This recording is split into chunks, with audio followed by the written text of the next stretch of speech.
Yes, good evening, good afternoon, good morning, wherever you are in the world. Hopefully my sound is working. StreamYard seems to be playing up massively today.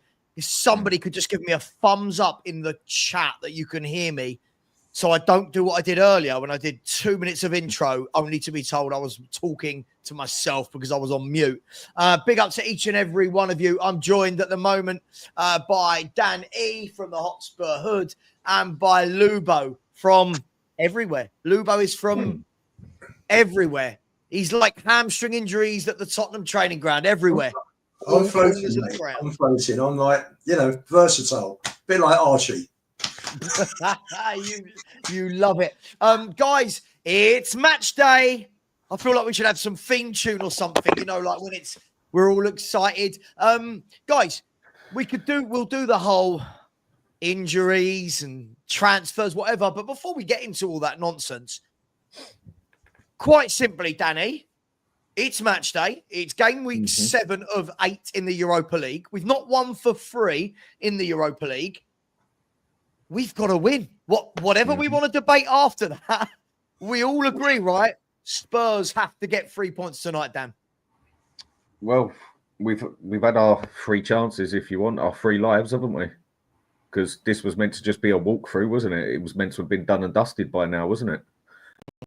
It's obviously not going like that. I mean, if anyone actually paid attention, who did we actually beat of any relevance, really, in this Europa?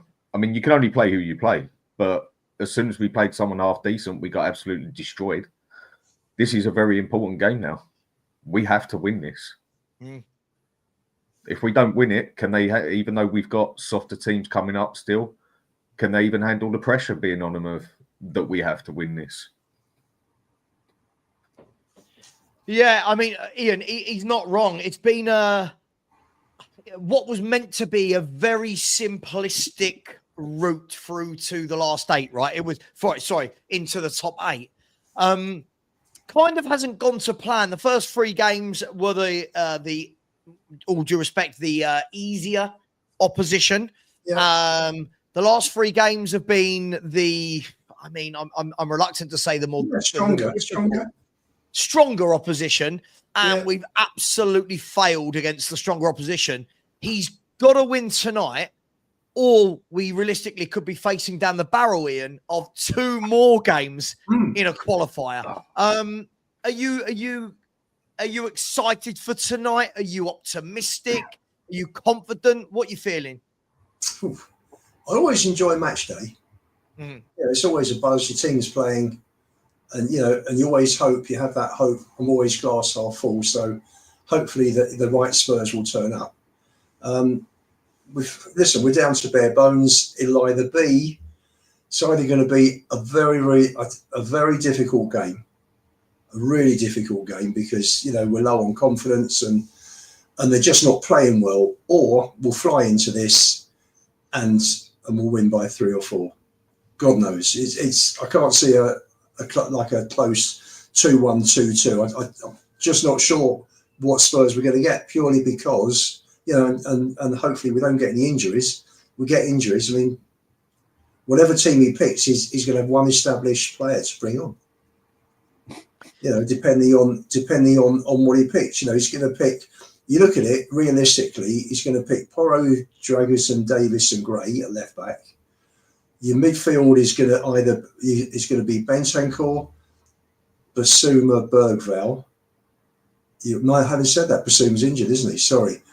Bentancur, Bergvall, Maddison, and up front you've got Kulu, Son, and Solanke. No, Son and Solanke's out. Richard out. That is Son and Richard, right? Or Mikey Moore. So there's your 12. I mean, that's it, and the rest are going to be kids. There's no one else. But surely that 11.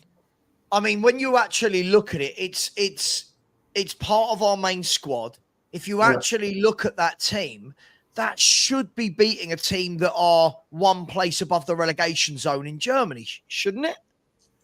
Listen, it should be. But then, you look at the games we've been playing this season, albeit with different personnel, but we should have been beating teams that are less, skilled than us, strong, less, weaker teams. So you just don't know. It's been such an inconsistent ride up to the last few weeks that it's just been a free fall. Yeah.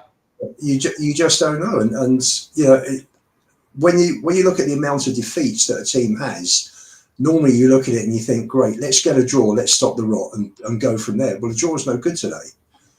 But I do think, I've said all along that I think we're one of 5 or 6 teams that can win the Europa League. It's a long season. If we can win these 2, that means we don't play till first or second week of March, by which time quite a lot of our players will be back. And hopefully we'll have a new manager in place as well. So, I think things could look very different in March. But again, absolutely. Today's a must-win. Absolutely. Just quickly before we go on, just to give everyone an update on transfers that are going on, and sorry, not Tottenham transfers. This one I found quite interesting.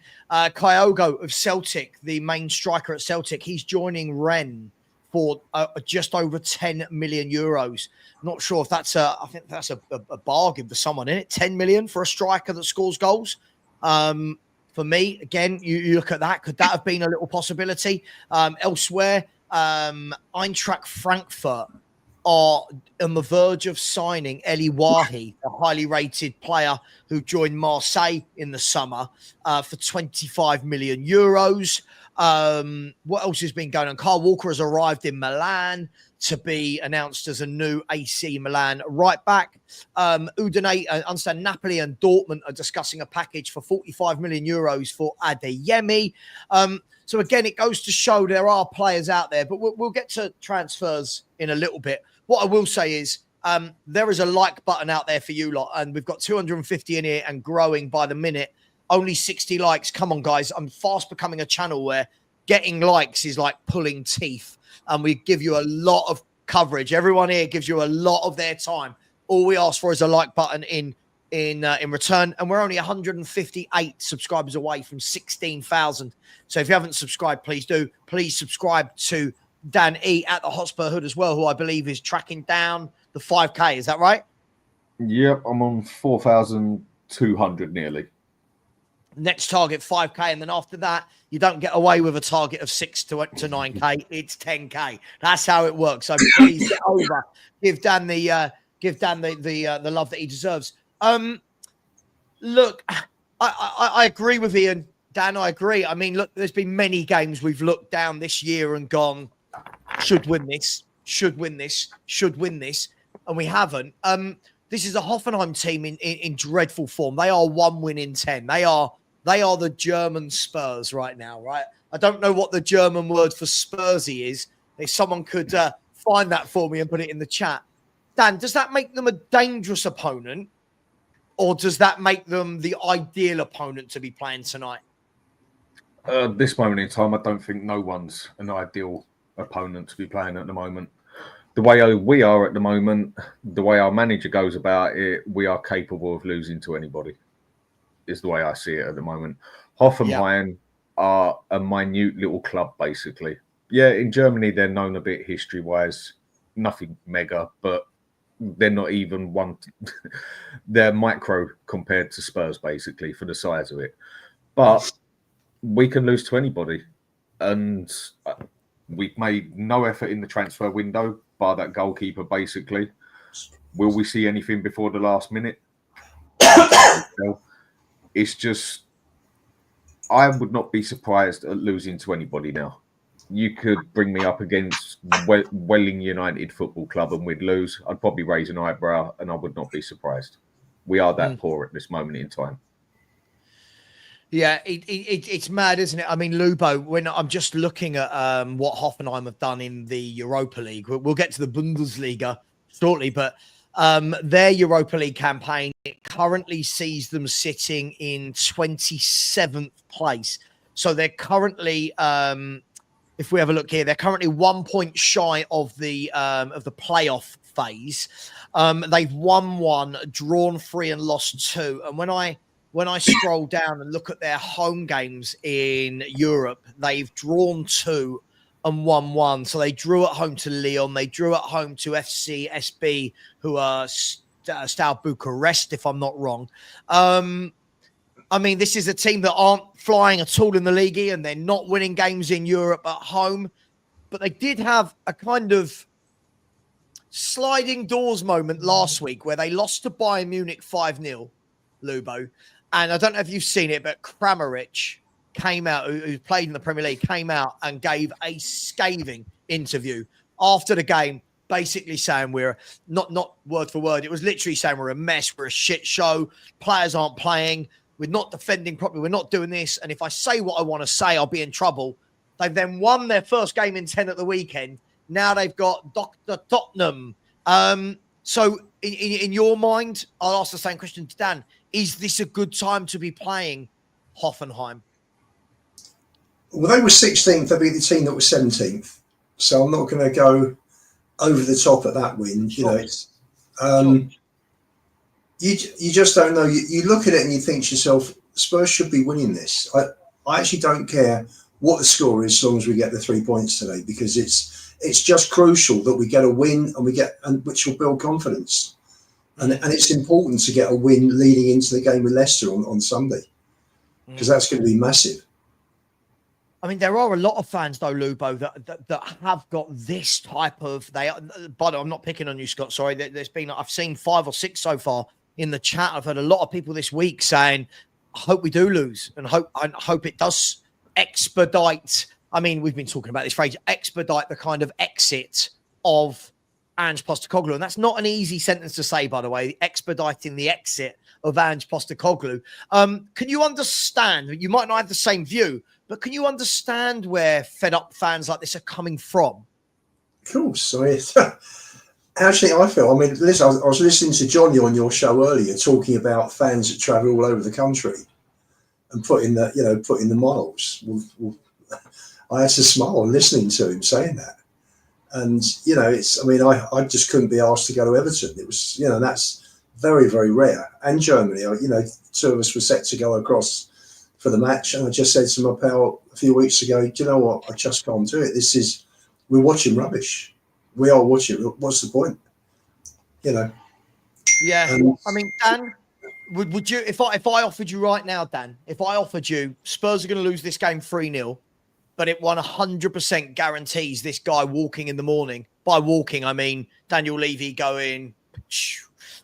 Would you take it? I'm not saying you want ever Spurs to lose. But if it guarantees,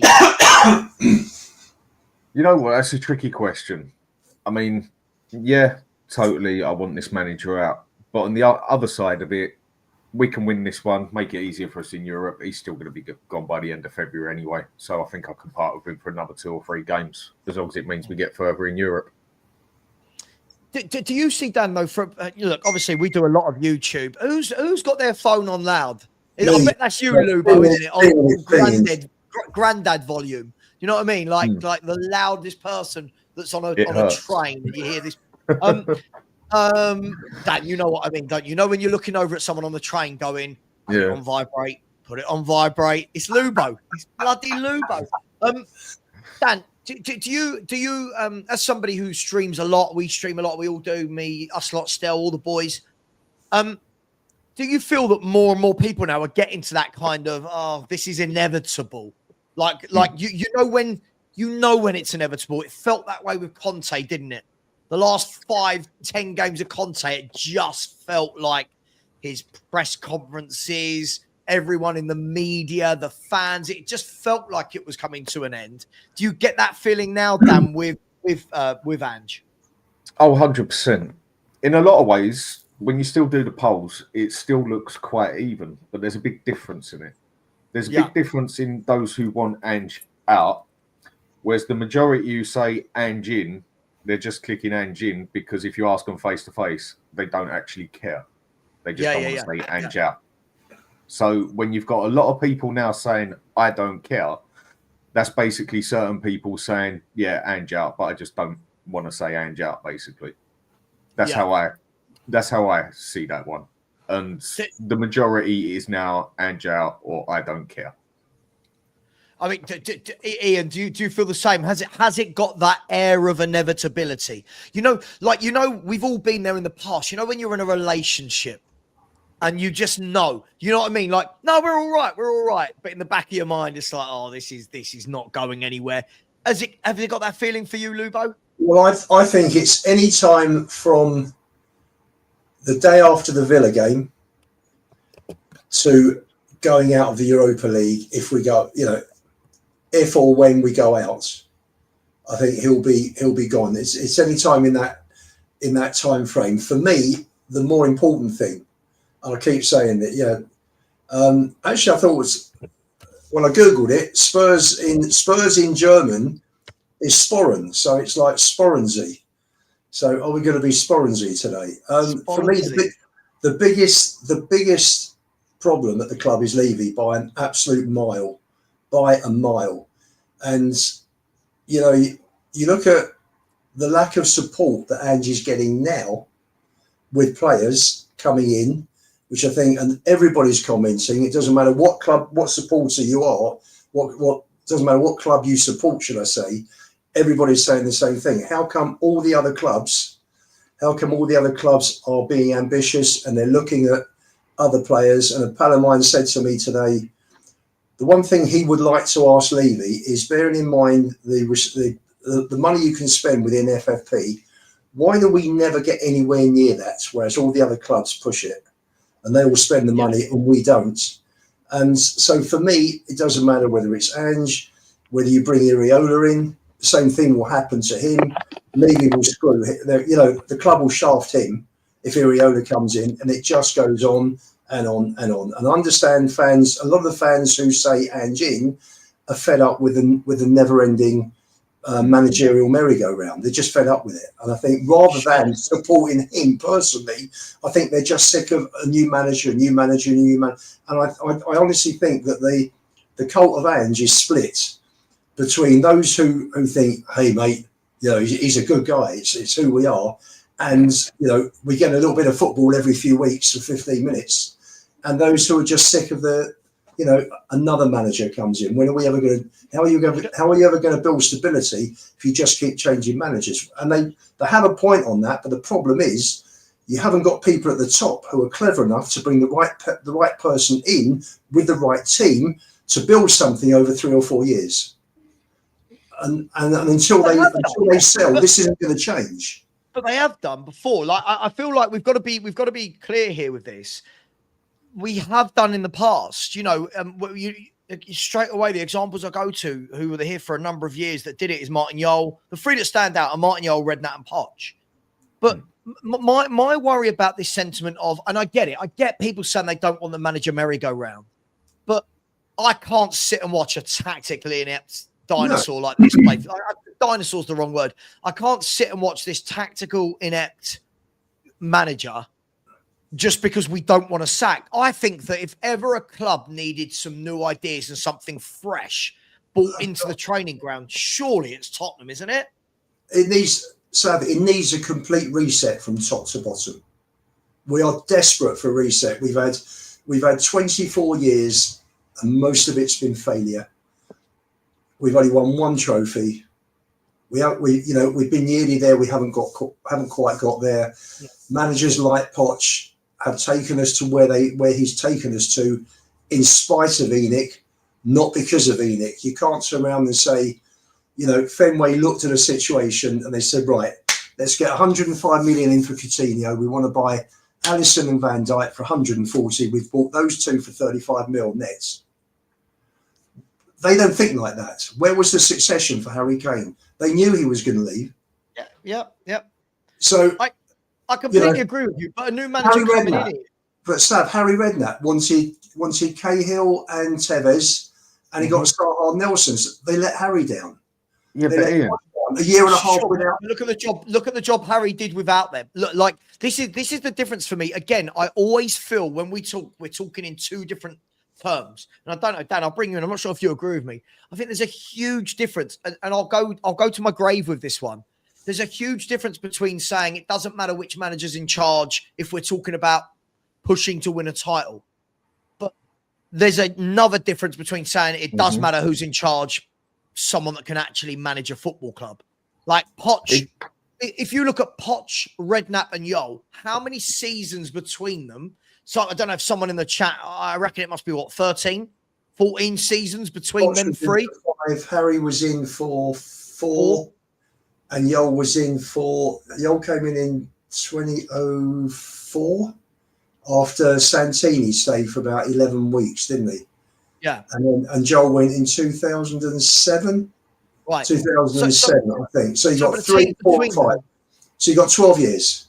Okay. So between them, we're looking at 12 years. So half of the time that Levy and co have been here, Dan, it's not been terrible. Like I know if trophies, yes, but those three managers, never under those three managers until Poch's last year did I think, oh my God, we are dreadful. Like I never thought this manager doesn't know what he's doing. I never went into games like tonight going, oh God, like this is a mess.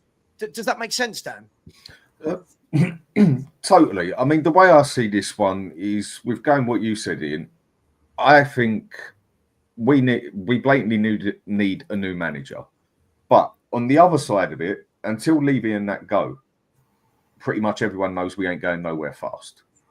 Sure. They have got to go. One way or another, they have got to go. So at least in that time, we at least need to get a manager that can play with the cards he's got, that knows how to play a game of football, that knows how to adapt when he must adapt because his team's that injured or his team needs a bit of support, i.e. half of them are knackered, so he knows when we're winning 3-1 or at certain times when to shut up shop, or maybe Spence should have played a bit more, or even though we don't rate Regulon, maybe there was several times he could have come on for 15, 20 minutes, saved a bit of time. Someone who knows not how to break the players physically in the training facilities and everything. Maybe we just need a manager that's got half a clue of what he's bloody doing. I mean, if we want to be serious, I mean, if we go back to Poch, did he really get backed? Did he really get any special players bought for him? No. Yeah, they ended up being very good players, but did they actually slam down and go, there's 70 million for your midfielder or defender or whatever? No. Yeah, we got good buys, but it weren't that Levy and that piled the money on him. He got some good buys there because they were good players, but it weren't nothing special that was went out for. And he played for what he got and he made them into what they were. We need a manager that can adapt and play with the cards he's got, because whatever manager comes in at Spurs is not going to get nothing special or nothing that is related special at the moment. We might make him into something special like we did with a lot of players, but we will not go out and buy a class player there and then. So he's got to play with the cards he's got, and this bloke, whether he can even see the cards is a different story. Yeah, look, I mean, interesting. By the way, I feel like, first of all, we've got to stop talking about Harry Kane. Like I feel like this is dragging to the point now where I feel like we're becoming a really small football club. I don't hear Fulham talking about Mitrovic. I don't. Fulham have. Hang on. Let's not. What Mitrovic did for Fulham was nothing compared to how Kane carried Spurs for years. Nothing. But it was. Yeah, but Ian, it was in context of what Fulham were and what Spurs were. This is the thing. You've got a player like Mitrovic and Paulinho at Fulham that for them, they are our Dembele and Kane, right? Not the same level. I know people will never listen to what I'm saying here. I'm not saying Mitrovic is as good as Kane. Mitrovic scored all of Fulham's goals, right? They lost him. I don't hear anyone going Mitrovic, because what they did was they built around that, and now they're flying. They're higher up the table than what they were when Mitrovic was here, right? We could do that with Bournemouth and Solanke. All these other clubs seem to do it. What we do is go, Harry Kane. If Harry Kane was here right now, let's not worry about this, right? If Harry Kane was here now, we would still be playing gung-ho, wide-open football with full-backs inverting, no midfield, centre-backs on the halfway line. Yes, Harry Kane would do wonders at that end, but we would have run him into the ground. He'd be injured, and he wouldn't have affected the midfield and the defence. So all this, we've lost Kane. Every club loses players. Every club. But for us, it's like we can't let go. It's like me going, It's like me going to the wife and saying, "Can't believe I lost my ex-girlfriend." Like, what are we doing? No, like, right. You know, but so long ago. but Sav, if you're talking about how we've had really good managers that haven't come through because of the ownership, Mourinho and Conte weren't backed, but they had Kane carrying the team, and that covered up a lot of problems, didn't it? Because you had someone of Kane's class. Can you imagine? Ian, where would we have been without Kane the last X amount of years? fine, but where would we be with Kane now? We wouldn't be any higher than 10th. Why? Because we'd still be wide open at the back. We'd still have a shit midfield, and we'd still be getting cooked at the back all the time. He goes and scores more goals. Yes, and he would win us a few more games, but we still wouldn't be higher than 10th. And even if we was pushing it, let's say 8th, because he could have snapped us a couple of goals and won us a game, we wouldn't be that much better. I mean, he's carried us a lot, but he's not part of Marvel, is he? I mean, seriously. No. With this defence, like I've said, just quickly, the team is out. The team is out. Ian's 11 was absolutely spot on. I think we all knew it was going to be. The team is Austin in goal, Porro, Dragoshin, Davis, Gray, Bergval, Bentoncourt, Madison, Kulu, Ritchie, Son. And the bench is Forster, Whiteman, Hardy, Casanova, Ajayi, Ulusesi, Moore, and Lancashire. For me, still more than enough in that 11 to go there and get a win. More than enough in that 11. Let me know in the chat what you think of the team. Just quickly, we'll go back into this. But I think people are missing my point in the chat when I'm talking about Harry Kane, Mitrovic. I think you got it right. I'm not saying Harry Kane and Mitrovic are as good as each other. What I'm saying is there's levels to what this player does for this club. When you've got Fulham, who have got a Mitrovic, replacing that is impossible for them, the same way replacing Kane is impossible for us, because goal scorers are hard to come about, right? And my point is this. Yes, we keep going to Conte and Jose. These are the two wrong managers for me, for us to be looking at and judging in the last 10, 15, 20 years. These two managers should never have been in the club, because we knew what they wanted and we knew we weren't going to give it to them. That's why it baffled me, right? Now, I made the mistake when Jose came in. I've said it a million times, guys. When Jose came in, I made the mistake for a few months where I went, Levy's woken up. You know what I mean? I was like, he's woken up, because you don't bring in Jose and don't back him. The moment he didn't back Jose in that first window, I went, nah, can't do this. He's going to be gone soon. And he was. Conte said, no point. Everyone has a go at me for not wanting Conte here. What was the fucking point of having Antonio Conte at this football club? We knew how it was going to work. We knew why he had an 18-month contract. We knew it was going to go one way, and that one way was not going to be that way. We knew it. So we need a coach. Sav, as far as Conte, let me just answer that on Conte. For me, he only got an 18-month contract. You would have looked at that and thought, fine.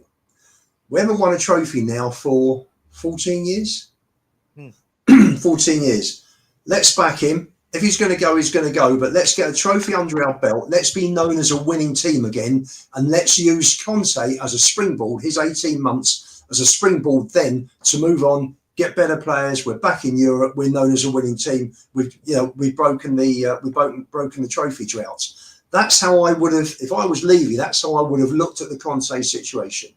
Sure. He's only here short term. I'm going to maximise everything I can out of those 18 months. But he didn't, did he? He didn't back him. And in the end, that's right. No, that's right. But again, it's bad management from the club. Of course. It's just shocking. What other CEO would have survived? We don't need a Conte or a Jose, in my opinion. We don't need a manager like that. We need a Poch. We need a Redknapp. We need an Iriola. We need a coach.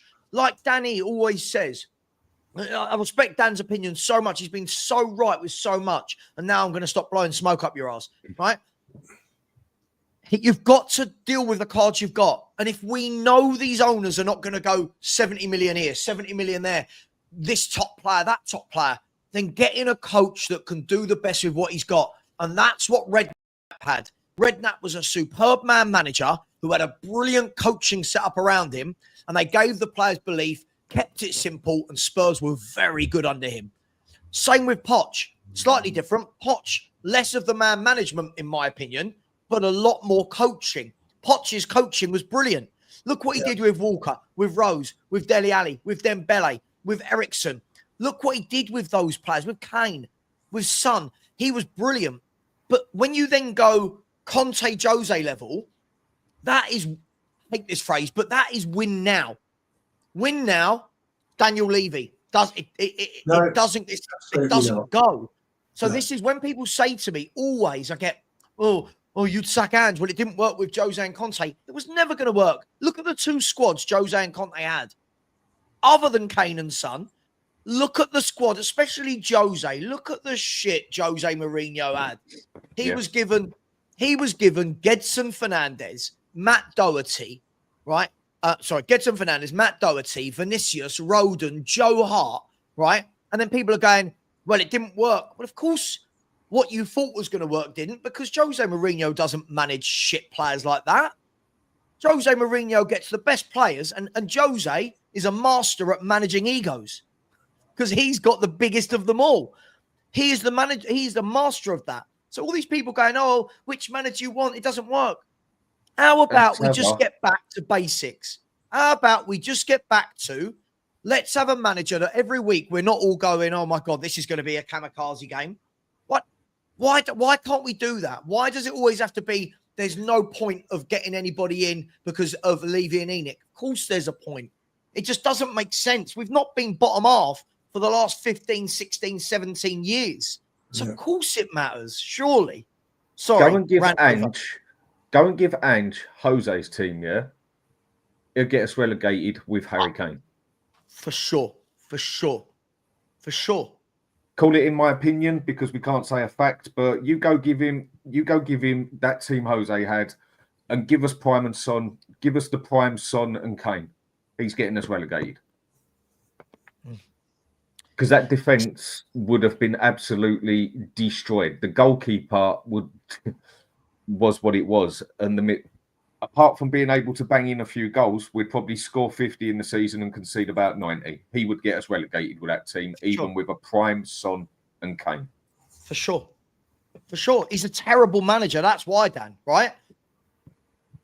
So, but Ian, I think you disagree, don't you? Like you just feel like there's no point. It doesn't matter who we have while Enoch and Levy are here, right?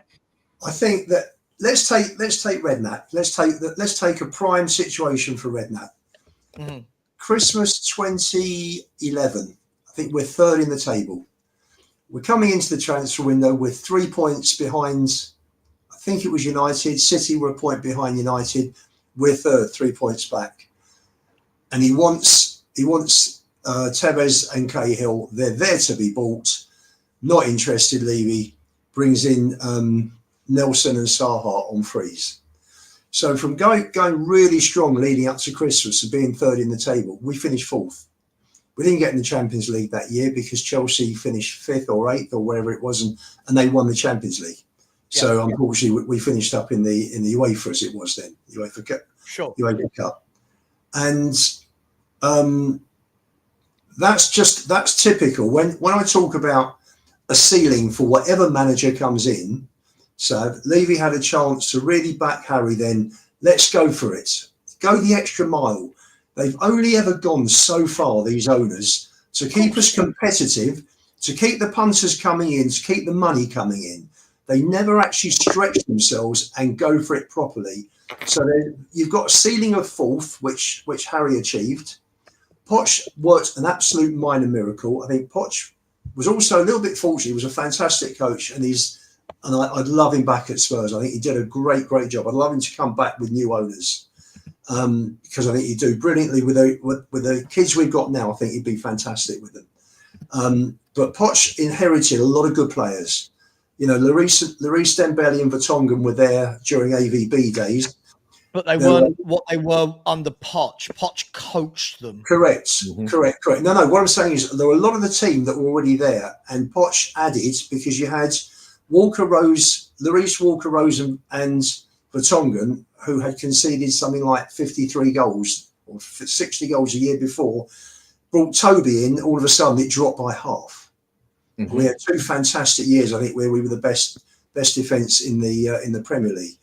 He brought he had Dye there, who came at the beginning of 13-14 season, I think it was, and he had Dembele there from the year before. He brought Wanyama in. He brought Sonny in. He brought Dele in. That was a David Pleat buy. And all of a sudden, with the other players that Paul Mitchell had got, he had a terrific 11 or 12. But Poch never got backed, so just like Harry, he had to keep playing his full strength team, and they ran out of steam. You look at the Leicester, look at the Leicester season. They ran out of steam, and we've got 2 points in the last 4 games. Where, you know, with Harry, it was the same. He couldn't rotate. He didn't have 17, 18 first teamers, and Levy never backed these managers. I know, but Ian, that wasn't the question. Listen, Ian, I'm in complete agreement with you that he doesn't. But the difference is, look at what those managers did with what they had. They was phenomenal. They were great managers. Now look at what this manager's doing. It's dreadful. Right? Now, I want to show you something, right? I want to show you something. Now, let me remove that. Stop screen. Here we go. Present. I want to show you this. So this, for example, this is Harry Redknapp on the Tottenham Hotspur, right? Hopefully everyone can see that. So Harry Redknapp there. Let me get rid of that for 1 second. Harry Redknapp there. So we know he came in the 08-09 season after the first 8 games, right? When we were rock bottom. And he left after the 11-12 season. Yeah. Right, we're all in agreement that that's what happened. He had those 4 seasons. Yeah. And in that time, you look, he took us from bottom to 8th, 4th, 5th, 4th. This man was wheeling and dealing with footballers. This man was going out and going, what do I need? I need a midfield destroyer. I'll tell you what I'm going to do. Wilson Palacios. Let me go and get Wilson Palacios. Comes in, shores it up in midfield.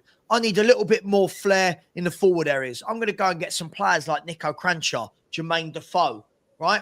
I need a bit more solidity at the back. If I'm not wrong, he went out and got, I might be wrong here, pretty sure he went and got Basong. I'm pretty sure he got veteran Chorluka. Solid Premier League players. I'm not talking, by the way, when we're talking here, we're not talking about he was backed and top players. These are solid pros, right? Solid pros that were cheap. Look what Harry did in that time, right? So when people are going, oh, no one can work under Enoch and Levy. Yeah, not for first, but look what he did. Now, if I scroll a bit further down, right, let's have a look. So if I'm not wrong, I always do get this wrong. This was the Poch era, 14-15 through to 2021, right? If I'm right. Yeah. Right. Okay. So no, 1920 was Poch. Poch went in November 19, which was 5 months after Madrid. Yes. Yeah. Okay. So if you have a look here, look at what Poch done. So Poch with these owners, without buying any superstars, 5th, 3rd, 2nd, 3rd, 4th. Right.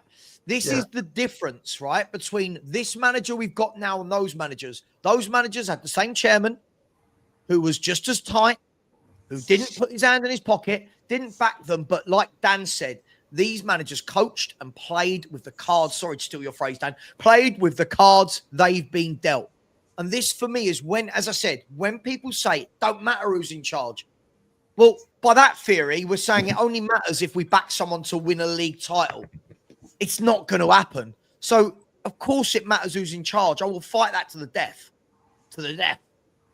Who did Poch actually have signed for him that was special anyway? He made those players what they were. Son was going to leave after the first season because his first season with us was nothing special when he did play. He was actually going to leave, wasn't he? Yeah. He made those players that good. Now, we've all seen that a lot of those players ended up world-class or very, very good. Yeah? Go and take Ange with that set of players at the level they were when Poch took over with them. Right. If anything, they'd have probably got their careers would never have took off properly. Not gone up to the next levels as such. Agreed. Completely agree. I think, Sav, what you're talking about is just getting stability back into the club, getting a manager in who will get the most out of the players without expectations. For me, I agree with you initially, but that's as far as we will ever get. And my big bugbear is that we should have owners. This is a big club. This is the Deloitte said, ninth richest club in the world. Was it ninth highest revenue, wasn't it? Ninth highest revenue in the football world. And why are we not going out and competing for these players? Why are Arsenal in for Cunha?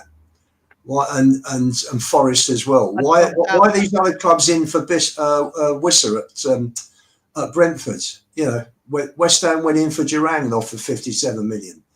Because these owners told you on day one, 24 years ago, these owners told you, they told Dan, they told me, they told everyone in this chat, they're not here for this. They told us. Correct. We know that. So I get that, Ian, but it's two different conversations. Yeah. It's two different conversations. This, first and foremost, before we even think about, let's be fair, you truly believe, I'm just asking a question, Ian. Do you truly believe, I'll ask you as well, Dan, that we rock up to Cunha's agent right now and we jump ourselves into the mix with all those other clubs that want him? You truly believe that Cunha's going to look at Spurs right now and go, that's what I want to join? A team 15th in the table with a manager that keeps getting everybody hamstrings. These horrible open tactics. So before we talk about Levy and Enoch as well, these players aren't going to want to join these tactics. Would they? I mean, Dan, would they? I'm still a firm believer if you put enough money down on the table, you can get anybody. But to go and do that for a player now to come at Spurs, you're going to have to put a hell of a lot of money on that table. Because what player is going to want to play like this? What player, defender especially, is going to want to play like this? Hang on. Sorry, can I just cut in? Hang on. Alex, you've got this the wrong way round. You've got this the complete wrong way round. The quality of the league back then was so much better than it was now. Back then, you had Man United who were very good. Liverpool was good. Arsenal were good. Chelsea were good. Then City started to... Sorry, Alex. The league right now is the weakest it's ever been. You've got Nottingham Forest. Sorry, go on, Dan. But it's also the closest it's ever been as well.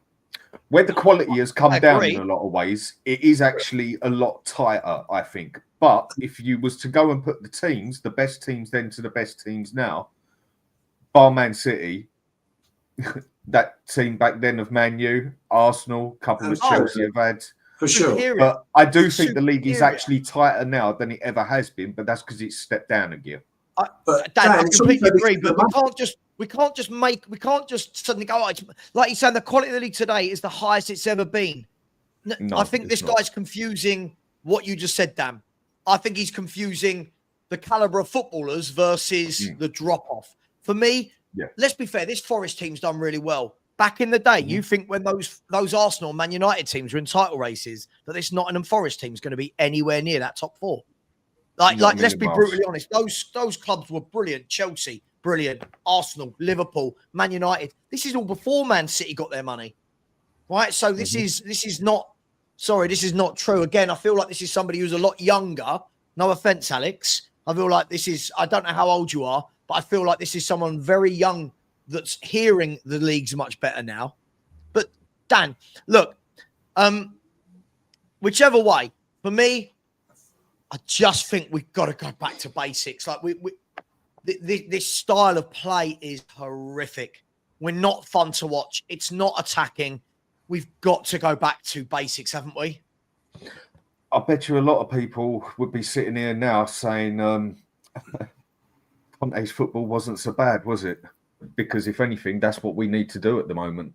We need to seriously stable up at the back. I still say that is our weakest point, and I just still say that if he just stopped inverting the wing backs, I think that's 20% of his problem solved at the back. Call it a personal opinion again, but we do need to go back to basics. Yes, we went and played free at the back for about 10 minutes against Everton, and even when it was meant to be free at the back, I only kept noticing 2 at the back by 1 or 2 moments, and we were inverting still and everything else. And he tried that for about 10, 15 minutes, and that just went tits up as well. We have got to go back to basics. And he is basic. You've got to get every player there now, the way I see it, and put them in their most basic position and quality. Right, this is what you're good at. Stick to that. And then take it from there, basically. Not try and be fancy with the players like, right, you invert and do this, you overlap. Right, just go back to basics now. and start again. That's how I see it. Yeah, I mean, Ian, we saw this, didn't we, the other day at Everton? I mean, I had no idea what he was actually doing. People have argued between, was he playing free at the back? Was he just playing Gray at right back? Was Gray inverting into midfield? Was Jed Spence playing left back or left wing? Like, it just feels like every game, it doesn't matter what formation we play, everyone's inverted and there's gaps everywhere, Ian. And I'm going to ask you, can you remember in your history of being a football fan, not a Spurs fan, can you remember a team that were as wide open all over the park as we are? Very simple answer. I've never seen a team with two at the back. Ever. Never, ever. You know, even you go back to the old days, you had your fullbacks that were numbers 2 and 3, you know, and I'm sort of go back to like the best team, which was the double team, and you had Baker and Henry at 2 and 3, and you had Morris, what was his name? Morris Norman at 5 and Dave Mackay at 6. And that in effect was your back 4. Yeah. Yeah. But you had 4 there. And the fullbacks, one would go up and down, the other one would then go up and down, but they'd all shuffle across. So if one fullback went, the left back would cut across, and the centre backs would drop in as well. This is, as I said a few weeks ago when I sat down with David Pleat end of October, I said to him, "What do you think of the way Ange plays?"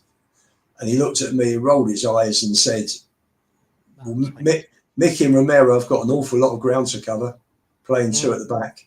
They've got the whole width of the pitch." He'd never seen that before, and nor have I, and I don't think anybody has either. I've never seen it from any country with any manager. He's trying to invent the wheel, and he's failing. You know, he's had a go.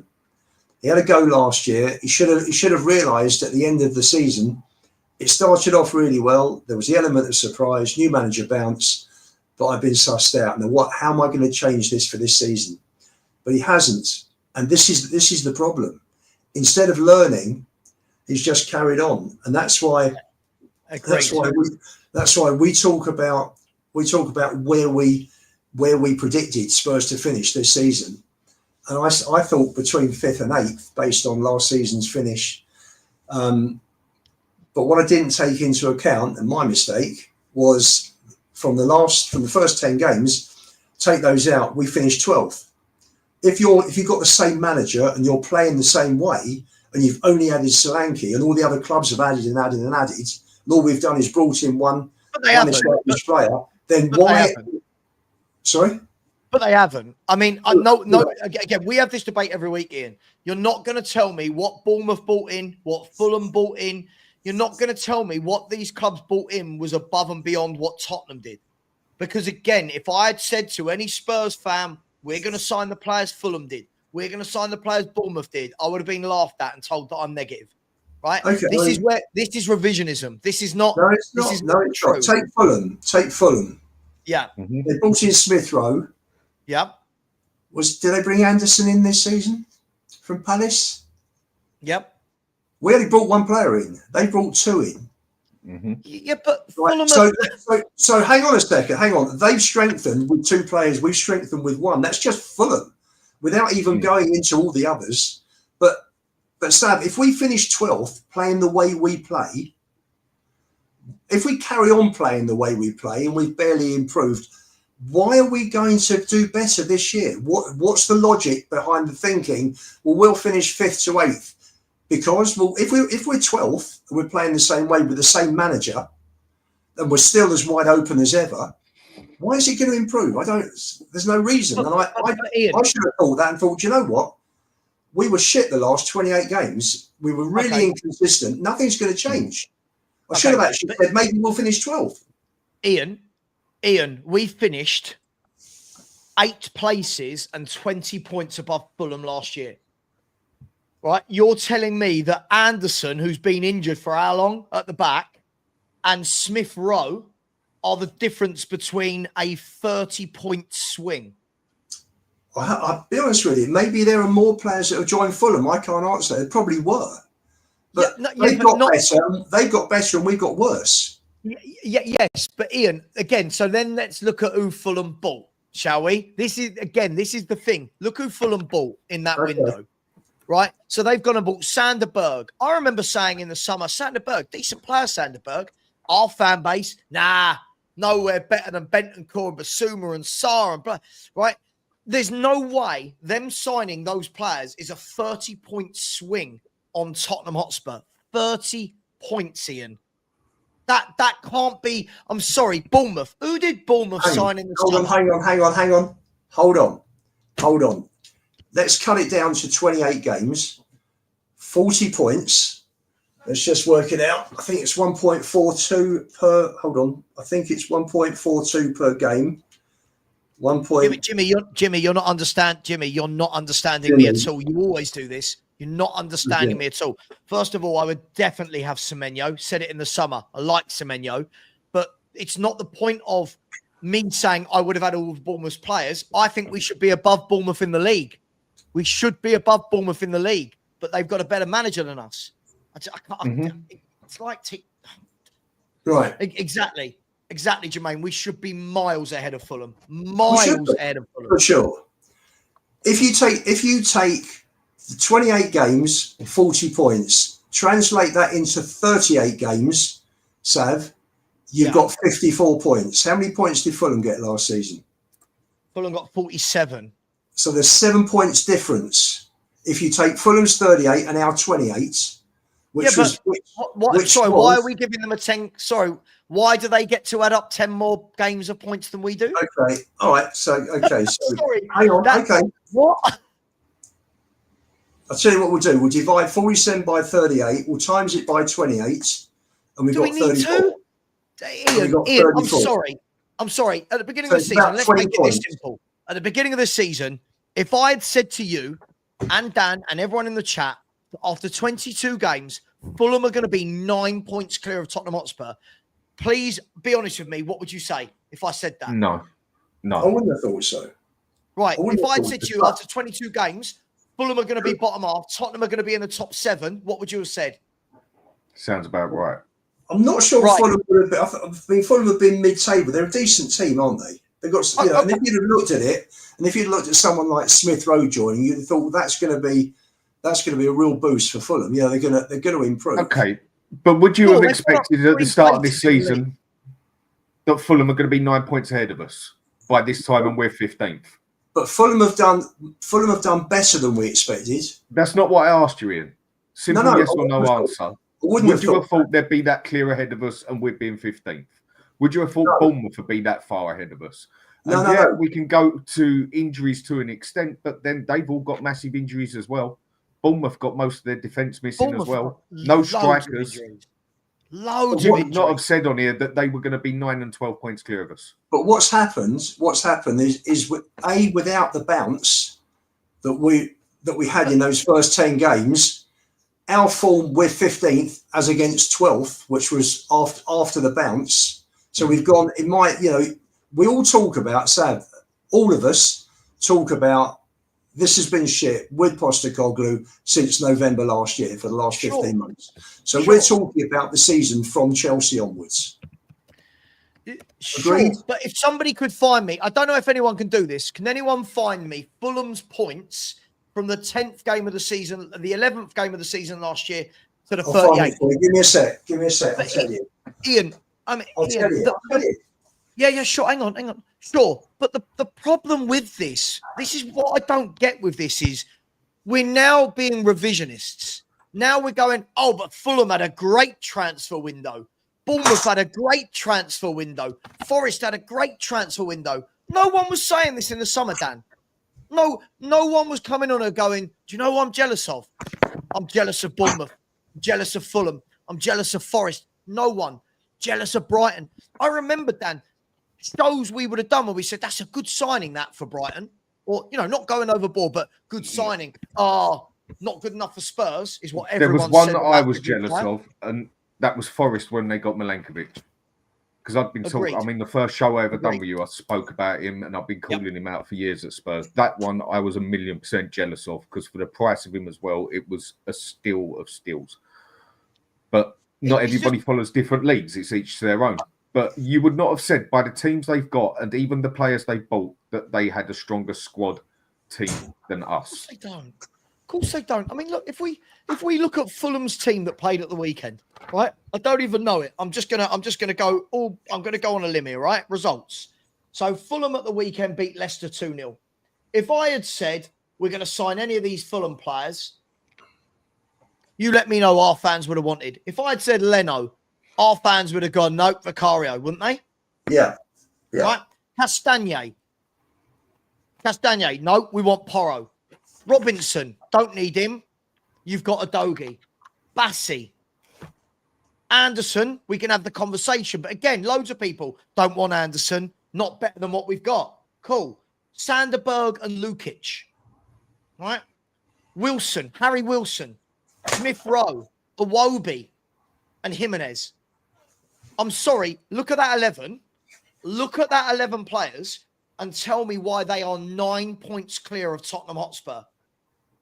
9 points clear. Tell me why Bournemouth are 13 points clear of Tottenham Hotspur. And to turn around and go, why should we expect to be higher than we are, Ian? You know, you don't believe that yourself. You know you don't believe that. Hang on. If we are playing the same way, with the same manager, same style, we're still getting ripped apart. We're still getting injuries because hamstring after hamstring is going. Yep. Right? Taking out other clubs, just talk about Tottenham. And the trouble started with Chelsea. And if you take, you know, we've been talking about the last 28 games constantly. We don't, you know, when we're talking about Ange, we don't include the first 10. We say that was a manager bounce.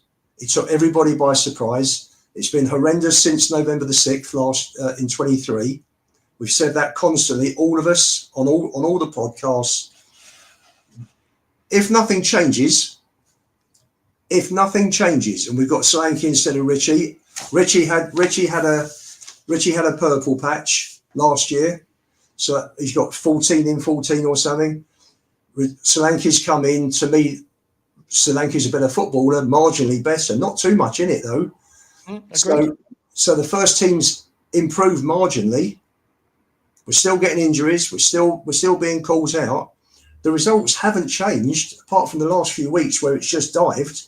It's much the same as the last 28 games. So nothing has changed. Sure. In the last 28 games, Sav, we were 12th. So why would we think if we don't do anything to improve, why are we going to improve our league standard, league position? That's my point here. All the other clubs are improving, and they've got managers that set them up properly.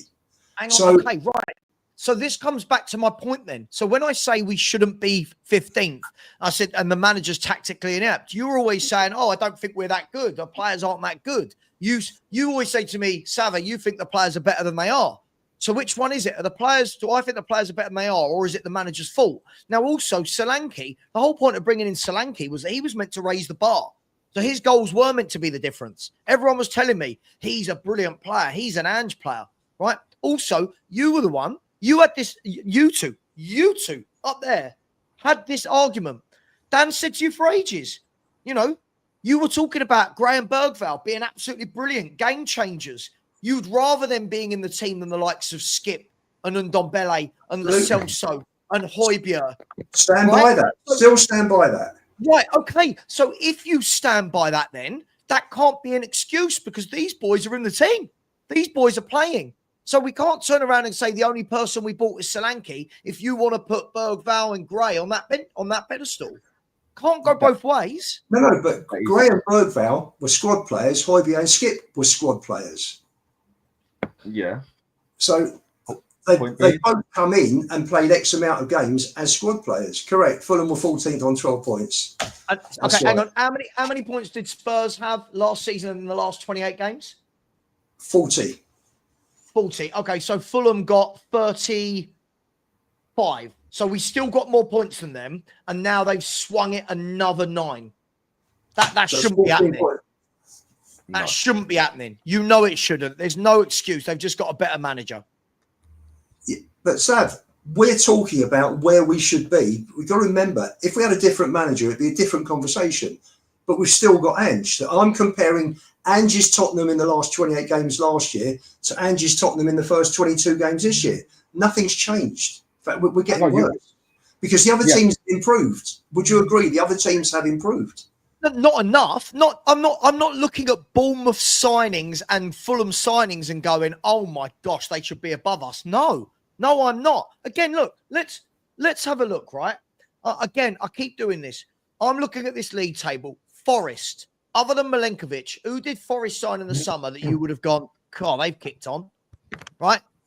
Newcastle, how are they so far in front of us? Bournemouth, Villa, you keep telling me, well, Villa haven't kicked on from last year. Villa aren't good. Villa are miles ahead of us. Brighton lose their best players every single year. Brighton, how far ahead of us are Brighton? 10 points ahead of us, Brighton. Fulham, 9 points ahead of us. Brentford, 4 points. Palace, Man United, West Ham, all of these teams are above us. I'm sorry, our squad wasn't that bad that we should be 15th. This is, we can't see that it is purely tactical as to why we're so far down. I don't know what has to happen to see that. Ian, would you say our squad has improved? Do I think our squad's improved? Jesus. Cool. I see what this season. I think senior players' performances have dropped drastically this season. Not what you asked. No, that's not what I asked. If you say something, because there's different facets to that question. Do you think this squad, if you were to look at both these squads on a bit of paper, last season, this season, would you say this season's squad has improved?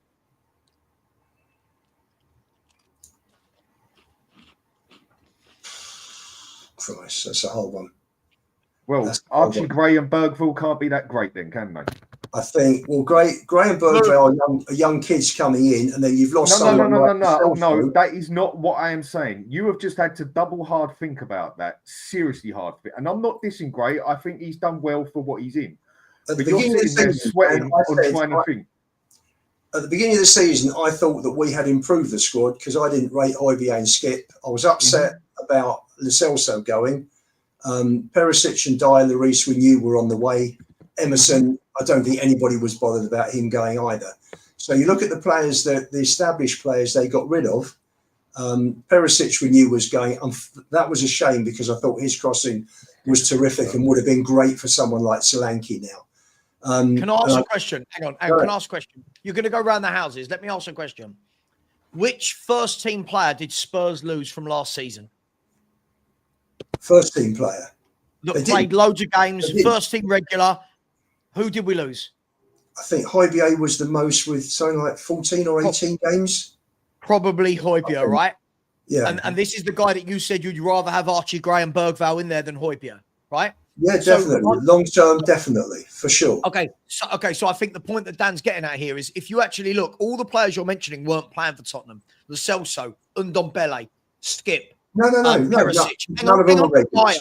All of those weren't playing football for Tottenham. So we've got rid of them all. And now we've gone, we got rid of all these first team players. We didn't get rid of any. From what I can remember, the only first team player we really got rid of was Højbjerg.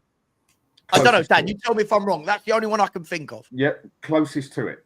And getting rid of them, if we've improved, I mean, and I asked you, have we improved? And Ian, you just sat there for about 30 seconds and you just could not answer that. Yet we've got rid of those players and brought in Gray, Bergville, Odegaard, and you really couldn't answer the question. I thought at the beginning. We have or we haven't. No. I thought at the beginning of the season. I thought Solanke will be an upgrade on Richarlison for the first team. Yeah. Going forward, in terms of squad players, I thought I'd rather have two really good kids in than Højbjerg and Skip, who I personally didn't rate. I think the squad dipped by losing Lo Celso, who I thought whenever he played, and he didn't have a fair run with Post-Kane, whenever he played, he played well last season. It was very intermittent. I liked Lo Celso. I can't turn around and say he didn't do it for me today. I thought he was, whenever he came on, and most of it was subs, I thought he did a decent job. But so essentially, the first team from last year hasn't changed. We've added Solanke, right? Yeah. And then added more Odegaard and Gray and Yang in this January, right? So not more. Gray, Bergvall, and Odegaard, right? So essentially, it's that squad with two youngsters that you really, really rate, right? Solanke, who you think is better than the striker we've had. So why have we got a massive drop-off? Because senior players' form has dropped off compared to last season. Or maybe the manager is just that crap and hasn't changed his tactics any which way, and every team has totally sussed us out to the way we play. Dan, they sussed us last year. The manager's still as shit this year as he was last year. Exactly. We all saw that, didn't we? So, and last season, what covered us? The first 10 games. Correct. But we didn't have that. We're still living off. We're still living off.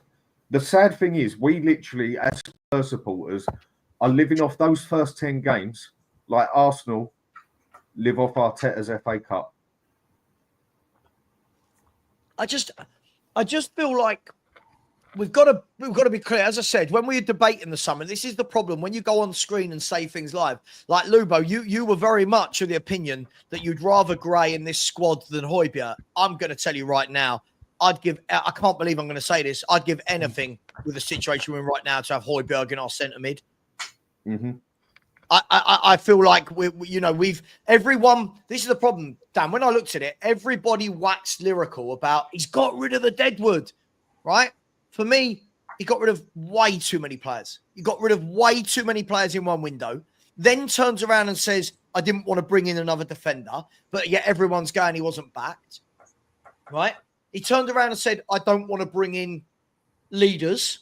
And now everyone's going again, oh, it's not his fault he's not been backed. Well, hang on. The manager's telling us himself. The manager keeps telling us himself, I didn't want this. I didn't want that. But the fans are the ones backing him saying, well, but I'll ask you this. Should we be 15th, Ian? Table doesn't lie, does it? Should we be 15th? Table doesn't lie. People have always said that to me. Ian, look at the league table. We're not talking 5 or 6 games now, Sav. We're talking 22 games. Okay, let's turn this round then. Should Nottingham Forest be third? Should they be third? Based on their performances and their results this season? Yes, of course. Yeah, yes. They're not there. They're not there because of luck, not after 22 games. So should we, with the squad we've got, be 15th? I'll rephrase it. Look at the talent out there on that park tonight, by the way, right? So for anyone that didn't hear it, Austin, Porro, Dragasing, Davis, Gray, right? Now let's look at the attacking talent. Bergvall, everyone raves about. Bentancur, I'm told, is a brilliant midfielder. Maddison's an England international. Kulu, people lose their mind over him. Sonny, people lose their mind over him. Richarlison, Brazil's number 9, right? When you look at that, that's even with our injuries. Should we really be 15th when you look at that compared to what some of the teams around us are putting out in their 11? If you're saying that amount of talent with a normal manager would be nowhere near 15th, but with Ange and his style of football, we're 15th for a reason. So yes, with Ange's style of football that's wide open. I mean, look, just look at the last few years. But Ian, that's my point. So when you and I have that debate and I say, this manager's got to go, with a better manager we'll be further up the table, and you say to me, no, I agree with you. I've always agreed. No, I've always agreed on that. You say I overrate the players. No, but for me also, the players this year have dropped off. And the amount of individual errors this year is greater than last year. Last year, people saw, God, look how wide open we are. They hit balls into the channels, they ran through, they cut us open by counter-attacking. We gave away a lot of goals through counter-attacking. We haven't given that many goals away this year, not as many. Also, we lost about 18 goals through set pieces last season. Literally from Christmas to the end of the season, we were like 3rd or 4th worst, I think, at the end of the season in terms of conceding set piece goals. That hasn't been the case this season. We've given away a few, but nowhere near as many. So they've improved on that score, but the individual errors that have cost us goals has gone through the roof, Sav. It's gone through the roof. I'll come to that in 1 second. Daniel, I mean, first of all, no one heard that come out of my mouth. Daniel, if you lie, I will block you. No one has heard me say a new manager gets us top 4, right? I've not said that at all. So stop with that, Daniel. You're lying. You're turning into a dick. You keep coming in and lying. But Ian, why are the players making so many individual mistakes? It's probably there's a percentage that you can put that down to for tiredness, because a lot of them are just run into the grounds. And I just think they're just not playing. A lot of them are just not playing as well as they were last season and as well as they could be. I think if you look at the drop-off with Sonny. I agree, but most of the mistakes aren't Sonny, right? Most of the mistakes are coming from, like, Archie Gray makes a lot of mistakes. He's not tired, right? Dragostea. Sam, I'm talking about the mistakes that are costing us goals and points. Let me clarify. Sure, I understand that. But if you play footballers in a tactic which they're not familiar with, which doesn't suit the individual skill set, you're going to have loads of mistakes. So you've just sit there and justified, we don't concede as many counter-attacks. I watch Liverpool counter-attack after counter-attack after counter-attack, and you're going, we've stopped that. We don't do that as much. Liverpool got about 6. I didn't say we cut it out. Didn't Liverpool get about 6 goals that way? Yes, but previously, pretty much every team was doing that to us. It's only a handful but of the better teams. But they still are now, Ian. Look at Everton. How did Everton get their second goal? Nick the ball in midfield, counter-attack, boom, goal. Right? I don't feel like... I feel like... Are our players brilliant? I've said this forever. Our players aren't great. They're not brilliant. But these players... The amount of mistakes they're making, the manager's got to cut that out by putting them in their correct position, asking them to do what their skill set suggests. You've got Papa Sarr in midfield, passing the ball 15, 20 yards here to there. Not his game. If you ask him to do that, you're going to get mistakes. Basuma in DM. Yes, he's going to make mistakes because, believe it or not, he's not a DM. Surely this is basics. You've got Radu Dragostea chasing back on his own goal. That boy's not a runner. He shouldn't be there. So at what point do we turn around and go, a top coach cuts this out? A top coach cuts out these mistakes. Sam, I'm not... Listen, you asked me for reasons why we're making more individual errors than last season. And I've said to you, it's got to be because of tiredness, because we're still playing... They're familiar with the system, Sam. I disagree with you on that point. They've been playing this system now for 18 months. They are familiar with it. They train in this system day in, day out for 18 months. No, I'm not having that, Ian. You turn around and said they haven't got the skill sets for this system. No one. Doesn't suit. Right. Ian, who plays this system? Ian, who plays this? When we're saying the players are used to this system, look at the state of the system. Like, no one plays this way. No manager in world football plays this way. And you know my feeling. I could hand you out tomorrow. I mean, Ian, I agree with you basically on what you've said in the aspect. I think it's a bit of everything. I think the main part is the manager, and there's not many players out there that would get this system. But I also agree with you on the point of that players are making more mistakes on their own than ever because of the amount of pressure that each player has on them to do the job basically on their own in the position they're on. The way they're knackered and everything as well. I'm basically agreeing with you, Ian. I do believe there is more than one to it. And I do think there's a couple of these players that aren't as mentally football stable, whatever way I can say it, as we'd like them to be. But we shouldn't be 15th. Well, with this manager or separately, do you mean, Dan? Both. Well, with this manager, anyone's going to end up 15th. Absolutely. I agree with that. But we shouldn't be 15th with this team. But I'm agreeing with you in the aspects of I think it's a lot of things all into one as such. I think it is. You know, take the game at Arsenal last week. Spencer's played Basuma, played a nice ball around the corner to Basuma. Basuma's on the ball. Spencer's made a run, played the 1-2. Nice and easy, 5-yard ball. No. Basuma decides to go to turn right instead of left. They nick the ball off him. They scored their winning goal. That's down to Basuma. Basuma plays Spence in. They don't play the ball across to Trossard and get the winning goal. That's But just it is one also the part. tactics. That's the most Because The of what he's tactics of how he's being asked to play. He's being asked to do that. it's a bit No, of both. He's asking Basuma. Shad, it's common sense. Someone plays the ball in, they run off, you give it back. He's run into space. Why try and take on two players when you can play an easy ball, 5-yard ball into space? Sure, That's but not as down any to the of our system. That's football intelligence. That's making the any wrong of our decision. tactics common sense. So when you say common sense, none of our tactics are common sense. No, You've of got course they're not. again. But- if you watch but- that first half, Arsenal Tottenham. Basuma was actually brilliant in that first half until that mistake, right? And all game, him and Sarr, all game in that first half, him and Sarr spent the whole time covering Spence and Porro. They spent the whole game. They're midfielders. We've got midfielders that are never in midfield. We've got midfielders being asked to do things. We're asking Sarr to be our passer in midfield. We're asking Basuma to be our DM in midfield. This isn't their game. Go back to basics. Basuma is always the scapegoat. Same way Maddison is. Maddison is always the scapegoat. For you watch tonight. If Spurs don't win, Maddison. Doesn't matter that Kulu gives the ball away more than any Spurs player I think I've ever seen in the history of Spurs. It's never Kulu, always Maddison. Look, I just need to get some super chats in, and then I need to get selling. We've got 8. Sorry, my bad. Thank you very much, everybody. George just said, have a good stream, and hopefully our club wins. George, surely we've got to win. We've got to win by hook or crook. Forget Ange in and Ange out. We need a win. Dev Soul has said, the Ange folks love the injuries. They won't blame him for the injuries, and we'll get amnesia and use them for all the losses. And we'll say, Ange, huge injustice whenever he's eventually sacked.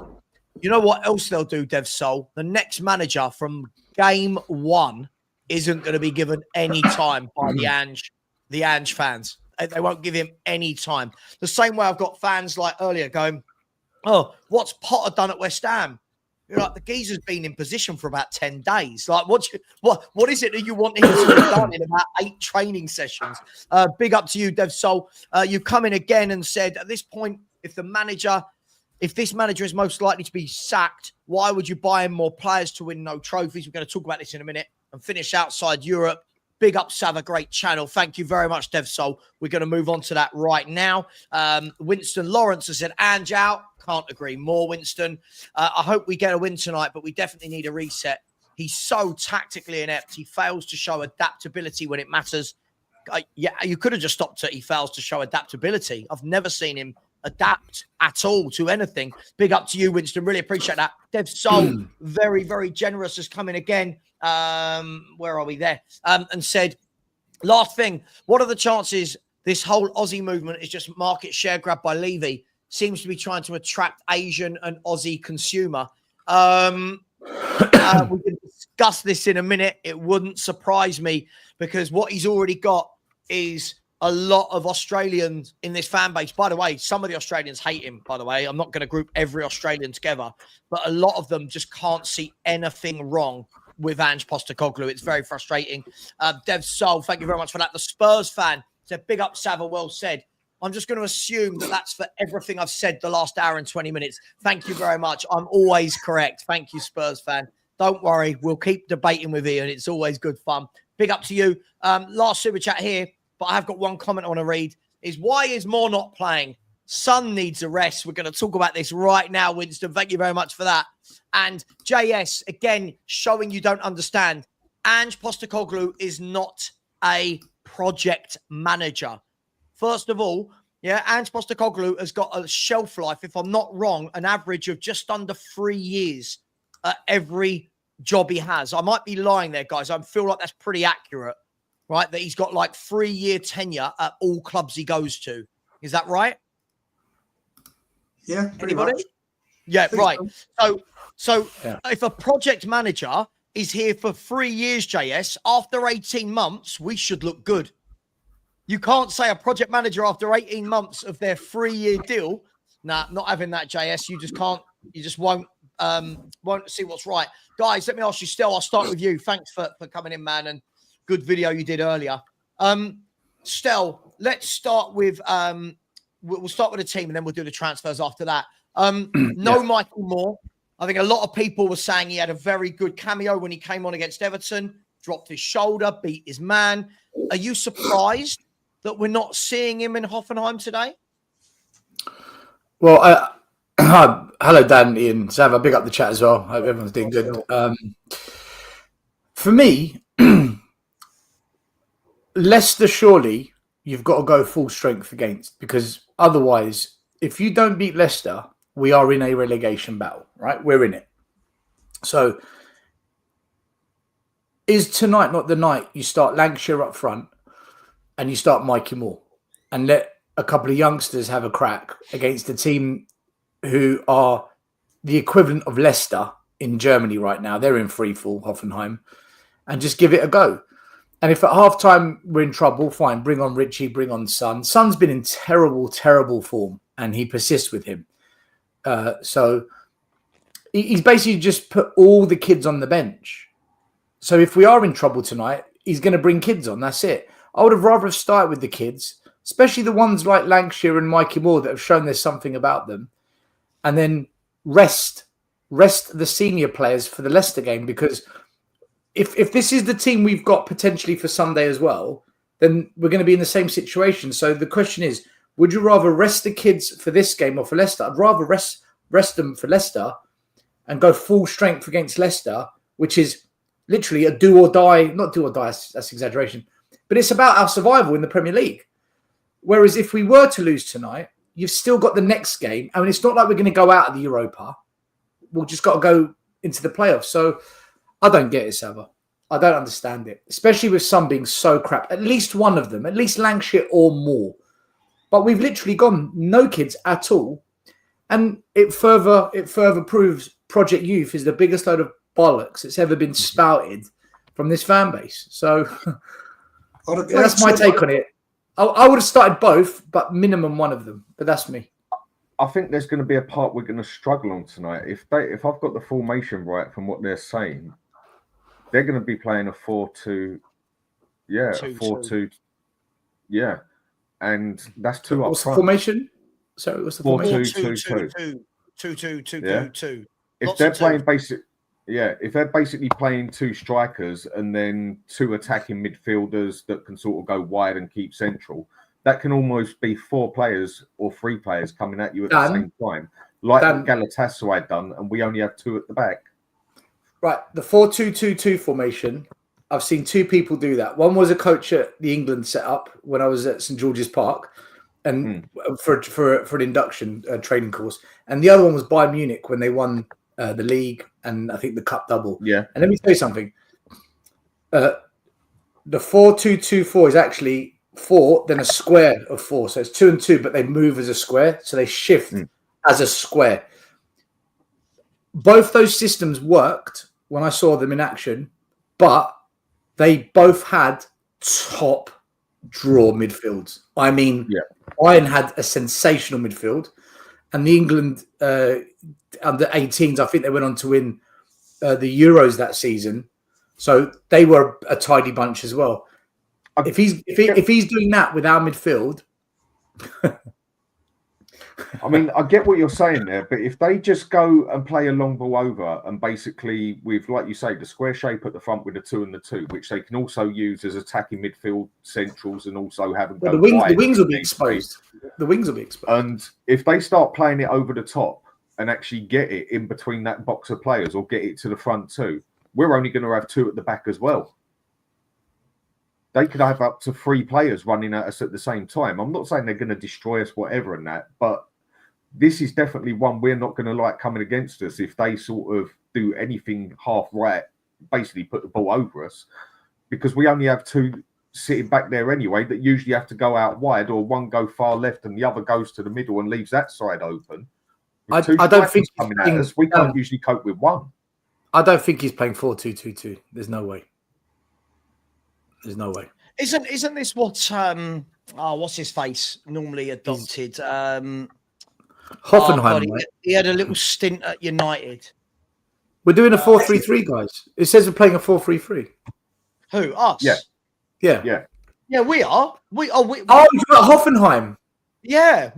Oh, sorry. Right.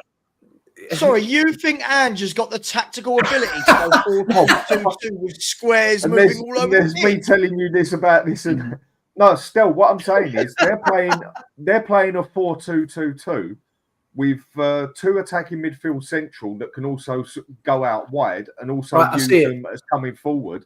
And if they start lobbing the ball over the top, I mean, we can, if we boss it in midfield with 3 in midfield, we can control this. But if they start putting the ball over the top, they can almost have 3 to 4 players coming at us at the same time. They're playing a 4-4-2, but what they're doing is they're pushing the wingers slightly higher up. So actually, what he's doing is going for a 4-2-4. That's what he's doing. He's going he's doing what Spurs did on the weekend, but not a back 3, a back 4. Actually, do you know something? This could work. It's a different name of things. Some people call it a 3-5-2. Some people call it a 5-2-2, whatever. Just people look on it in different ways. Yeah, what he's doing is, I know what he's doing. He's basically up down the middle for a long ball. No, I think the opposite, Dan. I think he's overloading the wide areas. It's almost like he's got 2 triangles either side of a 3. So I think, listen, I could be wrong. I think what he's doing is he knows we're weak down the flanks. So he's going to have 3 players going down the flanks in one go. I think they're going to look to attack us down the wide areas. Actually, can do. Oh, you could say that for any opposition we have, right? You could say down the wide areas. Yep. You know it. You know but it. I think he's going to be more down the middle. Do we think Gray's going to be left back or Davis? It's a good question. I think he'll play Gray at left back. See, that's mad for me. Because Dragosin. But did those 2 not play well together? You know, I agree with Ian. I think he's going to go Gray centre back. No, sorry, Gray left back. Left back. Yeah. No, I think he will. Yeah. I think it just seems strange because Gray's been playing in there alongside Dragosin for how many weeks, and then we're going to tinker it and put. I don't know. It just feels he's like got more pace than Davis, isn't he? Yes, he's got more pace than Davis, and I think that's what he might be looking at in that aspect. Sure. I mean, because Gray is just here, there, everywhere sort of thing anyway. I mean, technically, we don't even know if he's any good or not for what we bought him for because we haven't actually seen him playing bloody midfield. He's literally I still can't judge him as a midfielder. Yeah, Dan, basically, he's Phil Neville, isn't he? That's exactly what Phil Neville He's never going to actually settle down and have a position at this rate. It's madness. He will under the answer on the telly. Yeah. There you go. He'll play in this position when we get a new manager. Don't see it happening until then. Will he? Will he though? Don't start that one again. I'm just saying, will he? Because surely a new manager might come in and want new midfielders. Like the first thing I'd do if I'm a new manager going into Spurs, the first thing I'm doing is going, I need a DM. Surely you need a DM. Well, he's got and buy one? He just needs to see if he can do it. Who, Gray? Yeah, sure. Sure, but again, do we want someone to come in and we want more experimentation? Don't you just want to go, right, let's get a senior pro, DM, stick him in there? I know you love Gray, but for me, I feel like we need a proper seasoned pro, don't we? So you need 2 number 6s anyway. You need 2 for every position. Agreed. Down the flank, down the middle, same thing. Yeah. Look, I really don't know what to expect today. I mean, it feels like, you know, we're playing a team who are in no sort of form, and we're in no sort of form. For me, it kind of levels itself out here. And for me, there's no excuses. I mean, guys, listen, I don't think there's any excuses. With that 11 out there, there's enough quality on show that we should be coming back to London with 3 points. Is that fair? Yeah, 100%. Hoffenheim have been awful this year, abysmal. Yeah. I know Spurs have been crap, but guys, honestly, Hoffenheim, they got their first win in about 3 months on the weekend. At least we've picked up the win against Liverpool, the Carabao Cup against Man City, Southampton 5-0. We've found a bit more joy than them. They've been abysmal. Yeah. But by the way, a lot of people kick off in 8 minutes. By the way, people, a lot of people are jumping on this Evan Ferguson to Tottenham on loan, possibly. Can I just get your guys' instant react? I don't know. I've not seen it anywhere. I don't know who said this, but loads of people are saying it, so it must be someone on X has come out with this rumor. What's your thoughts?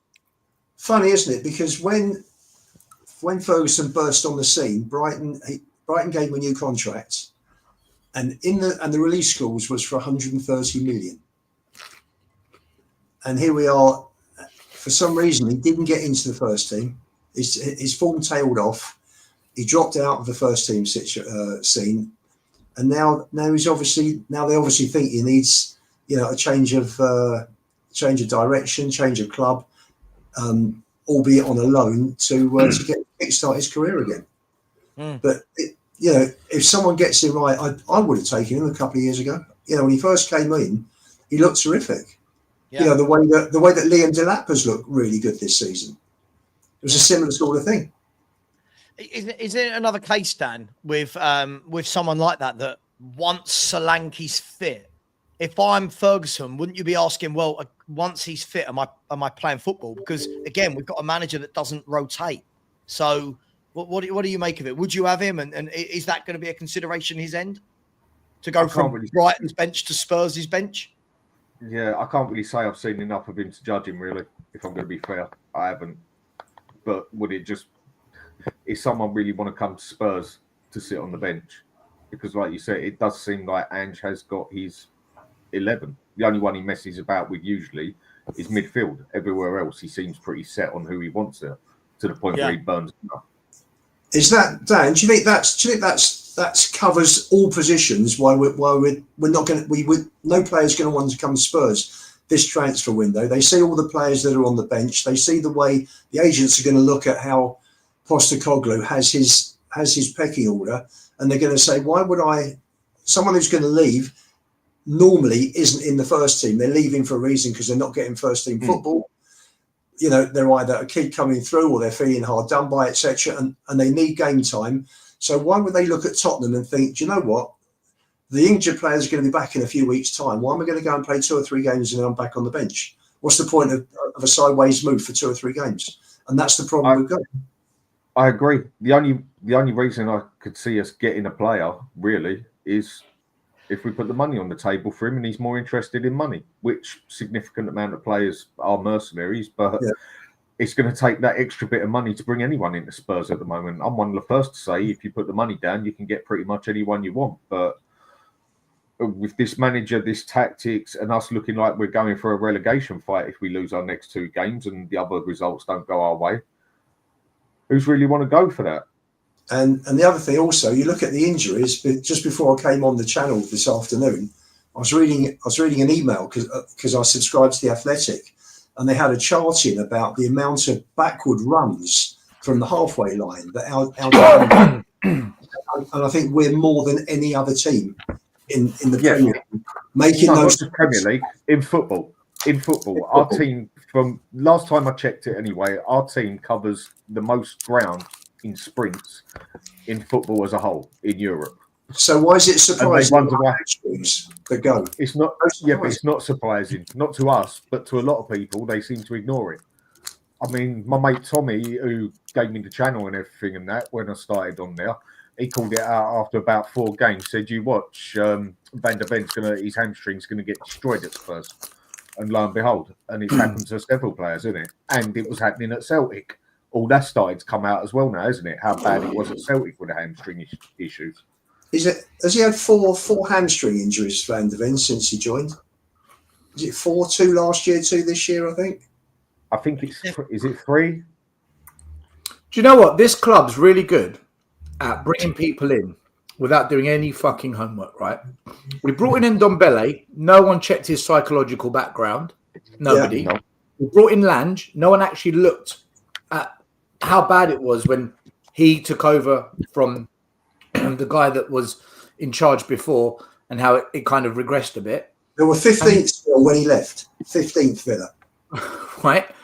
And then no one looks at Ange. What's his history like with players and medical and injury? No one looks at that. It's almost like we bring people in without doing any thorough due diligence. We do a bit of it. Oh, that'll do. Yeah, that ticks the box. Without actually looking at a real deep analysis on people we bring into the club. I don't get it. I just don't understand how we operate. Yeah, look, I don't get it at all. Can I just say, by the way, absolutely dreadful on the likes to viewing ratio. It's just getting hard work getting likes off the Tottenham fan base. There's 790 people in here right now and 287 likes. We've had over 6,000 views so far on this video, this live, and only 287 likes. Come on, people, we can do better than that, surely. Guys, look, the players are doing their thing. Let's get some predictions. Big Barry, should we get rid of Big Barry? Big Barry. Oh, bless, look. And again, oh, Barry, come on.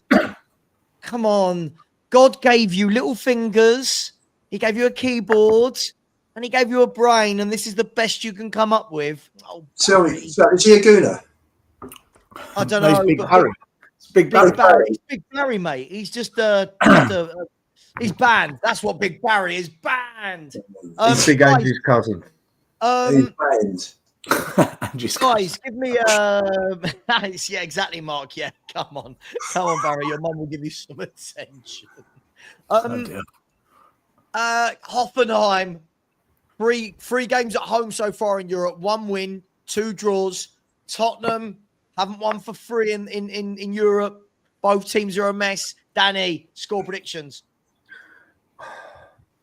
I'm going to go 3-1 Spurs because we always concede, but surely, even though this ain't our best team, we're more than capable of destroying Hoffenheim, for God's sake. So I'm going to go 3-1 Spurs. Like it. Okay, Ian?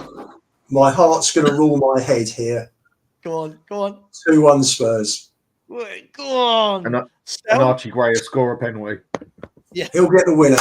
Now it'll happen. It will happen, and I will be on a podcast when that does happen. But probably not tonight.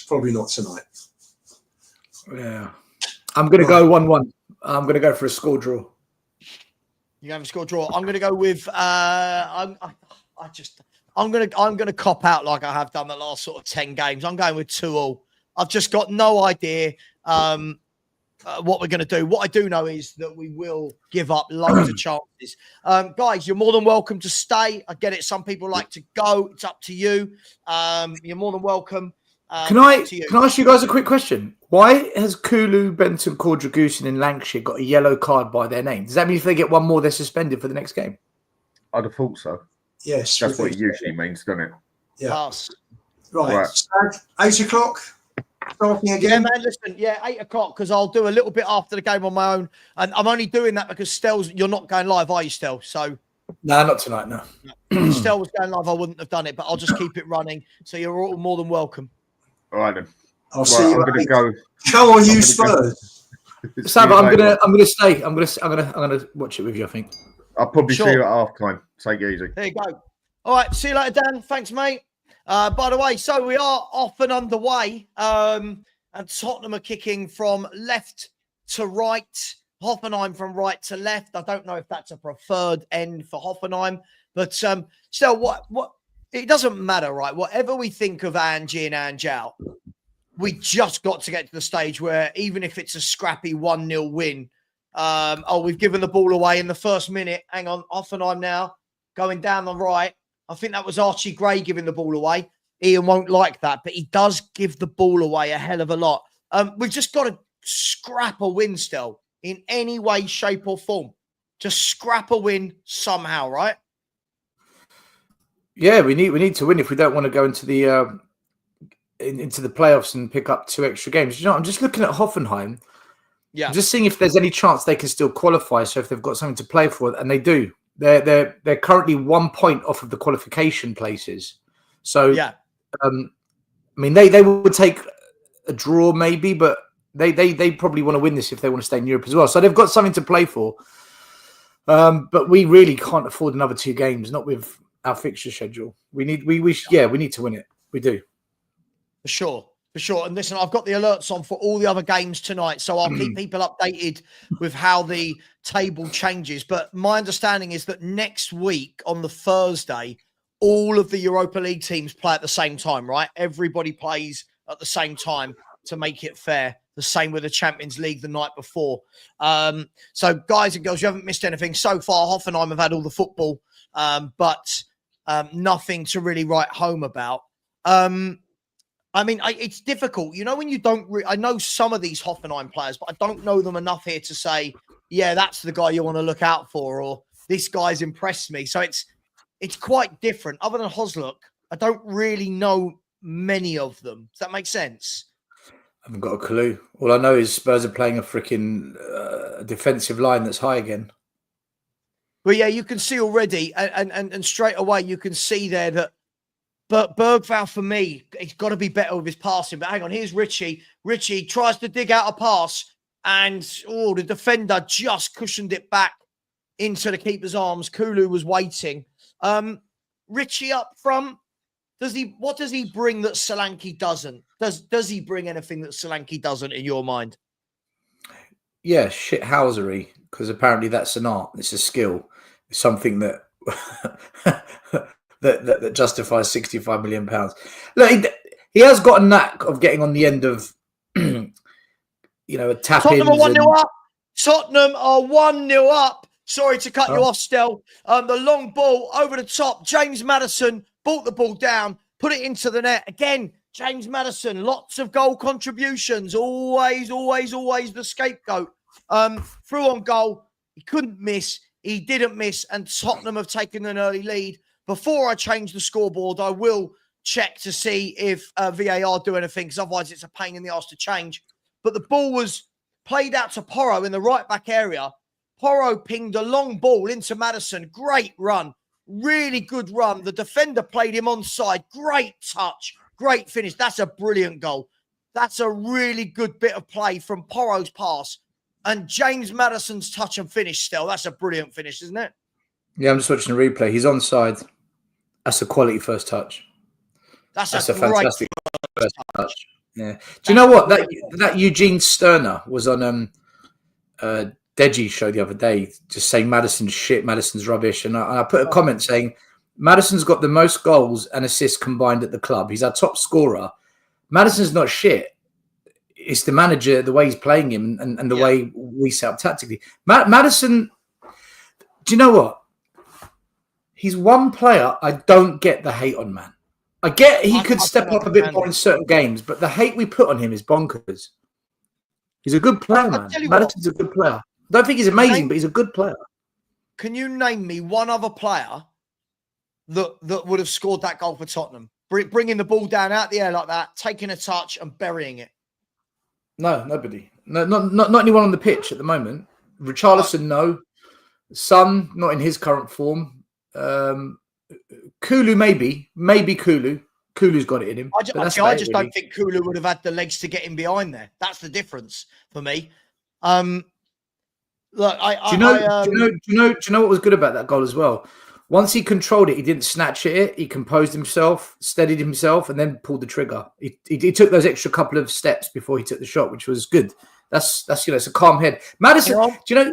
We're in again. It's cleared. Sorry, Maddison again. See, every time I think Maddison gets the ball, I feel like he's looking to make things happen, and yet he's always the one. If he gives the ball, Maddison. It's never Kulu. By the way, it's Poznan 1, Anderlecht 0 in the first 3 minutes, and if I'm not wrong, Matej Vidra with the assist. The other goal in Europe, other than our goal tonight, is Karabag 1. FC Steaua Bucharest 0. So Karabag still got a chance to sneak into that top 24. Have Karabag. So a few goals flying around early doors. Still, I always say this at this stage: when Spurs have scored, just nothing silly. Like, do you know what I mean? Just like nothing silly. Don't go and immediately give them options to get in behind us. That's where I am with Tottenham. Just nothing silly. Yeah, don't give them an easy goal. Don't and no gifts like we did against Man United in the Carabao Cup. Just play it simple. Just because now Hoffenheim, the impetus is on them to win the game. So all we've got to do is just keep the ball calmly. No, absolutely. So it looks like Spurs. Looks like we've found a way that we can get in behind them a couple of times now. Let's see what have Hoffenheim got. We're pressing well at the moment. We are pressing them, not allowing them out of their own half. But we are just under 7 minutes gone. So let's see how this game is settling. Let's have a look at the league table on this, Stell, as well at the moment. 1 second. So the league table is such. Tottenham, with that goal, have moved up into 4th. So with that goal, we're currently sitting 4th. And Anderlecht losing, they're below us on goal difference. So at the moment, a good night at the moment with Anderlecht losing and Spurs winning, but a long way to go. And now they've got a 4-on-4. A 4-on-4. They've played the ball out wide to the left. Then one more. Then the ball's pulled back. The shot blocked by Radu Dragusin. Headed back in. And Spurs finally clear it. Big Barry, this has got to stop. I blocked you. How's this? How are you back in? I blocked you. Why do people dedicate their life and time to just going on the internet and shitting on people that are doing channels? Like, surely you've got more and better things in life to do to benefit yourself. Like, really? That's like his weird. sister. He could be doing his sister. That would be more sorry, I shouldn't say that. I was going to say, yeah. Bit harsh, but if you're going to be a dick, then right. Spurs now with an opportunity on the right-hand side. With Kulusevski plays a good ball into Richie. Richie with a first-time ball that's gone past the keeper into the path of Son. Feints, then gives it to Maddison. Maddison feints, turns right, turns left. Back again to Son. Son turns.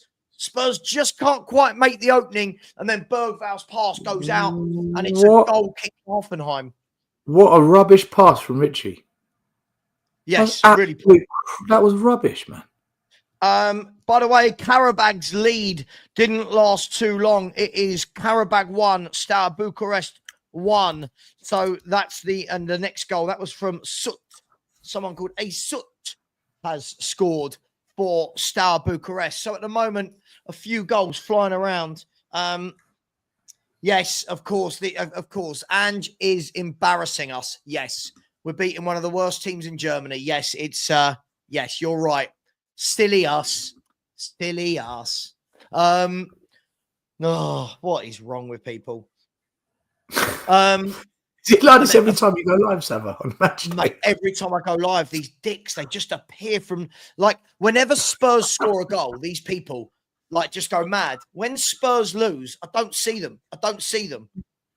Surely people would rather watch the game, man, than sit in comments just having a go at each other. It's nuts. It's madness, isn't it? It's madness. Yellow card there for the number 12, the Hoffenheim centre half, for a foul on James Maddison. So target him. He's on a yellow card after 9 minutes of the game. As Hoffenheim play the ball back to their keeper, he slices it long, and Porro's going to head that away. But Hoffenheim win the ball back. No, Bentancur gets in with a tackle. Good to see Bentancur back on a football pitch still after the head injury against Liverpool. Good to see him back full stop. We need someone that's half decent in the middle. Well won back there by Richie, and then the ball forward by Maddison wasn't the best and goes straight into the arms of the Hoffenheim keeper. So it's been a decent start here. We haven't really let them get in behind. We're pressing well. Let's just hope we can keep this up. Good ball by Porro, headed back though to the keeper by the right back. So at the moment, all is going well. At the moment, long way to go. I've supported Spurs far too many years to get carried away. And there's Hoffenheim play their way out of the press. And now a good ball out to the right winger. The right winger now, he plays a ball into the centre forward. He lays it off one more. Not the best ball, but his teammate recovers it, then whips it in. Poor cross right into the hands of Austin nice and easily. So every now and then they put a little decent run of passes together. But at the moment, they don't look too dangerous. Yeah, they haven't threatened us, man. We're bossing this game. We're in complete control. We need an apology to. They're everywhere still. Honestly, these people, they're everywhere. Right, let's block that person. Apologise for what? We're 15th in the league table. We're playing a team that's 17th in their league table. Here's Kulu. He slipped in a good ball to Richie. Richie's shot is parried really poorly by the keeper, but luckily fell to their centre half from their perspective. Richie with a drive low down, and Bauman, the goalkeeper, should have saved it, but for me, made a bit of a hash of that. And in the other game, Bodo Glimt 0, Maccabi Tel Aviv 1. So Bodo Glimt 0, Tel Aviv 1. We'll see if this has had any effect on the top of the Europa League table. No, at the moment, no. No, it hasn't. Roma are still 0-0. They're a team that could creep into the top 8 if they win today. They're not too bad under Ranieri. Yeah, they've drastically changed their form under him. Yeah. Yeah, Spurs are dominating this from a possession point of view. I would expect that. This team does look like a team that are not in any sort of confidence and have lost a lot this season. But as I said, we're currently 4th. Obviously, a lot of games to go today, this evening, and then much later this evening. So early doors, but 13 minutes gone. Tottenham 4th in the Europa League group, and a much needed 3 points in this competition as it stands. There's a ball played through. We're through there. It's got to be. Oh, gosh, how have you missed that? Oh, no. Porro. Oh, no. Porro was played through. Good ball by Son. It just evaded the defender who was stretching. And Porro, you've got to score that. Oh, what a miss. Oh, what a miss. What a miss. What a miss. You've got to score that. Got to score that. Should be 2-0 to Tottenham and game over, really, after 14 minutes. Absolutely fucked it. Yeah, I mean, I'm not willing to say, well, it's his wrong foot. I mean, he's a pro footballer, 12 yards out. You know, you've got to... Anyway, here's Hoffenheim at the other end. Spurs doing really well pressing and tracking back here. Hoffenheim, though, they've got bodies over. Spurs have now got bodies back. The Hoffenheim winger goes wide, crosses it in. It's gone past everyone and then cleared in the end by Ben Davis. And now Kulu has got the ball on the right-hand side, but Kulu can't control it. And as always, when the ball goes to Kulu's feet, I'm not surprised that it's ended up back at Hoffenheim's feet. And it's a throw into Hoffenheim on the left-hand side. And there's another foul by the Hoffenheim player. I think he's going to get booked for that. Is he going to get booked? It was on, is that Rodrigo Bentancur or James Maddison? I think it's James Maddison. I'm about 20 seconds behind you, so I can't answer questions until... That's all right, it's all right. Oh, sorry, man. No, mate, it doesn't bother me. It's just I can't comment until I see it.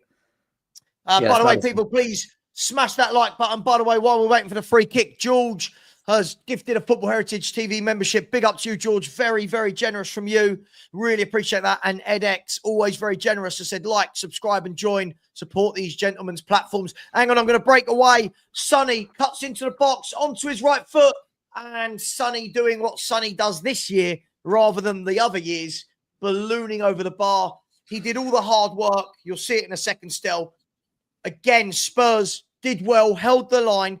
Sonny with a cheeky cheeky little back heel, put himself in a good position, leant back, and it was always rising high. But big up to NX. Thank you very much. And yes, please do subscribe. If you go back and watch that, right?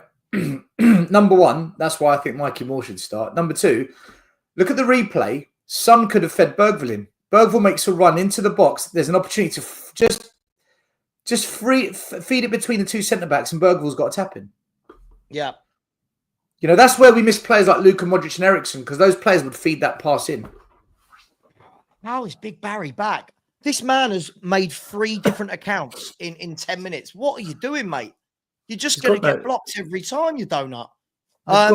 These people have got no life. I'm telling He's you. been pumped. Surely there's more to life than making multiple fake accounts. It's madness. Anyway, here's Hoffenheim with the ball back to the goalkeeper. It seems like, I don't know if it's just me, maybe everyone in the chat might think I'm crazy. It seems like quite a big pitch, this. Seems like a big old pitch. So there should be a lot of room. Big up Karate. Thank you very much. There's a lot of empty seats in this stadium. I don't think the fans fancy this, you know. I can see empty seats everywhere. I've got sub-only mode on. Oh, maybe he subscribes and then waits 5 minutes. Have you put like a time limit that you've got to be a subscriber Hang for on. like 10 minutes? Yeah, sorry. Tottenham we didn't clear it properly, and then in the end, Porro does and a free kick to Spurs. Let me have a look. I'm pretty sure I did. If you can change your subscriber mode that you've got to be a subscriber for 10 minutes before you can comment. Oh, Hoffenheim are in. I've got subscriber 5-minute mode. I can't understand how this guy is constantly coming back. Savva, make it 10 minutes. Yeah. Make it 10 minutes. He'll go away, buddy. Chloe, look at this face, Chloe. Look. He fancies you. Fancies me. Of course he fancies me. Anyway, so Tottenham Hotspur could be 2-0 up here. It's only one a really well taken goal by James Maddison. And again, a bit more direct, that goal, wasn't it? Porro with the pass over the top. Maddison, old school, taking it down, volleying it in. And we're in control at the moment. We've got to obviously be careful on the break for them. But at the moment, I'm not panicked. At the moment, we're comfortable. Would that be fair? Mate, Hoffenheim have done nothing, Savva. They've literally done nothing. We're a far superior team, honestly. Yeah, for sure. I don't. Do you know what I said? 1-1, but really, this could easily end up being 3-0. You know. Hang on, here's Sonny. He's beaten his man, then gone down. The referee's just having absolutely none of it, and now Hoffenheim can break, can they? Really good tackle back from Bentancur. Really good tackle back. We've been very good at tracking back here when we lose it. But Sonny there, for me, again, really poor. Hang on, Hoffenheim have got the ball here in a dangerous position. And a free kick given away about 30 yards out by Kulusevski. Silly foul to give away, really, on Kramaric. That wasn't a foul on Son, was it? No, I've just seen the replay. He's gone down way too easy. Big up to Barney, who said these spammers don't deserve the airtime, guys. Big up to you both. Love the streams. Thank you very much, Barney. Really appreciate you, my man. Kulu needs to be careful. He's on a yellow from the previous. He'll get suspended for the next game if he doesn't just hold it, rein it in a little bit. Who's the goalie tonight? Is it Forster or Brandon Austin? It's Austin. Okay, so Forster's. Oh yeah, he's well, he must. Is he still got the stomach bug, or is he just? That's it. He's done.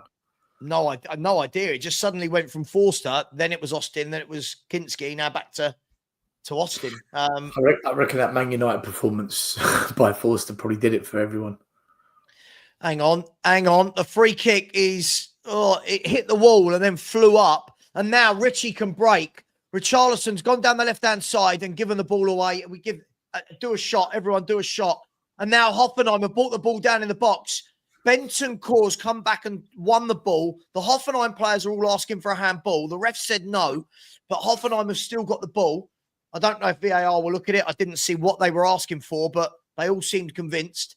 And now Hoffenheim has still got it on the left. This Hoffenheim team, for me, looks very weak. Looks very, very weak. I'll be very disappointed not to win this game from this position. Richarlison is an absolute joke. He's such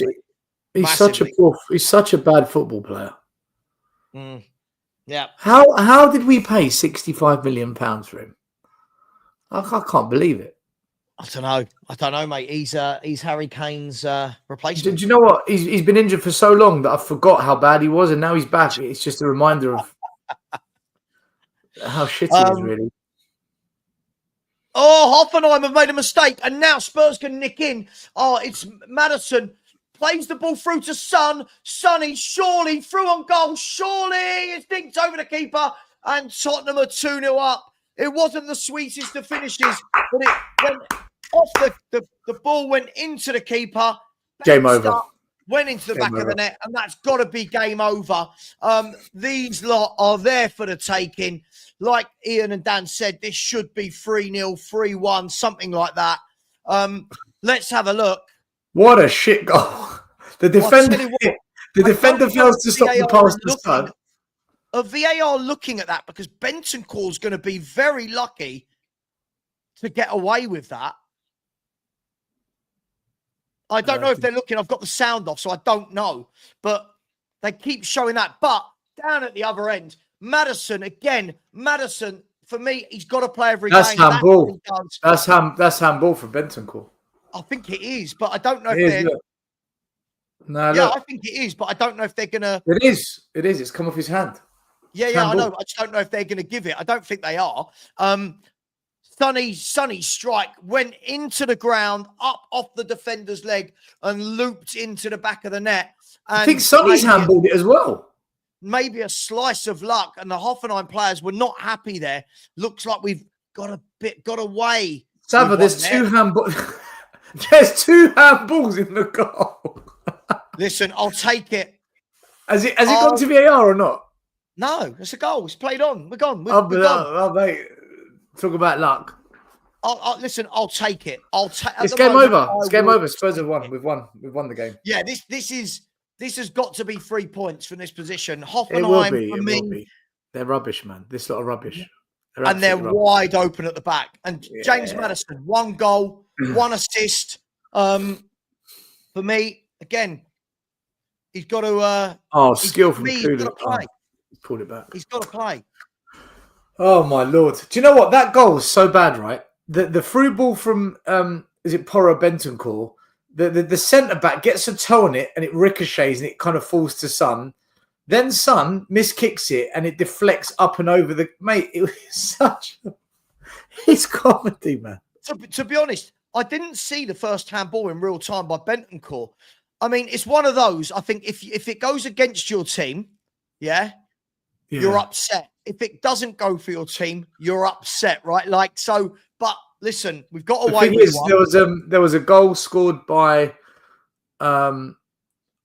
Arsenal against Aston Villa to make it 3-2 to Arsenal, and the similar thing. The ball's hit Havertz's fist, and they deemed it as a no goal. And that's basically similar, and it wasn't given. So just goes to show we don't know what the rules are, Savva. It's so inconsistent. Yeah. But listen, I'll take it. I'll take it at the moment. But a strike there from Hoffenheim, but again defended well. The shot was blocked, and Tottenham looked like on the break. We're on the break again here. Richie won't get past his man that time, but I think if we play this right, there's goals here for Spurs today. On the break, they look wide open at the back. Winston Smith, these guys are annoyed Spurs are winning. Sure. Not sure what the... Oh my God. So why if that's the case, Winston, why are you here watching? And where were you when we lost all the last 5 games, by the way? Where were you? I just don't get it. I just don't understand it. Oh my God. Anyway, here's Hoffenheim.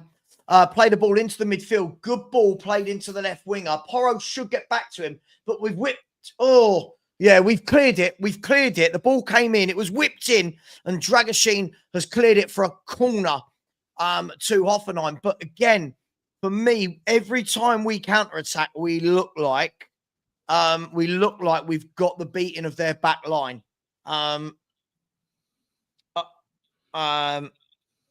I completely agree, Joseph. I never ever want Maddison deep. I just don't. You don't buy players like that to be deep.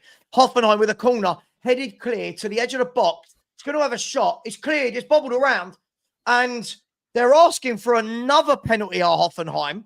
I think they're saying that the number 33, Morstedt, they're saying he was held. Let's have a look here. The shot came in. It fired into him.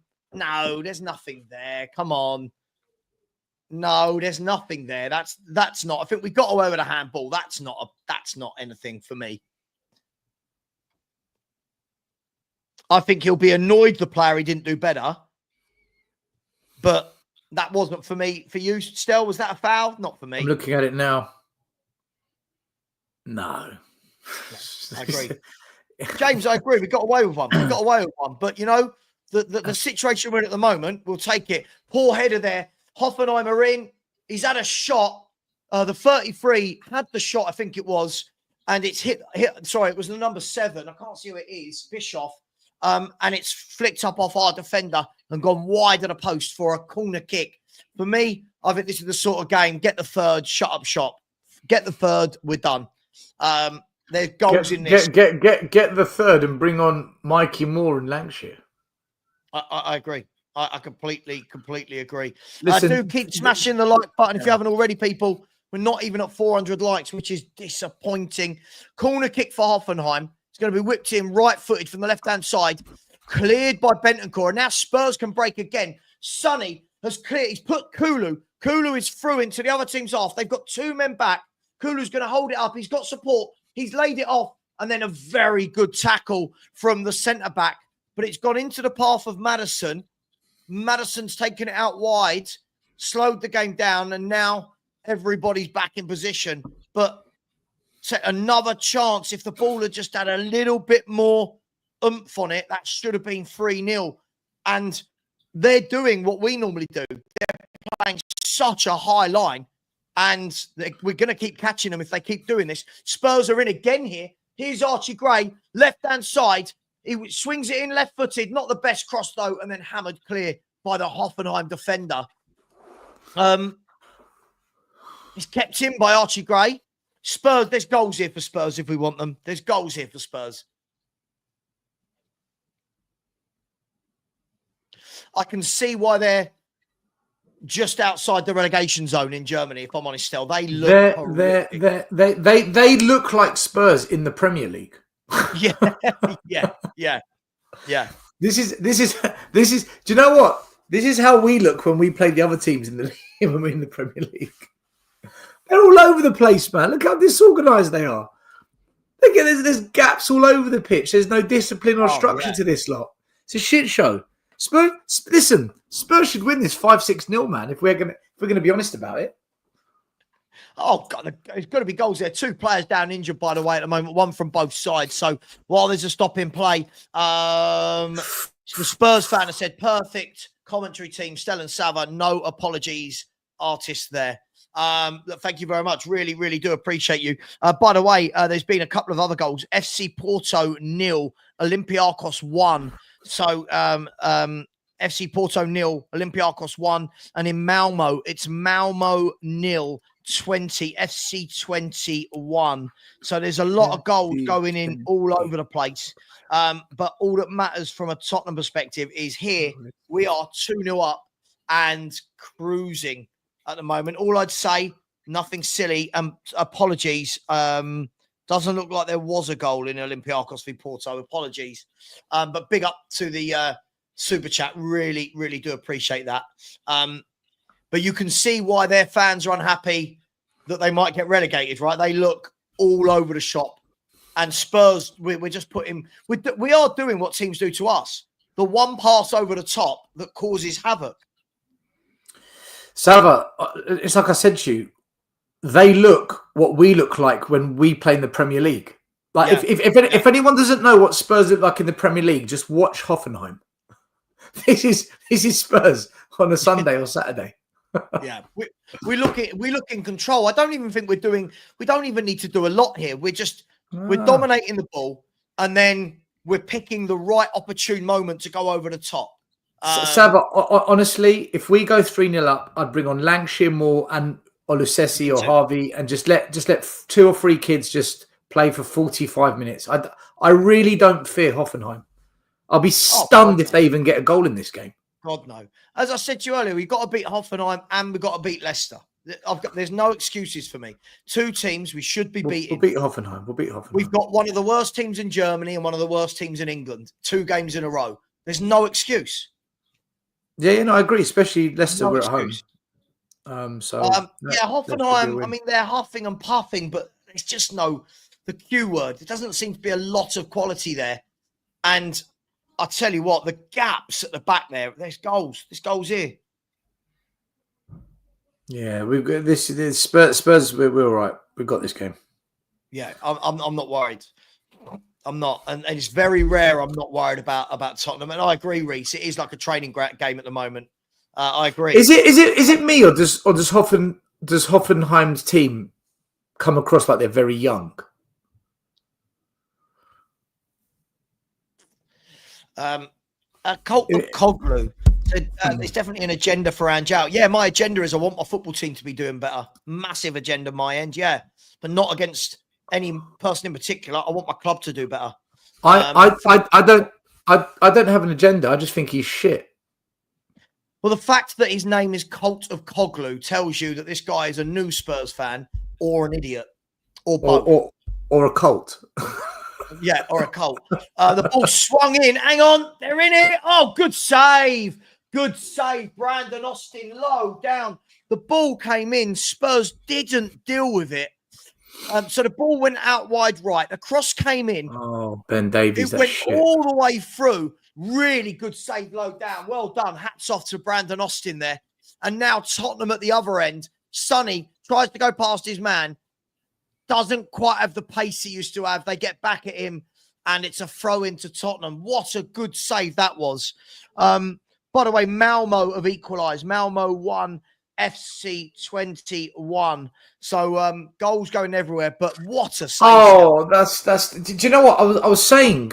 I was saying this season, Brandon Austin, the coaches at Spurs highly rate him. They really think he's a top keeper, and he played for England under 21s. He was good there. I don't understand why Forster started ahead of him at all.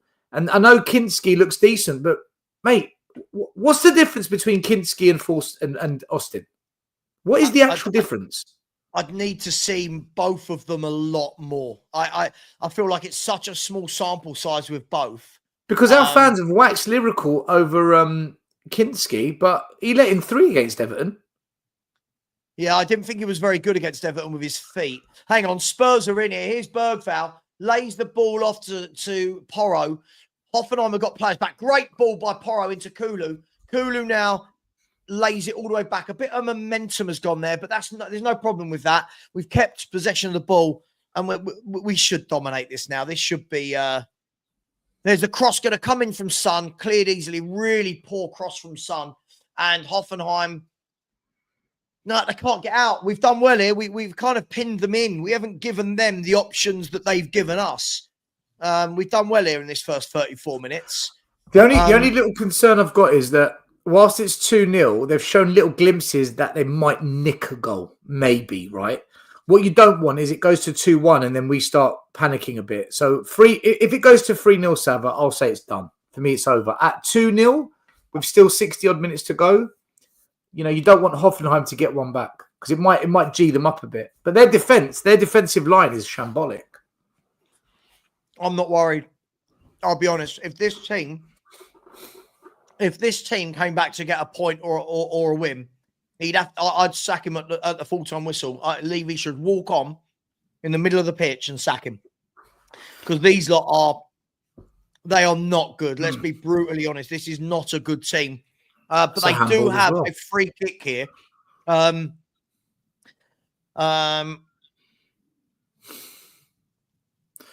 Davies again, man. Why is he still at the club? Hang on. There's going to be a free kick to Hoffenheim. It's going to be on the left-hand side. It's going to be swung in. No, it's not right-footed. Swung in left-footed, headed. They won the ball, but it's gone over the bar. Oh, no, apparently they didn't win the ball. And apparently the linesman has overruled the ref. And it's a goal kick, and Spurs take it quickly. It's a good ball down the line again. And Kulu, has he got the legs to get past his man? No, he holds it up, then gives it away. Kulu, again, for me, far too many loose passes. Now Hoffenheim can come down the other end. And Porro tidies up the mess created by Kulu. Listen, I like Kulu still. I just think everyone's gone way overboard. His all-round play for me it's far too lackadaisical. Just too many times he gives the ball away for me. I think he's the best of what we've got. And that's what it. Oh, What, did they nearly score? the ball's come into the box, no danger, and we've left a bloke standing on his own. And if he had had a better touch and a finish, it's just really lack of concentration. The ball was swung in from the right, I think, by Kramaric. The centre forward's on his own, but his touch, he didn't control it well. It got stuck under his feet. Savva, this is what I was saying to you 5 minutes ago. Hoffenheim are showing signs that they could nick a goal, maybe, and this is what I was saying to you. I can see them being able to find one goal, maybe. This is why I want it to go to 3-0, because at 3-0 it's over for me. But if they get one back and it's 2-1, then it becomes a little bit nervy, which it shouldn't be, you know. No, agreed. Well, it's another corner here from Hoffenheim. So that corner there was cleared. It's going to be another corner from the right-hand side. This one's going to be an in-swinger, left-footed, into the 6-yard box, I would guess. Savva, this team's a bunch of kids. We're playing into the 6-yard box. A bit of a calamity, but Richarlison clears it. Kulu again loses the ball. Hoffenheim come again. It's scooped, literally scooped out wide. He takes Archie Gray on, and then Gray puts it out for a corner. Again, sorry, guys. Watch Kulu. The number of times that it's at his feet and given away. Clear the ball. He's trying to bring it down in a dangerous area. Hoffenheim have taken their corner quickly, whipped in again, and a poor cross this time into the arms of Austin. So Hoffenheim have just got the last 5 minutes. They're just starting to. Mate, that number 30, the number 33 for Hoffenheim, he's up for it. He's well up for it. They've had 10 attempts to R5 still, but you know nothing. The tide. I feel after the first 20 minutes, the tide's kind of swung a bit. Hoffenheim again. Spurs can't clear it. It's on the left-hand side. The number 27 takes a touch, dinks back again. Now he's going to cross the ball in, headed clear, and now can Tottenham break? This is where we've been good. Richie loses the ball, but Bergvall tidies it up for him. Really poor hold-up play from Richarlison. Really poor hold-up play. And now Hoffenheim are coming again. We're kind of pinned in. Sorry, they've kind of pinned us in. There's a ball all the way across. Hoffenheim, the player brings it down, has a shot, blocked, and he's in. It's going to be, and Spurs. Tell you what, Stel, I think you might have been right just now, you know. I'm telling you. Savva, I'm telling you can see it. That number 16 for Hoffenheim is fucking shit. What a shocking midfielder he is. They are. He's awful. They are sniffing a goal, though, aren't they? They're starting to dominate in there. Savva, you can tell. You can feel it coming, man. You can feel it coming. I'll say this as I always do. 5 minutes to half time. Just get to half time. Don't concede. Richie can't hold the ball up again. He is shocking, by the way. Hoffenheim now, they're starting to get a bit of belief. Richie's crap. Kulu is slow, and Ben Davies is all over the shop in that defence. Honestly, you're right. Get to 2-0 and then just bring on Mikey Moore, who's a better attacking player than than Richie. Just bring him on. At least he'll cause some problems.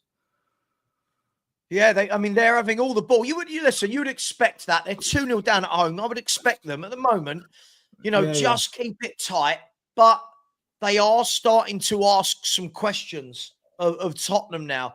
So how many times have we seen this in Europe this season against Ferencváros, against Karabag, against AZ Alkmaar? When we play teams, we've got the lead, and then we begin to disintegrate.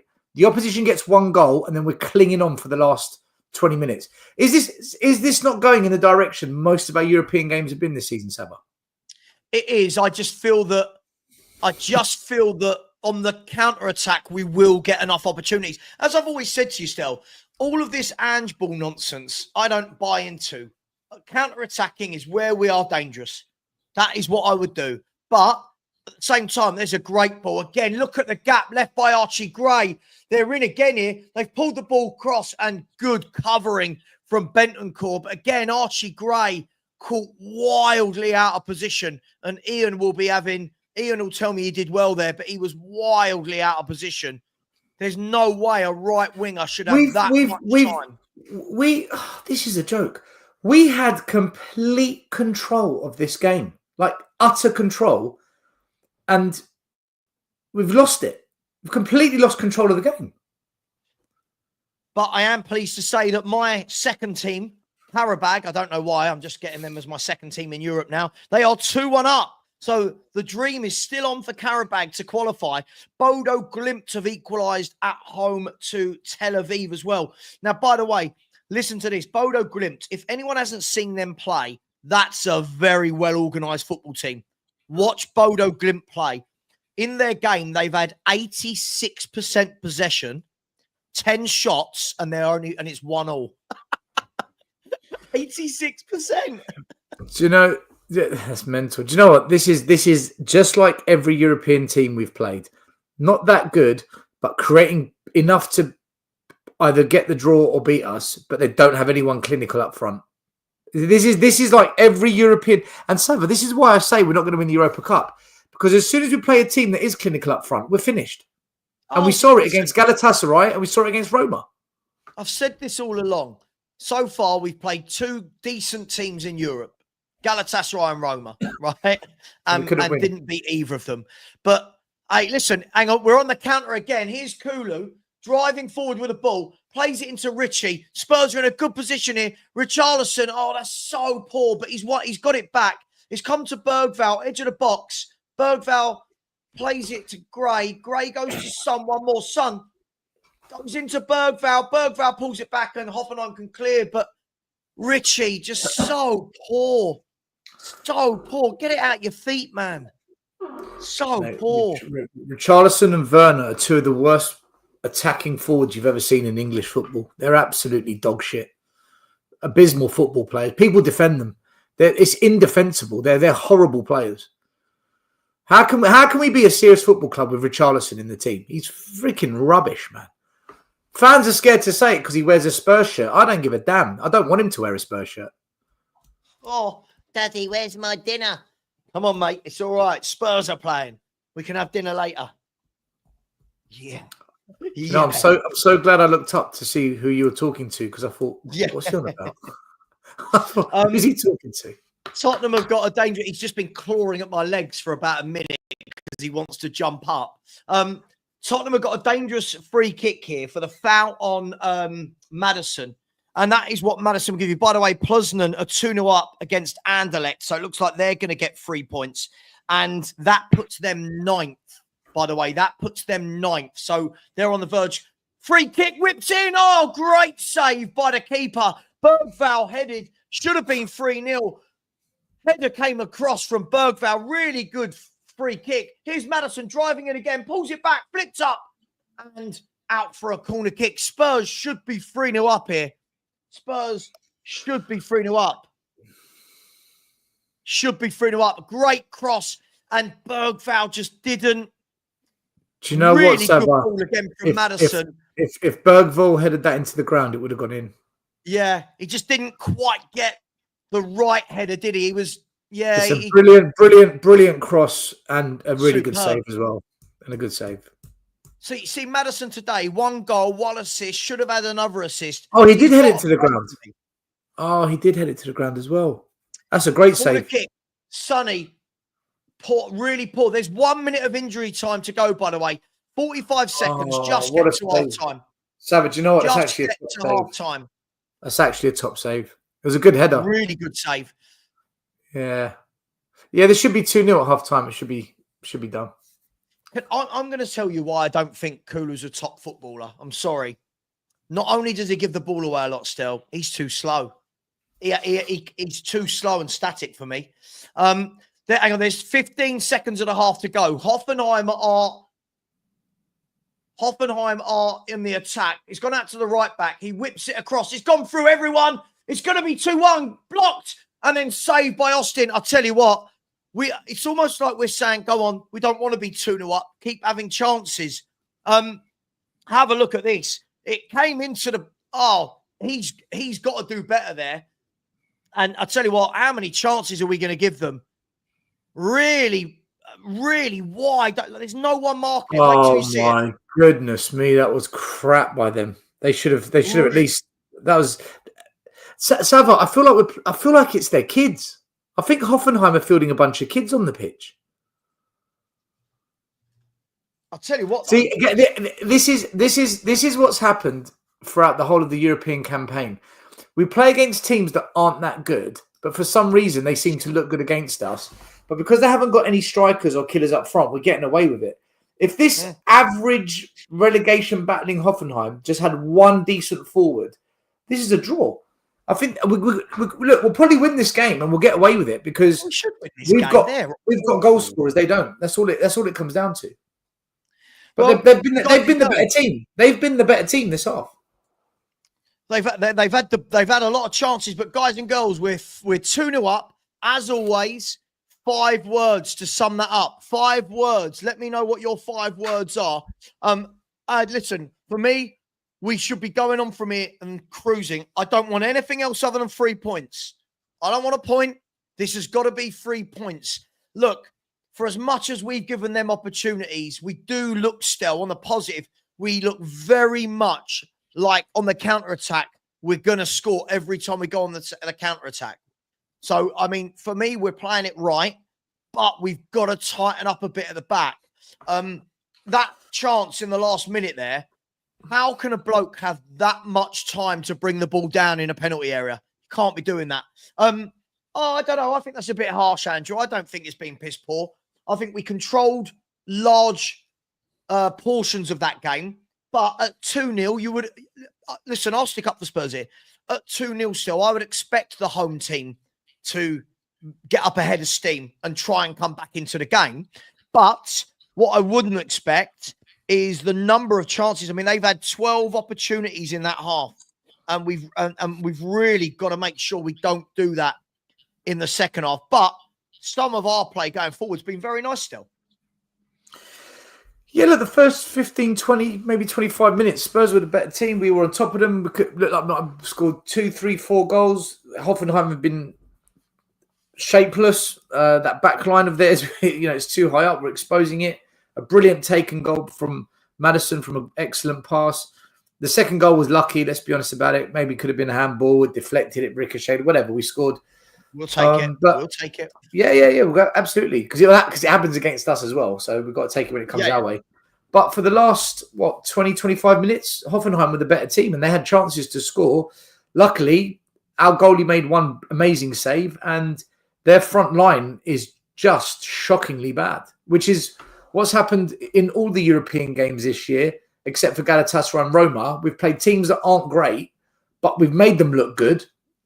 But they don't have attackers to take advantage of their good play against us. And it's happening again. I just think we haven't played in Europe for so long that we've forgotten what it's like and what we've been like, which is below par, but we're getting wins because we've got killers up front and the opposition don't. So I expect Spurs to win it.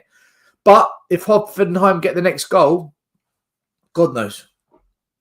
Yeah, look, I mean, I'll come back to you in a second, Stel. I mean, let everybody, just to let you know how we're looking in terms of the table. As it stands, this is live. As it stands, Lazio are top with 16 points, but have only played 6. So you would expect them to, to probably add on to that tonight. Athletic Bilbao are second on 16 points. Lyon currently drawing 0-0, so they are on 14 points in third.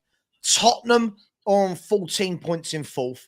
Anderlecht, who are losing 2-0 away at Poznan, are behind us on goal difference. They've got 14 points. Galatasaray on 13 points in sixth. Frankfurt, who have got a game in hand, on 13 points in seventh. And Man United in eighth, but Man United obviously play Rangers tonight. And then outside that, you've got Poznan and Steaua Bucharest both on 12 points in ninth and 10th. Rangers have got 11 points in 11th. Bodo Glimt have got 11 points in 12th.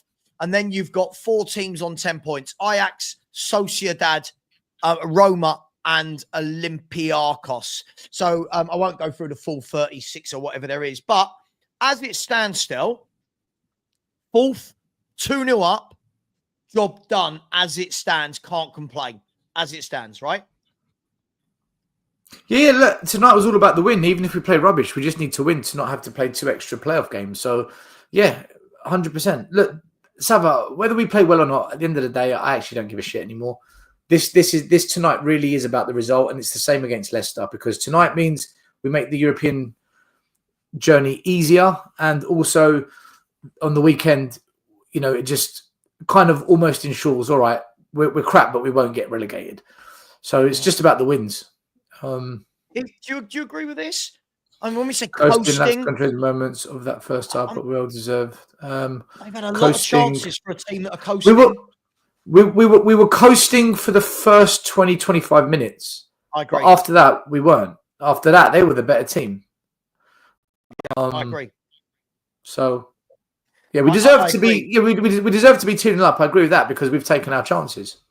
Yeah, absolutely. For me, we should be 3-0 up. If I'm going to be brutally honest, there's a couple there where you think, oh, you've got to score. But listen, let's look at some individuals. Archie Gray and Porro at fullback. I think Porro's had a good game for me. I think he's cut out quite a lot. Gray, I think, again, we're seeing, not knocking the lad, he's just not a left back. He's caught out so much, you can see he's not a left back. Would that be fair? Archie Gray isn't a defender.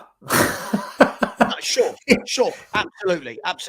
Left back, right back, centre back. I mean, he's played everywhere but goalkeeper at the back. So, yeah, we can't really blame him. He's doing the best he can out of position. It is what it is. By the way, in the Fenerbahce-Lyon game, Fenerbahce 0-0. Lyon have had a man sent off on the stroke of half-time. So, Fenerbahce 0, Lyon 0. Nia Karte has been sent off. And what that does what that means is, if we look, Fenerbahce are, oh God, where are Fenerbahce? Hang on, am I making this up? No, I can't be, because Lyon are in the top. Fenerbahce are 20th. I know that sounds dreadful, but you know what these league tables are like now. One win can propel you. If Fenerbahce can find the winner, they'll be into that little group on 11 points. But Lyon, with the chance to go top of the table above Lazio, are 0-0, but down to 9, down to 10 men. Centre halves today, for me, all over the place. If I'm going to be brutally honest, they look all over the place. The Spurs ones? Yeah, the Spurs ones. Yeah. Yeah, this. It's that last 20 minutes, Savva. We just looked at 6s and 7s again. They're getting into us way too easily, and it's been the story of our season. That back line, no matter what we do, it's not being coached. I've said it 1,000 times. I'm just repeating myself. We just don't coach that side of the game nowhere near enough. Savva, listen, I'll be back in 10 minutes. Just got to do something. No, mate, you're good. You go and do your thing, bro. You go and do your thing. Right. Everyone in the chat, let me know. Let me know what your thoughts were. Look, pleased for Sonny that he's managed to get a goal today. I don't think his all-round performance has been good, but as a forward, grab the goal, and he did by hook or crook. And a really, really well-taken goal. Everyone knows I'm a big fan of James Maddison. I truly believe if you put him in those areas, that is where he will be dangerous. I don't want him, right? I don't know about you guys and girls. I don't want James Maddison on the halfway line. I don't want him tracking back as a number 8. I want him in the number 10 position, doing what he did there. 1, scoring the goal, ghosting him behind. 2, feeding Sonny for the goal. That is what a playmaker does. 1 goal, 1 assist. For me, that is where I would play him, and I would leave him there every single time. And you're right. Yeah, Phil, great ball over the top by Porro. Really good ball over the top. But look, as it stands, Tottenham are comfortable from a scoreline perspective. I just want to guard against, don't concede the next goal, because you know what it's like. If Spurs concede next, you know that we're going to be typical Spurs. We're all going to be worrying about, oh my God, Dr. Tottenham, Spursy. So for me, come out, grab the 3rd goal, and let's put this game beyond any doubt.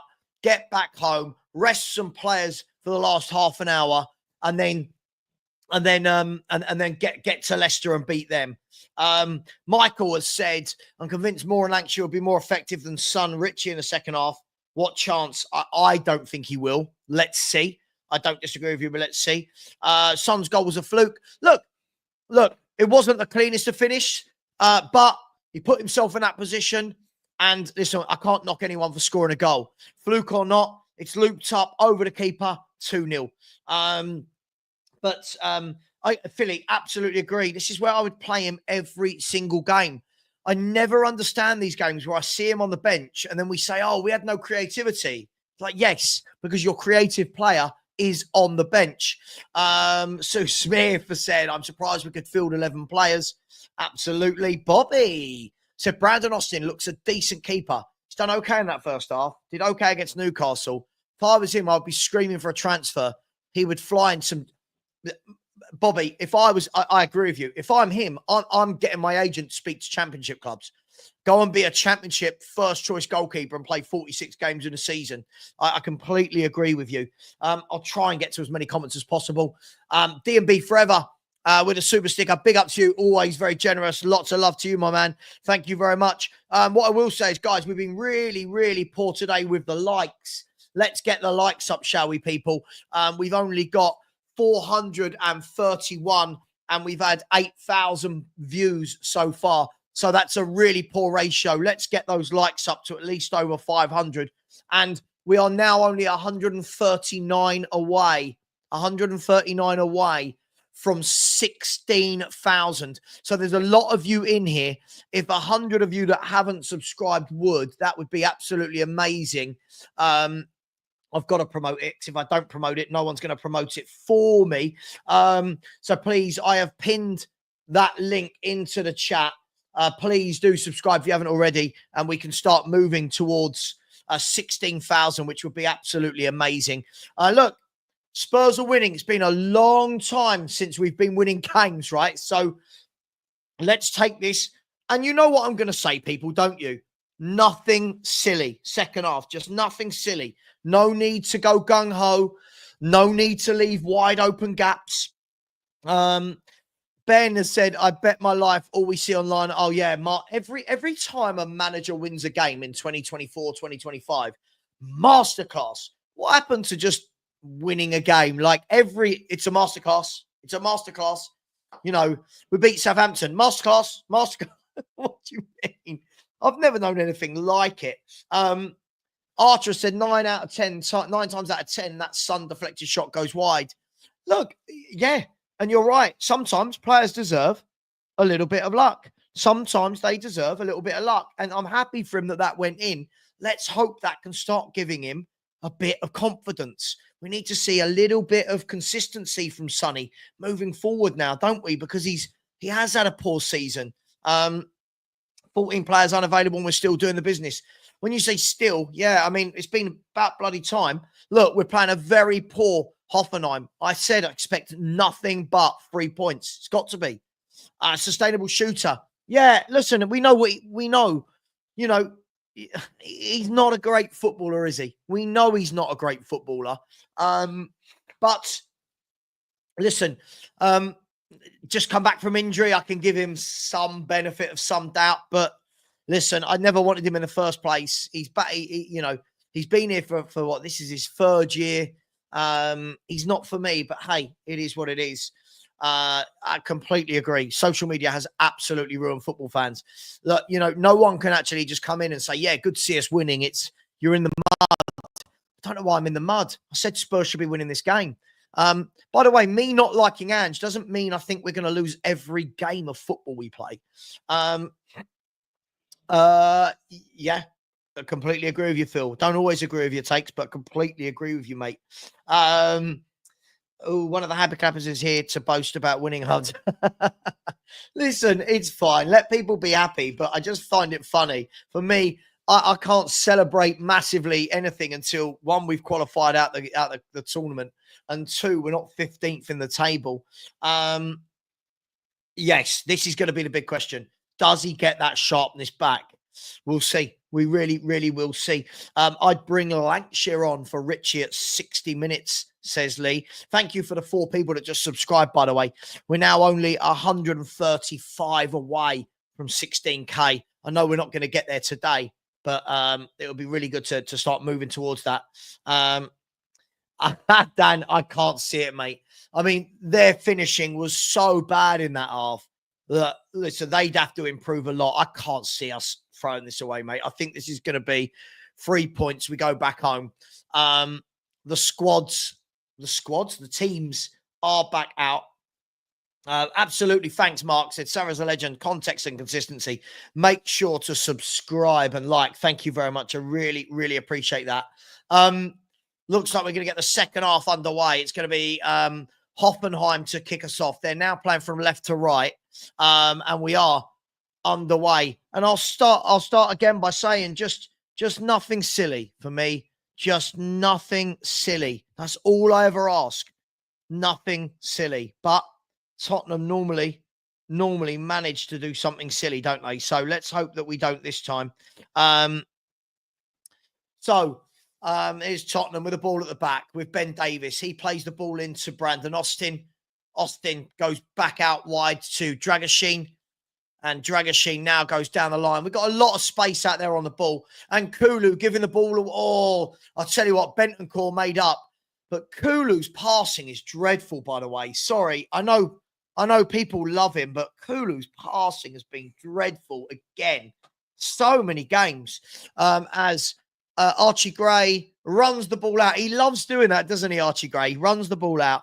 But Tottenham 2-0 up, and it's a throw into Hoffenheim on the right-hand side. Here's Hoffenheim. They're going through the midfield now. They're going to put the ball out wide left. No, they don't. They go back to the centre half and then put it back to the right-hand side. They're huffing and puffing. I just don't know if they've got enough, to be honest, which is why I feel comfortable. However, they have got lots of space out here on the left. He's going to whip it in first time. It's come all the way across. It's gone over Archie Gray's head. The Hoffenheim player brings it down to the number 3. He's going to get a crossing. No, he's not. He's going to go to the 16. He dinks it in. It's gone over everyone and cleared. And then Richarlison with a really poor ball. Maddison can't hold on to it. Hoffenheim have a shot. It's dinked into the arms of Brandon Austin. Big up, Joe. Big up, Joe. And there's a good ball down the line into Kulu. Kulu now, he hasn't got the legs. The defender has gone over and seen that out. And again, Kulu, he ain't got the legs. He really hasn't. Big up, Leo the Lion from the streets. It's Leo the Lion, the streets. All right, Leo the Lion. I don't believe that you are from the streets, but big up to you. Big up to you, my man, whoever you are. Thank you very much. Really appreciate that. Anyway, here's Hoffenheim again. Tottenham with everybody back inside our own half. Still a semi-high line, but Hoffenheim now going down the left-hand side. There's the ball whipped in. Bentancur cleared it, but gave it away. The Hoffenheim player clips it in. Davis clears it. And then can Richie hold it up? No, he's got terrible hold-up play. Yes, I'm half Greek Cypriot. Yes, correct. I agree, Phil. For me, get him in the squad. 10 million. Yeah. Anyway, Hoffenheim again. Hoffenheim are doing the early ask. They're asking the early questions in this second half. You would expect that. They're at home. They're 2-0 down. Spurs have got a good shape at the moment. For me, it's the number of players that can't control a football in our team. Now, here's the Hoffenheim on the left-hand side. The ball's whipped into the box. It's pulled down, and it's offside. I was going to say, why did he stop? Everyone stopped, and it makes sense. The Spurs defender stopped, he was offside. So, yeah, the Spurs back line did its job there. Now the ball's at the feet of Austin. Austin clears the ball. Won again by Hoffenheim. Hoffenheim are winning every first ball at the moment. And now they're going down that left-hand side again. Every team that plays against us goes down that left line. Now they've worked their way into the box. I'll tell you what, we're kind of doing our best here, aren't we, to try and open the door for them. And then given away by Bentancur.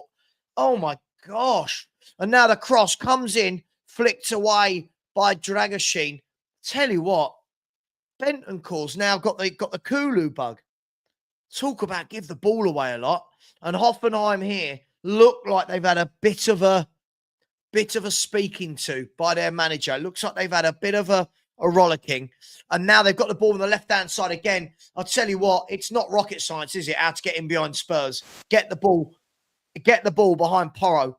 And Spurs struggling to get out our own half here. And Hoffenheim are going to come again. Sel, I mean, I don't know if you've been watching it while you're doing whatever you're doing. Hang on, they're in again here and then pour from them. But we're giving the ball away at a rate of knots. A rate of knots. Yeah, we're not looking Hang on, too they're clever, in are we? it and a shot blocked by Porro. And then I'll tell you what, they've had the hairdryer treatment. They've had the hairdryer treatment here for sure. They are all over us at the moment. They've had the hairdryer treatment. Sorry. Hello. Yeah, hello. It's all right. I'm just catching up with the play. I'm a little bit behind. God, they're all over us at the moment. And as I said, everything still, any team that plays us, it goes down Porro's wing. It goes down Porro's wing every single time. This is what I was saying to you, Savva. When I tried to understand the formation, they've got two sets of three either side. They're going to go down us at the wings, and that's what they're doing. That's what I thought they would do. What minute are you on, by the way? Just out of curiosity. 50-55. 50-55. Right, what am I on? I'm on. Okay, I'm about 20 seconds behind. All right, cool. Look, at the moment, I mean, they're asking all the questions. Here they are again, this time on the right-hand side. Archie Gray, nowhere near his man. Again, they've slipped it down the channel and good defending from Radu Dragusin. That's where Radu Dragusin is good. He wants the one-on-one battle. He doesn't want to run back to his own goal. He wants the battle in the penalty area. But at the moment, we need to get a foot on the ball because at the moment, it has been all Hoffenheim for 6 minutes. Here is Hoffenheim crossing the ball, cleared by Ben Davis, won by Hoffenheim again, though. God, they're all over us at the moment. It's to be honest, though, if they don't score, it means nothing. Oh, of course. We'll end up counter-attacking and making it 3-0. For sure. If we get a counter-attack, yeah. Here they are again, Hoffenheim. They've sneaked in here and great tracking back from Madison, who wins the ball, and then Spurs clear it out.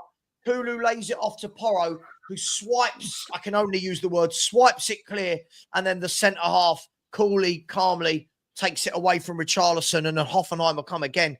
We can't hold on to it still for more than 4 seconds. I could have said 3 or 5, but 4. I went with 4. We are quite defensively compact though, which is good. Like defensively, we look quite tight. Hang on. No. Yeah, no. You're right. You're right. We've just, for me though, you can't keep giving teams a volume of crosses from the right and the left. And here they are again on the right hand side. He's running at Archie Gray, lays it off. Touch, left, right, shoots. Not a good shot. And now Tottenham can break, can we? Here's Kulu. Kulu lays it off into Bentancur. Bentancur with a terrible pass. Terrible. Bentancur's passing. Terrible. And they win the ball back. Why isn't Gift Orban in their team? I don't. Is he on the bench? No. Don't know. Here's Kulu running down the line. He's got no legs. He's got no legs. The guy took the ball off him like candy from a baby. He's got no legs. Got no legs. If you don't have legs, you've got to have quick feet. For me, do you know what I mean? Like Teddy. Remember Teddy? Obviously, Teddy Sheringham. Yeah, but he was intelligent. He was a very clever player. Anyway, here's Hoffenheim again. Look at the space on the left-hand side. Look at the Kulu space. Just got bullied. And Davis heads it clear. Only as far at Hoffenheim. Every ball they are winning. There's a ball into the box. The head's down and he's hit the bar. He's hit the bar. Hoffenheim hit the bar. It's coming. I'm telling you, it's coming. By the way, JS, no one's got a problem. No one said when we sit deep, we've got a problem. No one said that. Stel actually said we're compact. You're not using these. I just said defensively, we look quite compact. It's good. What they want to do, they want to knock us still without actually listening to what's being said. I've got no problem with us sitting deep. I've got a problem with how much we give the ball away. Exactly. When you transition, you've got to keep possession, and we're giving the transitional passes away far too easily. Richie, oh my gosh, how many times Richie, Bentancur, and Kulu, they give the ball away for fun. They're coming again here. But well stood up that time by Son. Yeah, when we go back into this compact shape, I've got no problems with it. When we get the ball, though, we've got to stop giving it away with our first pass. Oh, apparently Gift Orban's cup-tied. Because I'm surprised he's not playing. Oh, that makes sense. I thought you can't be cup-tied in Europe anymore. I thought there was a rule Yeah, now. I think... Hang on, he's got it out his feet. Good block. And now he's cutting in again. This goal is coming. I'm telling you, really bad shot. They are now piling on the pressure. They've had 17 shots in this game in 55 minutes.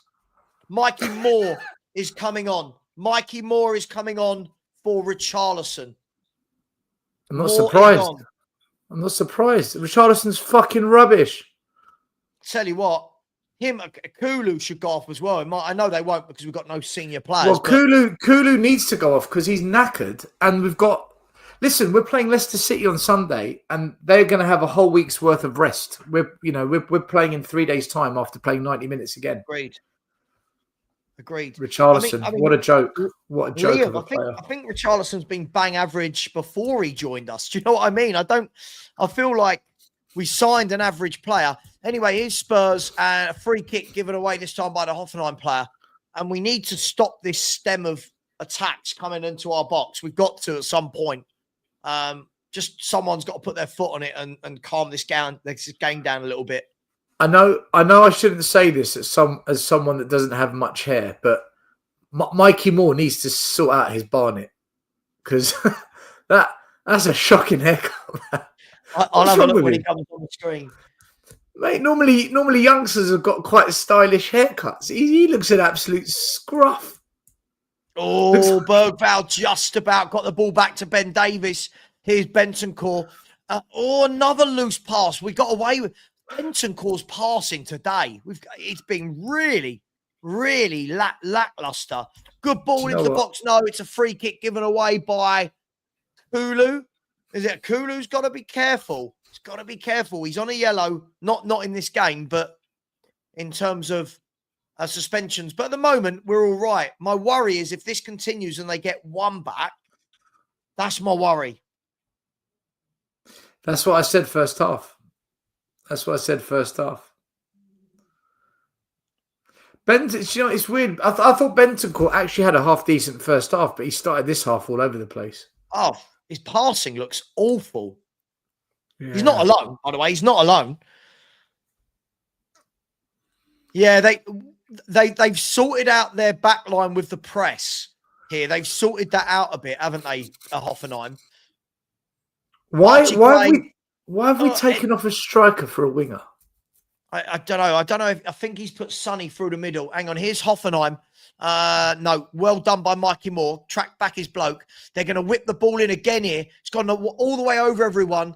They're going to have another dig, are they? It's gone out wide to the left. Tell you what, I've just got this horrible feeling still that this goal is coming. Well, they've got to finish. That's their problem. They're not good at finishing. Yeah, they're finishing shit, but they're getting into us though. They're finding little passes through us, aren't they? Yeah, they're just, and our clearances each time are just falling to a. There's the ball into the centre forward. He's had a shot blocked. Tell you what, some good last-ditch defending going on in there. I'll give them that. There's the ball across and good arms from good hands from Austin. But Hoffenheim are huffing and they're puffing. And let me just double check. Hoffenheim have now had 19 shots in the game. If you want to have a shot, Tottenham are the team to play against. You know, I'll tell you what. If you're a Hoffenheim fan, you can't be too disappointed with the effort your team's putting in here. No, of course. I thought the first half an hour they were dreadful, but since then I think the last half an hour they've dominated, haven't they? We dominated the last 20 minutes of the first half. Yeah, Oh, yeah, half an hour total. Yeah. I see what you mean. Reptile keeper. Mikey has the haircut of a serial. I Sorry, swear to what God. do serial killers look like? Is there like a type? Mikey Moore. Mikey Moore. At the moment, all is good. My worry is once this first one goes in, and I've just got this horrible feeling. We can't get out of our own half, man. We can't get out of our own fucking half. Oh, he thinks it just wide, the player. So there's their 20th shot. 20 shots on our goal. Wow. I'll tell you what, cheeky, audacious little ding. I'm telling you now, people, if we play like this on Sunday, we are not beating Leicester. I'm telling you now. Leicester have got players that can hurt us. What a chip that is. Leicester have got players that can actually hurt us. And they've been out of form. But one of these chances falls to a Jamie Vardy. One of these chances falls to, who's that wide player they've got? Is it Fofana? Yeah, they got Fatawa. They've got the other one as well. The players like Buonotti.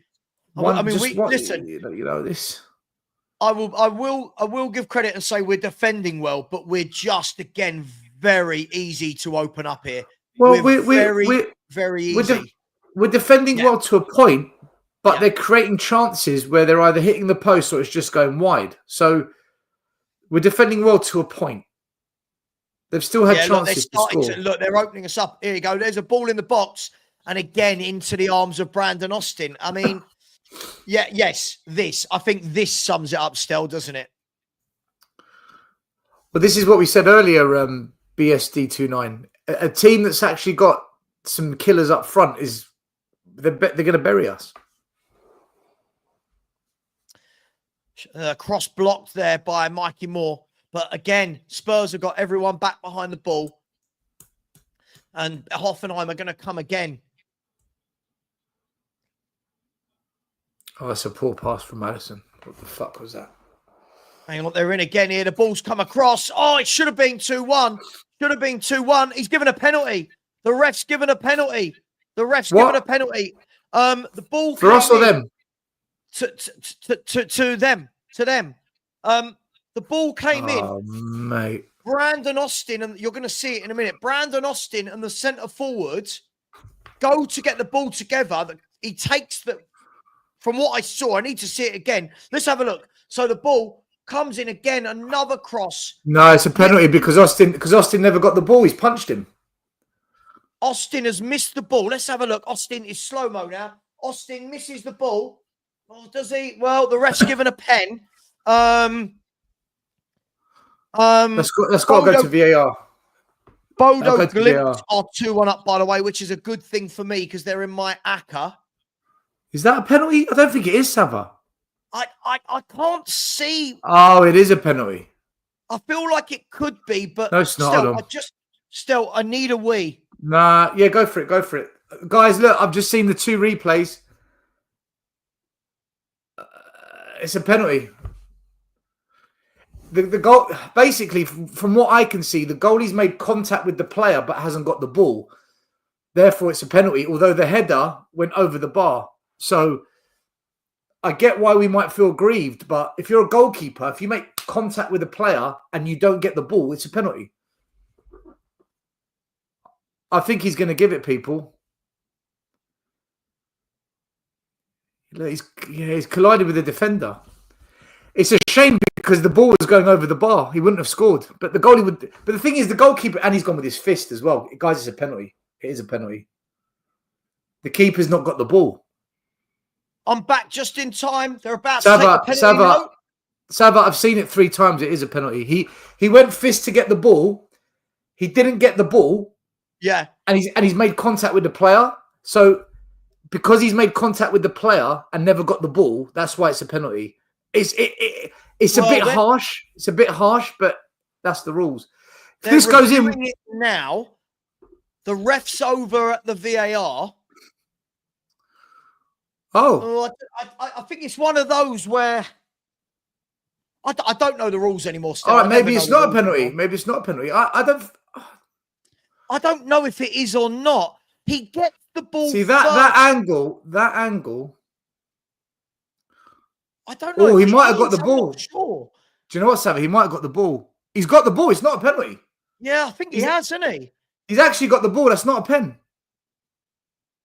Oh, no, did he? Guys, So, I can't tell. I can't tell. He- I can't tell. I can't tell. He touches the ball, but goes through the man. I mean, it's one of those ones in the olden day, you just go play on. But I mean, I don't know. Guys, listen, I don't know. Guys, I don't know. I don't know. I'm honest with you. I don't know anymore. Hang I on. don't know. I'm going to tell you in about 3 seconds. No penalty. No penalty. No penalty. Let that be a warning. Hang on. Who's getting a yellow card? Oh, he's rescinding the yellow card, I think. No yellow card. So Tottenham live to fight another day. Listen, let that be a warning to us. Listen, we can't keep letting them whip balls like this in. So, to be fair to Austin, you know what? It's not a penalty. Savva, it's not a penalty. The more you watch it, he's got there he got first. it. Austin got the ball. He got the ball. He did. It was. Do you know what? Well done to Brandon Austin. Well done to Brandon Austin. That was brilliant from the keeper. Hats off to him, man. He got there. He actually got there. Core. He's got to stop giving that ball away. You watch, someone after the game will say, well done, Austin. Well done, Austin. Yeah, well done. He did well. He did well. He done well, man. So, he done well. But we've got to use that as a warning sign still. We can't now let them just keep crossing the ball into our box. But do you know what? Freaking hell. VAR did brilliantly there for once. Yeah, but that's what VAR, that's where VAR is good. He did the right decision. Yeah. That was good. So, I think, you know, just as well, because it wasn't until the ref went to the monitor that I actually saw myself that he's got to it. Because until then, it didn't look like it, but well played. Oh, that's not what I want. Let's see, Porto. So we survived, guys. We survived. That's actually taken a bit of momentum out of the game for Hoffenheim as well, so it might help us a bit. I've got a 4-team acca today. I've got £100 on a 4-team acca. Just thought I'd share it. I've got Bodo Glimt, and they're winning 3-1. Frankfurt to beat Ferencváros. Lazio to beat Real Sociedad. And Man United to beat Rangers. Mate, that Man United Rangers game is going to be brilliant. Oh, God, yeah. I think it'll be a good one. That's 12-1, 100 quid.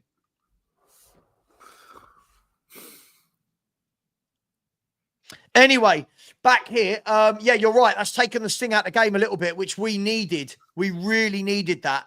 But we've got to, for the last 20 minutes, stop giving the bloody football away. Great position from Son. He's pulled it back to absolutely no one. And now Hoffenheim can break. Spurs have got a lot of bodies forward. Hoffenheim, that's a great ball. They're through on our left-hand side again. He's one-on-one with Porro. The player's going to cut in. He lays it off. He crosses it. It's a goal. And it's been coming. It's been coming. That was a classic counter-attacking goal. They've ripped us apart there. Hoffenheim have scored, Savva. Every Spurs player went forward. And on the counter-attack, again, not blaming Porro, but it was all down Porro's side. So much space. And that's nothing to do with injuries, by the way. That's to do with shape. Oh, look at this. Fucking hell, man. Look at the defending again. Look at that. They fell asleep. Two players have walked, not run. They've walked past our centre-backs, and not one centre-back's aware of what's coming next to him. Oh, Archie Gray playing them all on. We do not coach defending. Them all on. We don't coach defending people. And by the way, all of that started from a really poor pass from Son into the box. He gave it to the opposition. Yep. Really but look at the two centre-backs. Look, there shouldn't be a problem. But look, if you watch, when that ball comes in, Archie Gray plays them all on. Savva, look at Ben Davies, man. He's an actual centre-part. Ben Davies, you're so rubbish. Hang on, we've got a chance here. Kulu down the other end. Yeah, he ain't got the legs. I'm just going to... He ain't got the legs, guys. Guys, do you know what? This is... So, this is exactly what I said in the first half. This is what I was worried about because you could see it building. And then there was one or two people in the comments that say, you want us to lose and all this nonsense. We're just saying what we see. And you could see it. Like Savva's been saying for the last 10 minutes, you can see a goal coming. There's a goal. Either we say what we see or we say what people want to hear. Yeah. Which is it? Hang on. Here's, oh God, that's so poor. Really good. See, now that's how you defend. The Hoffenheim defender there. That's how you defend. Look, I'll say what I always say, Stel. For the next 10 minutes, nothing silly. Like, do not let them get to 2-2 and for the last 10 minutes have an onslaught. Well, this is basically what every game in Europe has looked like. In Europe? Well, yeah, in Europe, like against these weaker teams, I get what you mean. In the league, we're not good either.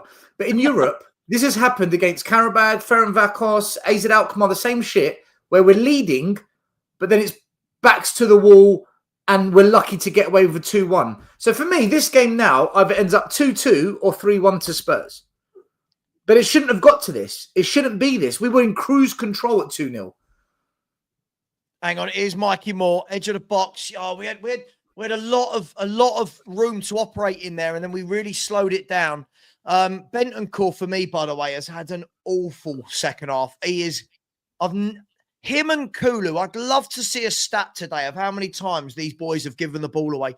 There's a good crossfield pass all the way to Moore, brings it down. Bit of sting taken out of it. Was a bit high across.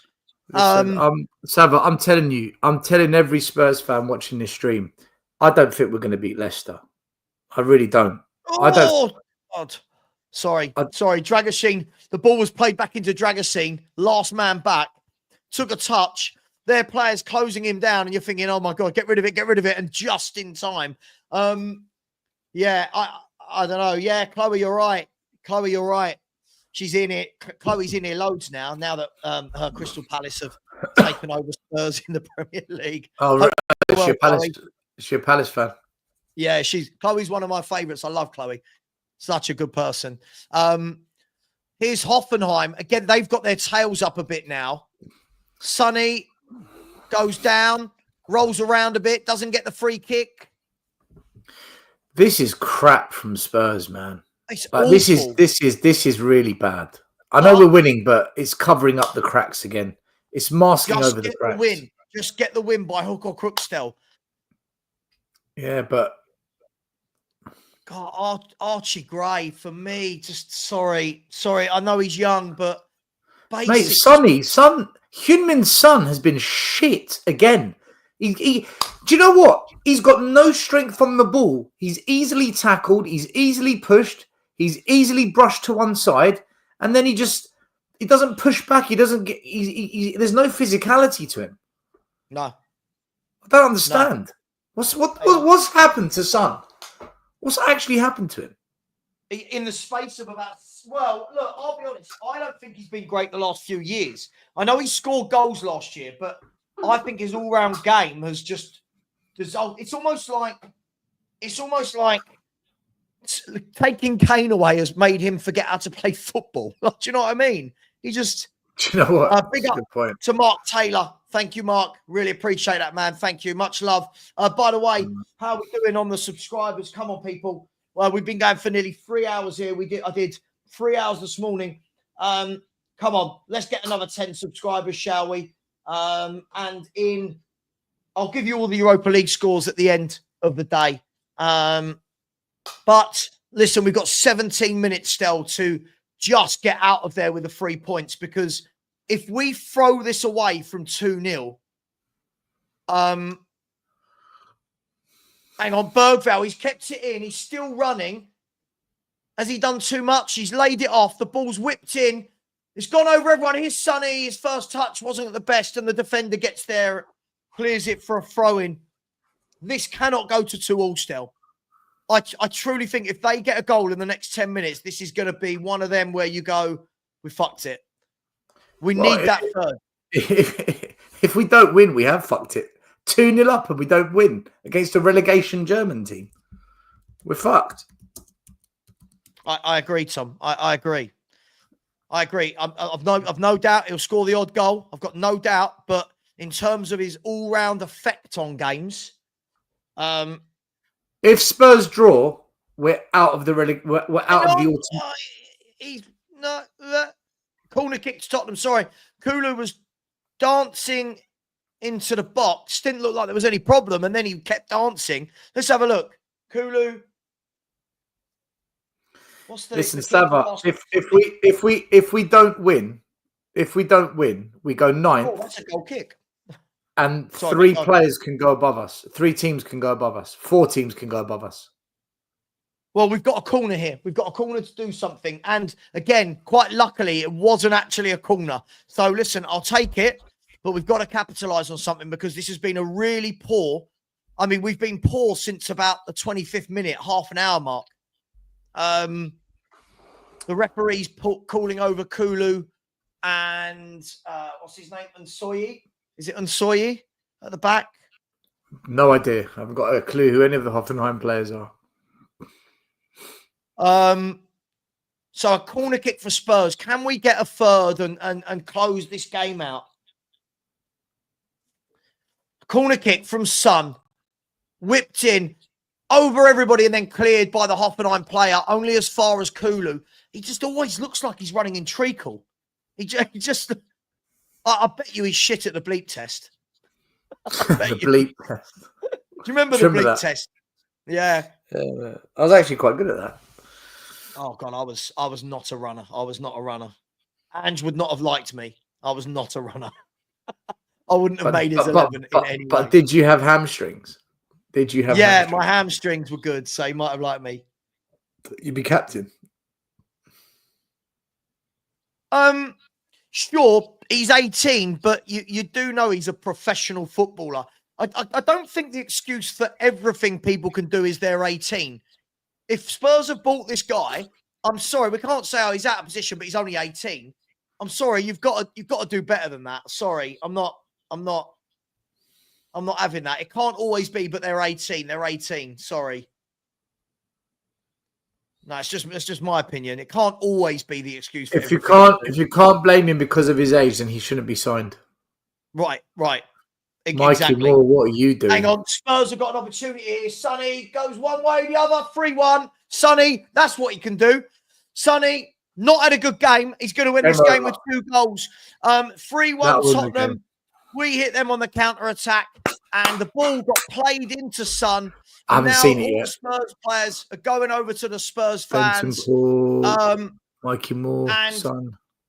Yeah, there's nothing wrong. So I'm just waiting to see. There's nothing wrong with that goal. You know what VAR are like. That's a good finish. That's a really good finish. We've managed to get the third. Tottenham Hotspur 3-1 up. So this time, their centre half, terrible ball out into Mikey Moore. He gave it to Son. And Son, cut in, boom, finished 3-1. That's where you've got to get him on the pitch. 3-1. Listen, 3-1 Tottenham. Surely game. Cussed him all game, but he's popped up with a goal when we needed it. So fair play. Well done to Son. That's what we want to see from him. That's what we expect from him. Finish. Good finish. I liked it. Nice step over. Buried it in the bottom corner and takes away that kind of that worry. You know, it takes away any momentum that they were gaining's gone. Yeah. So I do think now it's done. I don't think Hoffenheim have got 3 goals in them. I don't. Yeah, for sure. Yeah, we'll win the game from this situation. There's 12 minutes left. Tottenham are going to get a valuable 3 points. Plus, that goal there gives us just an extra 1 in goal difference. So really, Savva, I think we will finish in the automatic qualification now because the next team we're playing is Elfsborg, and they're like 26th in the league group. So Elfsborg are 26 in the league group. We're playing them at home. Yeah, we'll qualify. We'll qualify. That's not a problem. Yeah, Let's see who we get over 2 legs. But listen, that was better. Son has gone off now, by the way. Sonny has gone off, and Will Lancashire has come on for the last 12 Finally, Lancashire. Come on.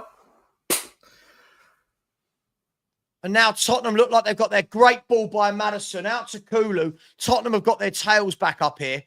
This is what we should have been doing at 2-0. And then the ball through by Kulu is not a good one. And it's into the arms of the keeper. I'm not being impressed with Kulu today at all. Nah, Kulu's been crap. 3-1. Get out of there.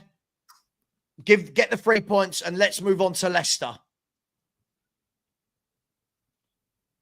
now it seems like we've suddenly found our press again. It seems like we found our press again that we had in the first 25 minutes.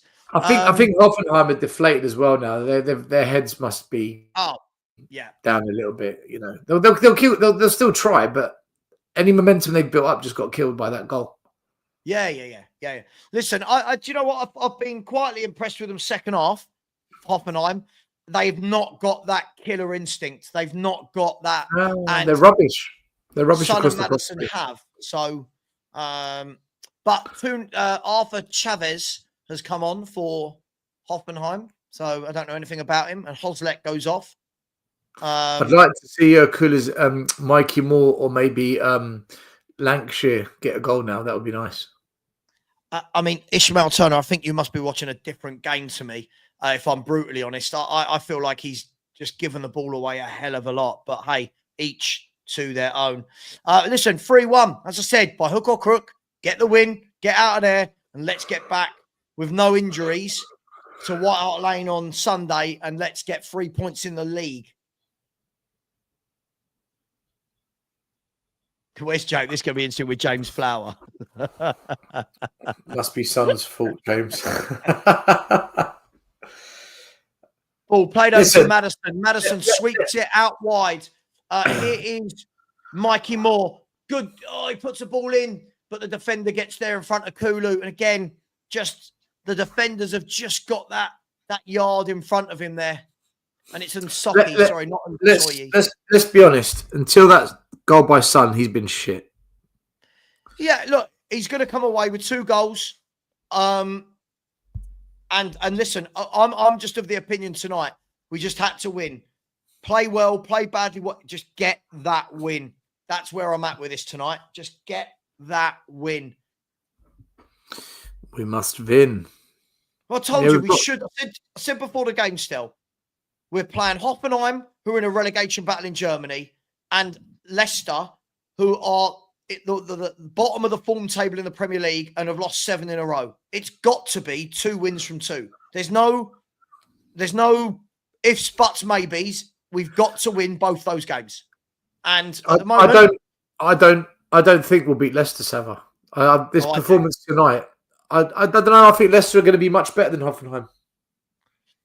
Maybe. I think we'll beat Leicester. I do think we'll beat Leicester. Here's Archie Gray. Goes out wide to Moore. Cuts in past his player. Does well.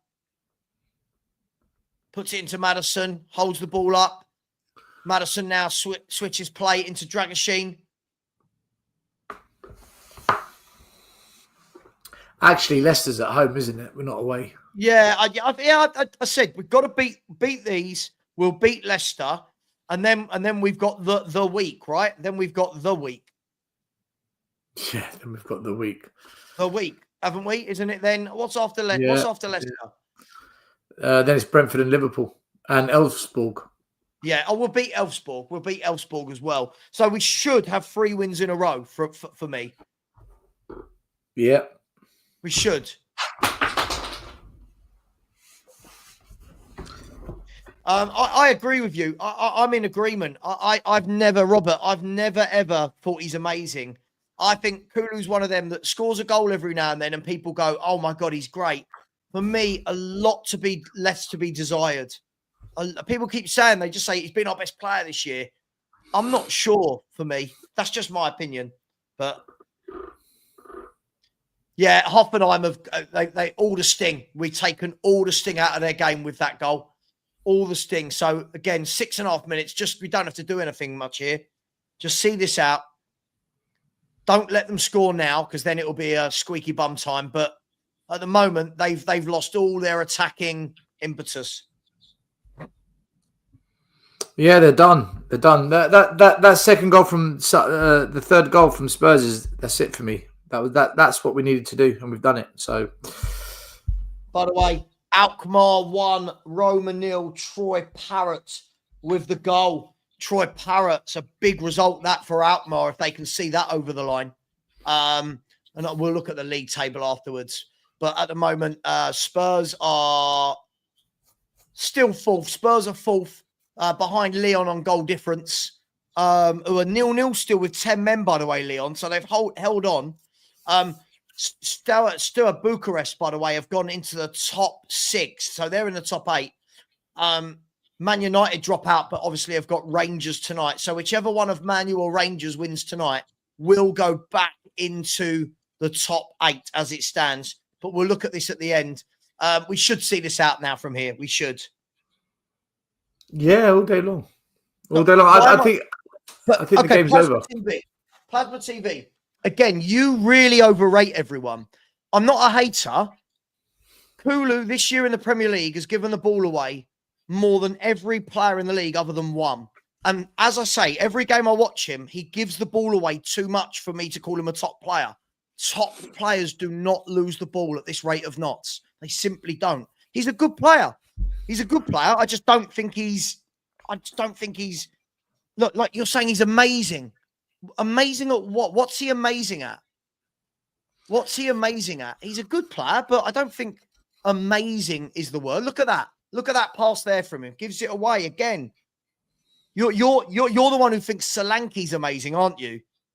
I remember you, Plasma TV. You think Solanke's amazing. And the problem is, fans like you think everyone's amazing. I'm not as easily fooled as you. This. Where is it? Sorry, not this. This. Oh, Kulu just spun too. He's giving the ball away again. Kulu does give the ball away a lot. Told you. A lot. Told you. He gives the ball away so much. He's a good footballer, but very hit and miss. And every time he has a bad game, which is more often than not lately, he's tired. Can't always be tired. This is their job, right? They are professional footballers. Like, it can't be every game that they're tired. Great tackle by Ben Davies. Really, really good tackle. Right, Kulu, what you've got, he's got space on the right-hand side.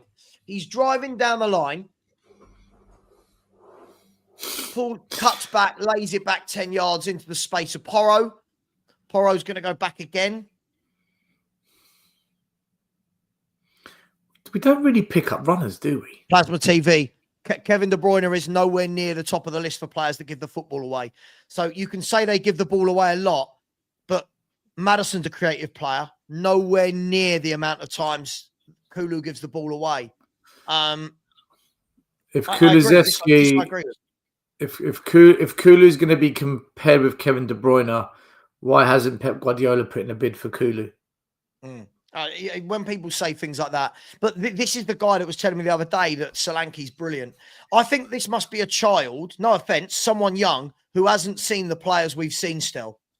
You know, when I look at the strikers I've seen at Tottenham, I can't sit and go, oh, Solanke's brilliant. He's just not. He's an okay centre forward. I just don't get easily pleased. I just think he's a troll. Hang on, it's 3-2. It's 3-2. They've scored with 2.5 minutes to go.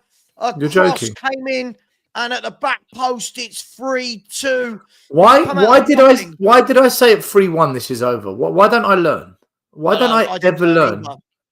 Let's have a look. I don't think there's anything wrong with it. I always like to see with VAR. No, again, we're playing him on. The cross comes in, good header down, and 3-2. That's Brandon Austin should have got that. Oh, right. Plasma, I will remove you from my chat. No, stop, no. I told you, no. He's a troll. He's a troll. No, you're a troll. Kulu's better than David Ginola. with all due respect, fuck off. No, I'm not being polite still. No, this is embarrassing. Better than David Ginola. Oh, Porro. Look at the defending from Porro. He's a troll. He always comes out. Yeah. Savva, just ignore people like that. Ignore it. By the way, Ulasesi has come on for Maddison. It's always Maddison's fault. Ulasesi has come on for Maddison. Yeah, so that's because that's because he's just going a little bit more defensive. That's all. Spurs. Here's Ulasesi running with the ball. Still running with the ball. Keep going, my man. Keep going. Lays a one off, and that's really poor centre forward play from Will Lancashire. And he gives the ball away. But we win it back, do we? High up the pitch. And then Porro's gone down injured. holding something.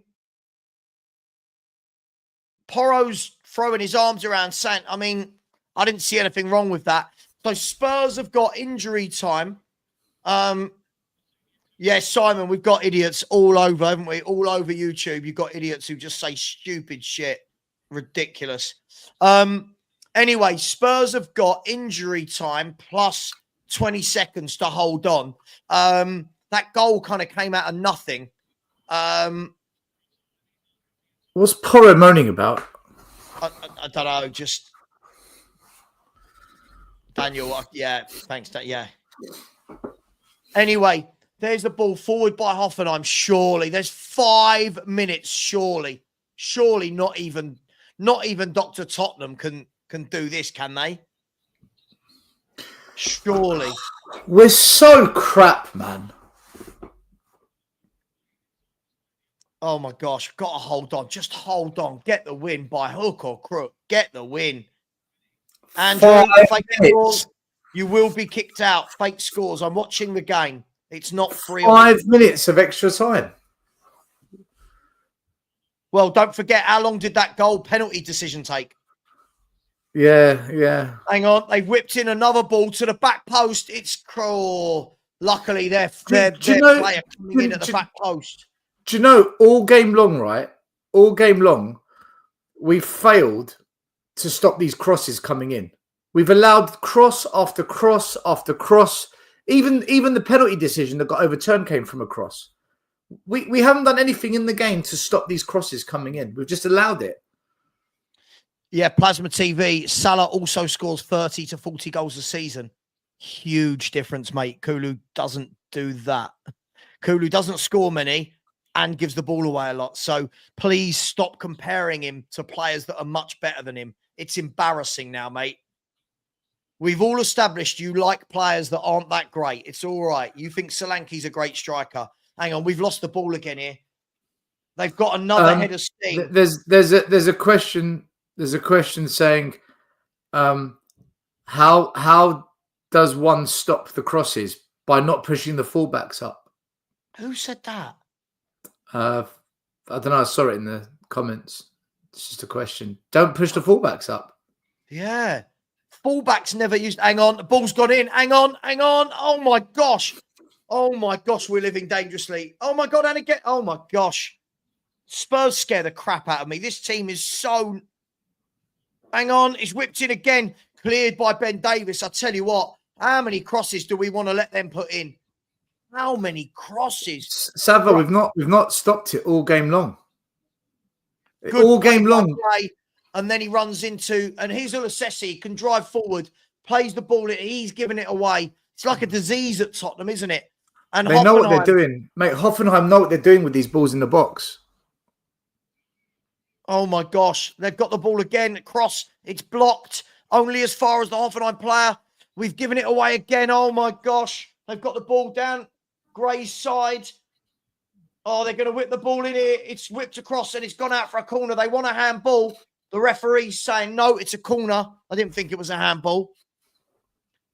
Oh, I'll tell you what, nothing simple. Hey, Hoffenheim are in the relegation zone in Germany, man.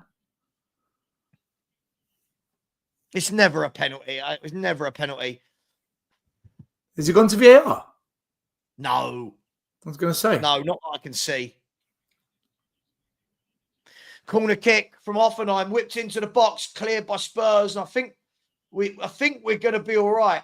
Kulu's chasing the ball down. Can't take it with him. Savva, I'm telling you, we're not going to beat Leicester, man. I'm telling you. We're playing like this. We're not beating them. Hang on. They've made a mistake and we're in, but Lancashire's not got the legs. He holds it up well, though. Now lays it off to Kulu, who's gone into the corner. Take it into the corner. Don't need to do anything there. Take it into the corner. That's better. Yes. Yeah, surely it's over now, man. Surely. We've got 1 minute to hold on. God, we really do. Maybe they get one more chance and that's it. Wow. I just want to see how many shots have they had in this game. It's just too many, right? They've had 24 shots, according to my app. 24. And there's a long diagonal that goes out of play. We should be okay. We've got 30 seconds and it's our throw-in. Surely. Just yeah, it get must be over over. the line. It must be over. It must be over. It's not been a classic. A video complete, please. They've won 1 game in 10. Stop. Let's again, revisionism. What are we doing here? 1 in 10. They're not a bad team. Hoffenheim are in the relegation zone. What are you talking about? Spurs have cleared it. We should have enough here. It's a throw-in. No, it's not. Surely the ref's got a bloody whistle. 5 minutes are up. Their goalkeeper's going to clear it. Surely the whistle goes now. The whistle goes. Tottenham, it wasn't pretty, but we got the win. And just when you think 2-goal lead, we're sorted. Done. They score. 2-goal lead, we're sorted. They score. Oh, honestly, my heart can't take being a Spurs fan. It really can't. Tottenham Hotspur, everybody. Hoffenheim 2.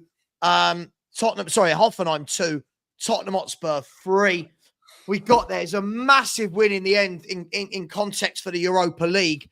But got to get better. Got to get better with that ball and not giving it away. Too many crosses into our box. Sonny with with 1 good finish, 1 deflected finish. James Maddison with a beautiful finish in the first half.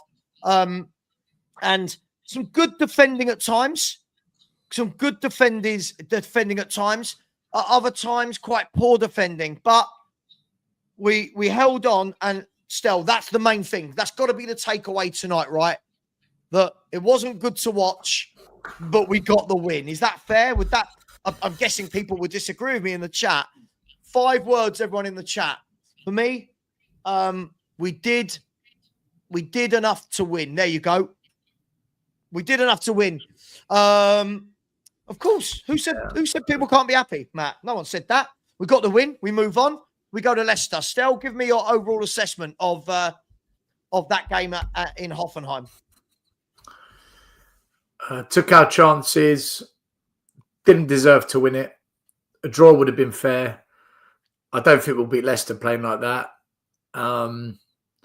Just a poor performance from Spurs, but the chances we created, we took. Because, again, in Europe, as we've seen many times before, we've got better players up front compared to the opponents we're up against.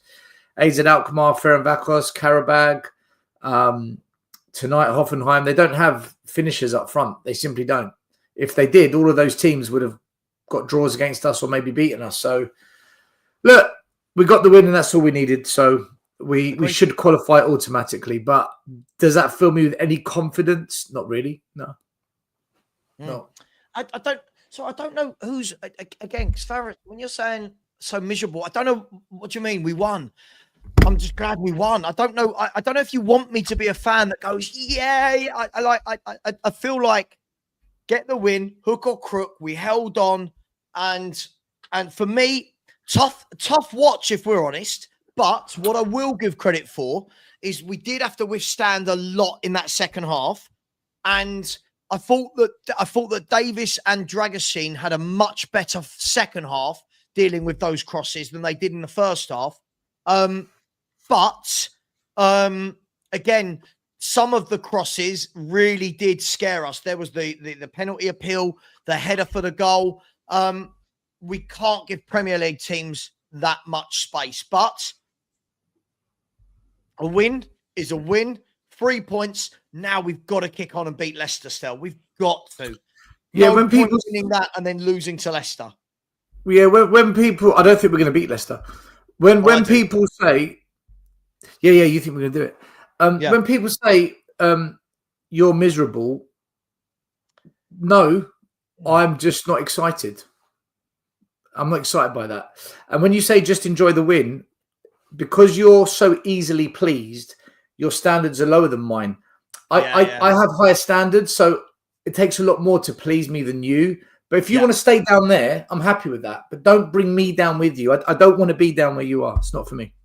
But I'm just happy to get a game over the line. It feels like it's been so long since we won a game, and I'm not counting Tamworth. It seems like it's been so long since we won a game in 90 minutes that I just was like so panicking towards the end there. But look, we did hold on. We did hold on. But again, I feel that what they did there was they gave everybody another glimpse in, get the ball out wide and you can harm Tottenham. Get the ball out wide. Like, you look at their goal, their first goal, that counter-attack, you knew that ball was going to go down Porro's side. I'm not blaming Porro, but you knew they were going to go down their left and our right. And, you know, and it happened. And by the way, Ronnie, only 11 play, mate. When you're saying 14 players out today, mate, listen, that team was more than good enough to win that game and did just. So I don't know. We can't do this every time. It can't be every time 14 players out, 14 players out. Yeah, Bournemouth have got loads of players out and haven't lost for 11. Well, if there's 14 players out on the pitch tonight, you had Maddison, you had what's his name, Dragusin, you had Spence, Moore, Lancashire. These are all players that either the manager signed or the manager chose to keep at the club as part of the squad in case there's injuries. So if we're going to use injuries as an excuse, then out of the 16 players that Ange has signed, only 3 of those 16 are out injured. The rest are either here at the club or he bought them and didn't like them, like Beliz and Solomon. So this excuse of injuries doesn't wash. Plus, who's causing the injuries? Because half of them are on Ange. No, I agree. Look, what we say, you've got to remember that they're all knackered. I'm still Ange, his football is to be blamed. I don't think they are all knackered, if we're going to be honest. Like, I feel like we're making out as though that these aren't professional footballers. Like, we've really got to, you know, just keep a bit of calm. For me, as I've said, every time we win a game, I always say, right, go and win the next 2 or 3. Go and win the next 2 or 3. Get a win of runs. And still, what a perfect opportunity to do that now. You've got Leicester, followed by Elfsborg, followed by Brentford, right? Yeah. Oh, Matt wants to know, why you're not blaming Porro, but you blame Ange. I hate to break it to you, Matt, because Porro plays high up in the system that Ange sets out. Yeah? So he's always going to be anywhere but right back. It's really, really that simple. Look, I mean, still, I mean, you know what our fan base is like. Tonight, we're going to have a lot of people that go, oh, Ange is amazing, brilliant, blah, blah, blah. And then you're going to have people going back going, it's only 1 win. Does tonight change anything for you? Does tonight mean anything to you other than the fact that it should see us over the line in Europe? No, not at all. Not at all. When we beat Man City 4-0 at the Etihad and the whole fan base lost its mind and was delirious and how sensational we are and the season's going to be great, I went live that night and I said, guys, that's the worst Man City team I've seen. We're getting carried away. Can we perform like that for the next 2-3 games and then we can judge? And yeah. People are in the comments now trying to talk about misery and can't be happy and all that shit. They're the same fans that did that. And then look where we went after that. It was an absolute disaster. So Savva, I will never get caught up in the drama of those who are deluded, fake positivity, happy for the sake of happiness, not genuine happiness. I can't do it because, and I stick to what I said since I think it was about October. Until we go 5 games in the Premier League undefeated. Agreed. Nothing's changed. Nothing has changed. Nothing has changed. We can beat Leicester on the weekend. Big shit.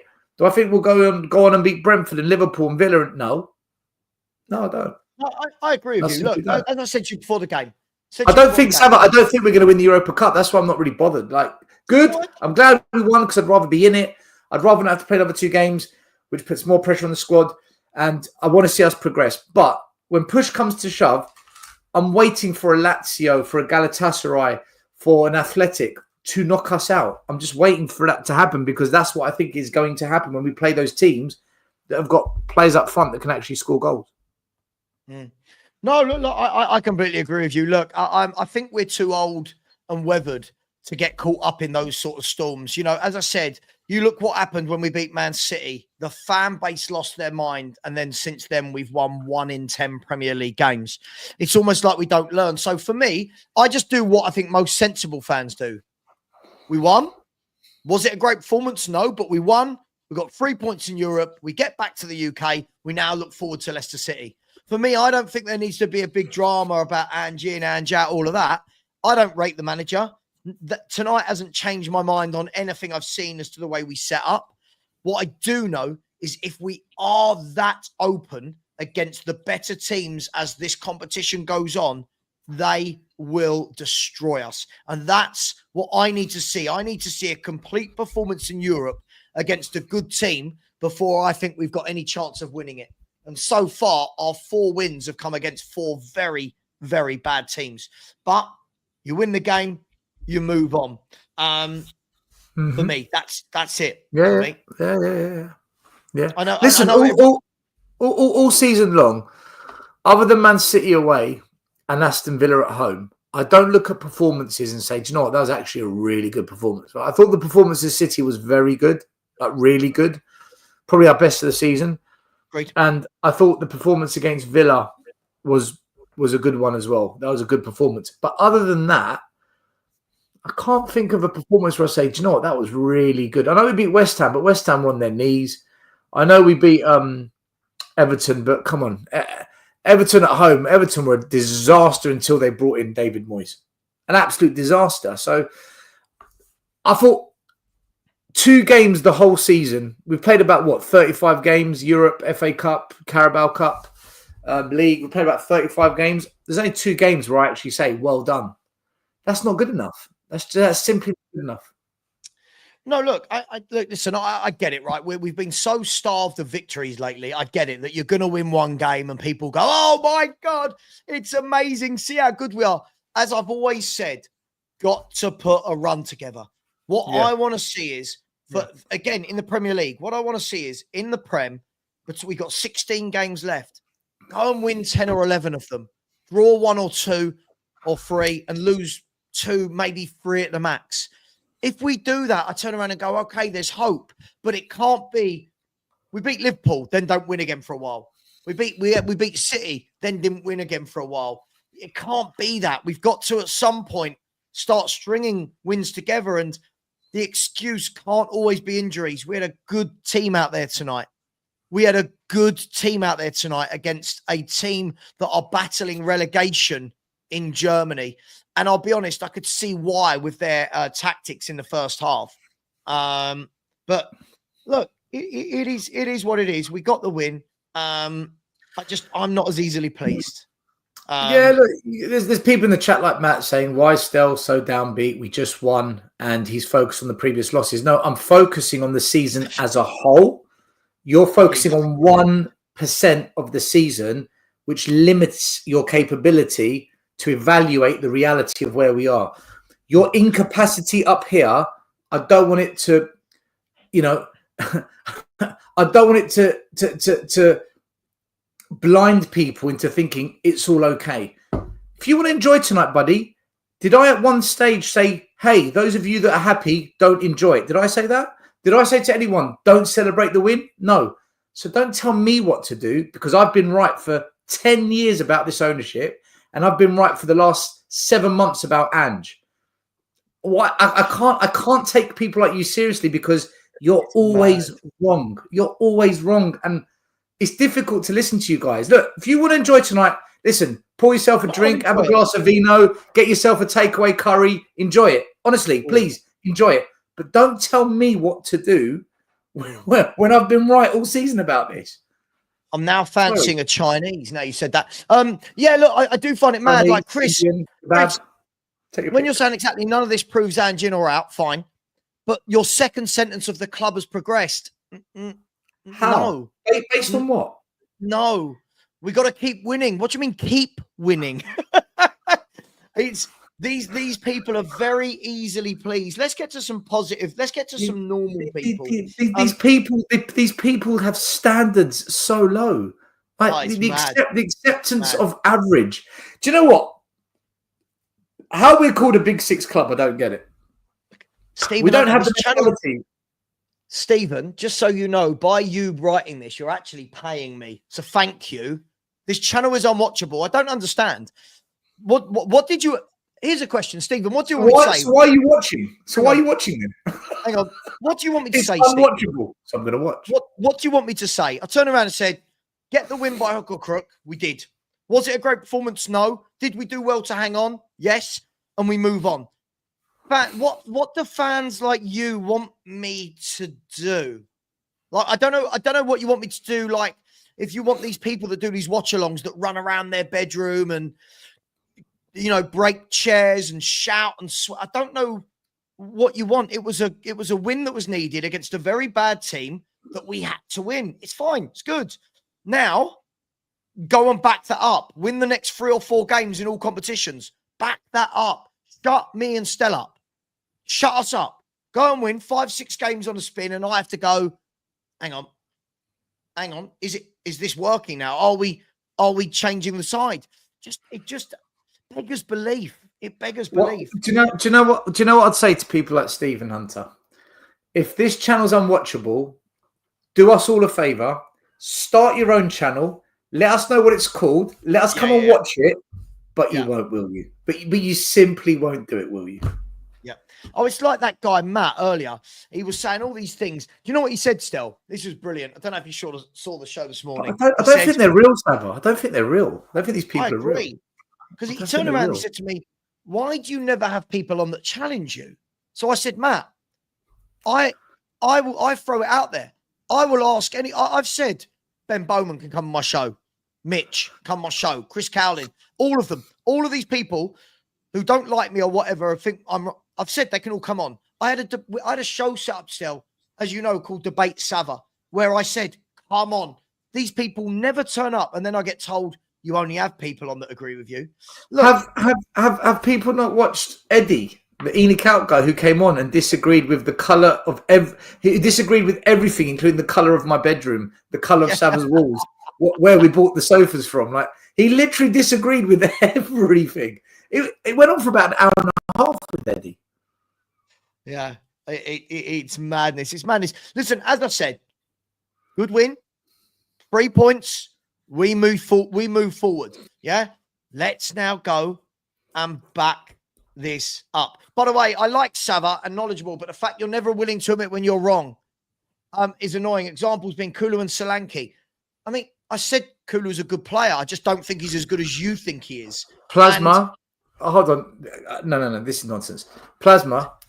Name a game this season when Spurs have been really up against it, when the chips are down, when we are all over the shop, we need something to change the game. Name one game where Kulu stepped up. Just name one. Because Harry Kane stepped up in those games. Gareth Bale stepped up in those games. Gaza stepped up in those games. Top players stepped up in those games. Name me where Kulu, when the chips were down, where Kulu stepped up. He's great when we're 1-0 up, 2-0 up, 3-0 up. He's all right when we're 1-0 down. But when we're 2-0 up and Brighton make a comeback, nothing. When we need to get a goal or do something against Arsenal, he's gone missing. When we were losing to Newcastle twice, what did he do? Nothing. Go look at all the games this season. Crystal Palace, Ipswich. When the chips are down, when it's not going to plan, what has Kulu done? You won't be able to answer that because he's done nothing. So you calling him a top player exposes your lack of football understanding. You can't defend that. I think Kulu, on his day, can be good. But to call him a good player, really, really good, mate, you can't just show it when it's all going well for you. You've got to show it when it's not going to plan. The other night, we're 1-0 up against Arsenal. They turned it around. They stepped up. Trossard stepped up. Declan Rice raised his game. This is what I'm talking about. When does Kulu do that? When does Kulu ever raise his game when we're in the shit? Tonight, you know, we're 2-0 up. Then it goes 2-1, 3-1, 3-2. It's not quite going there. What did Kulu do? What did Kulu do? Nothing. Do you know the last thing I'll say on that, we'll go back to the football, is Plasma. My link is open to you. You're more than welcome to come on. And again, you twist what I said. I have said I think Kulu's a good player. I just don't think you called him amazing. Listen, I've seen Glenn Hoddle. I've seen Chris Waddle. I've seen Gareth Bale, Rafa van der Vaart, Paul Gascoigne. These people were amazing. Kulu's a good player. No more, no less. He's not got an insane amount of goals. He doesn't get an insane amount of assists. I think the difference is if you put everyone on that pedestal, you've got nowhere to go from that. But feel free to come on and tell me what I've been wrong about. Someone in the chat saying, sorry, Alex, someone in the chat, big up, Dan. Big up. Evening. Someone in the chat is saying, Stel, do I think Son is still washed? Yes, I do. I thought tonight his first goal was fortunate. And the second goal, good step over, excellent finish. But look at the quality of opposition he did it against. It was against a team that looked defensively suspect and a team that's fighting for their lives in relegation. If Son can do that against the top 10 teams in the Europa League and against the top 10 teams in the Premier League consistently, then I'd say, all right, he's still got it. He just had a really bad patch. But the issue is, look at the opposition tonight, guys. They were shit, and yet they dominated us. So I don't think tonight's game is a barometer to measure any player. If I'm honest with you, anyone to really judge any player. So well, look, let's bring in Dan. Look, welcome, Dan. How you doing, bro? You all right? Yeah, I'm good, Savva. Evening, Stel. Evening, everyone in the chat. Hope everyone's okay.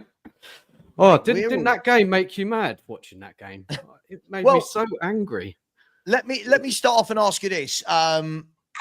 What did you make of the game? What did you make of the performance? What did you make of the game and the tactics? Talk to us, Dan. Well, it was a good start, going 2-0 up. Yep. But, but it just went back to type, did it? We just can't control the ball. Chance after chance. It was a basketball match, wasn't it? Two poor teams. We got it over the line, but just. And it was just so frustrating, especially that second half when they were just coming on to us time and time again. Why can we never just keep the ball and just pass it about? Someone get hold of the game. This is just what we've been doing all season. It's just that tonight we got lucky because we came across another poor team, and it was two poor teams up against each other.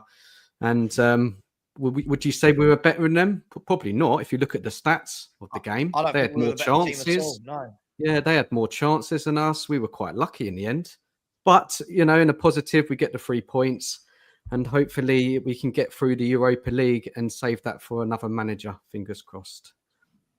Yeah, no, absolutely. I mean, Dan, let me ask you then. I mean, look, it was almost, Stella and I were talking in that first half that they almost adopted the kind of Tottenham tactics. They had quite a high line, were very gettable on the counter-attack. And I thought we did that really well the first 20 minutes. And if for some better passing from the likes of Son and Richie, I thought we would have been in a bit more. But then that second goal, after that second goal went in, and you're thinking, right, go and get a third and a fourth, and this game's done. Mm-hmm. They just started to wrestle back the game, didn't they, a little bit, Hoffenheim? Yeah, well, we had chances in that first half to put the game to bed, didn't we?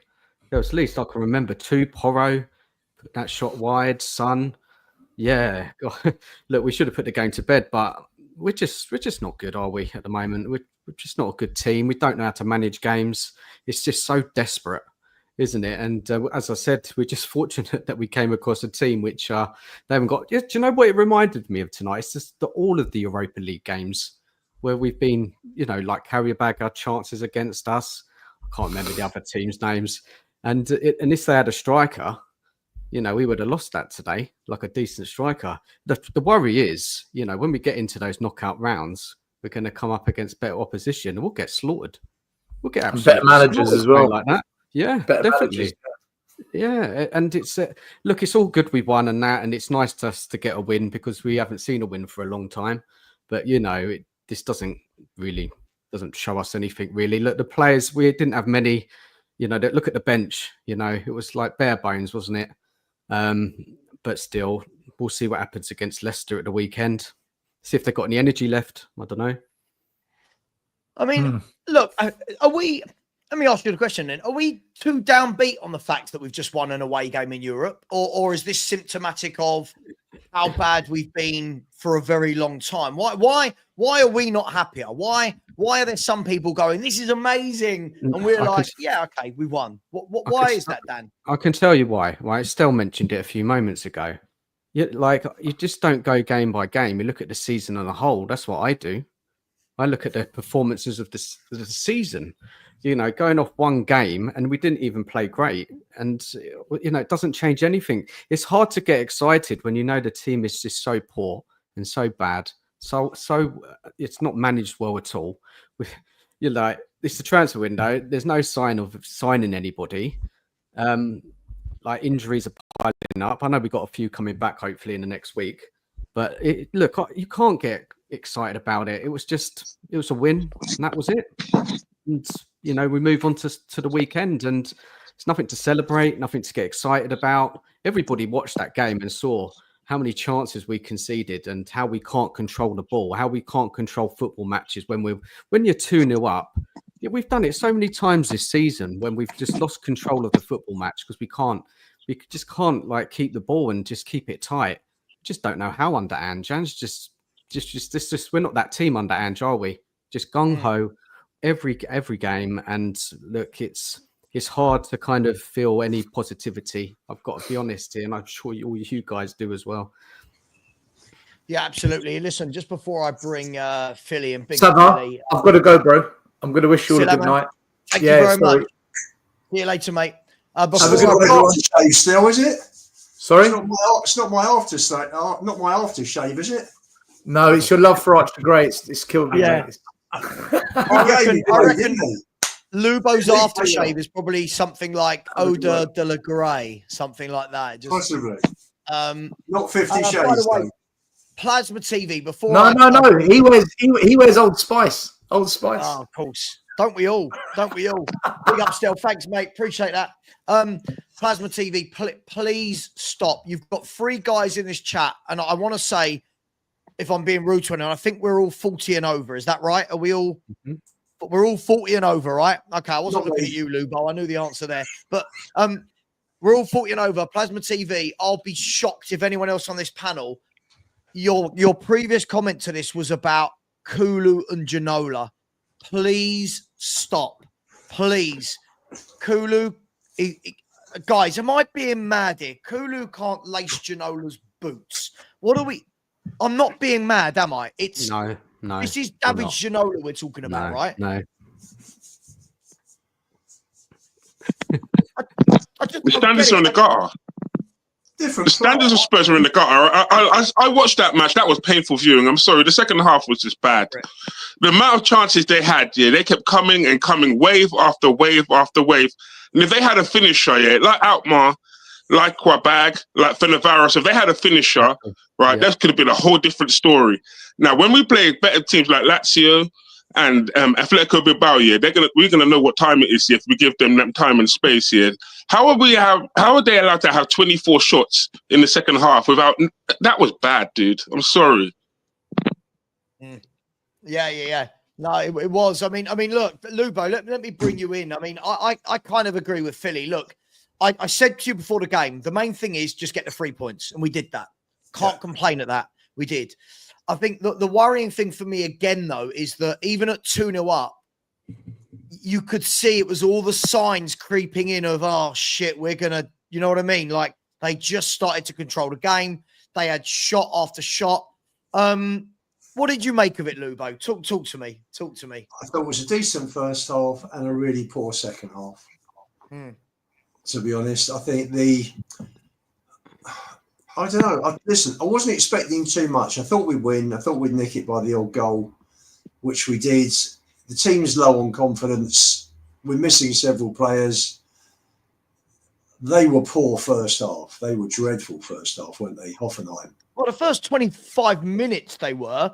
The last 20 minutes of the first half, they had something like 14 shots. By half time, they were... It could have been 5-3 at half time. Sure.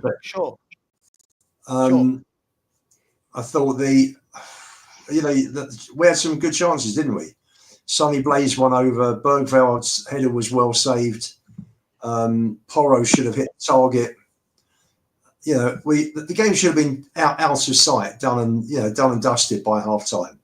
Yeah.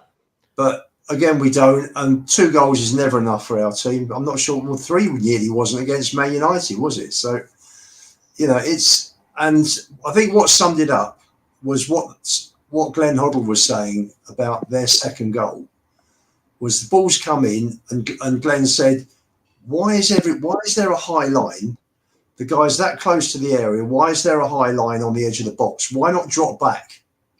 So, the ball came in. He said it was a great ball. It curled away from Austin, and there was an overload at the back. There was 2-on-1, and it was an easy goal. We just gave them the second goal, and that's typical of the tactics that we play. There's no thoughts. When I played at the back, depends how high a line you play, depends where the ball is. If the ball's 15, 20 yards away, you don't sit on the edge of the box, you drop back, you give yourself an extra bit of space, and let your midfield boys in front try and close down. Just poor. The sooner we get rid of this manager, the better, really. I mean, it's just horrendous. I mean, having said that, listen, Bilbao is still a possibility. May the 21st. We're still in there. We're fourth in the table now. Probably fifth if United beat Rangers, and we should be able to beat Elfsborg next week at home. Jesus, and then we're qualified, and by then the players will be back. Hopefully, we'll have a new manager, and the whole thing will look completely different.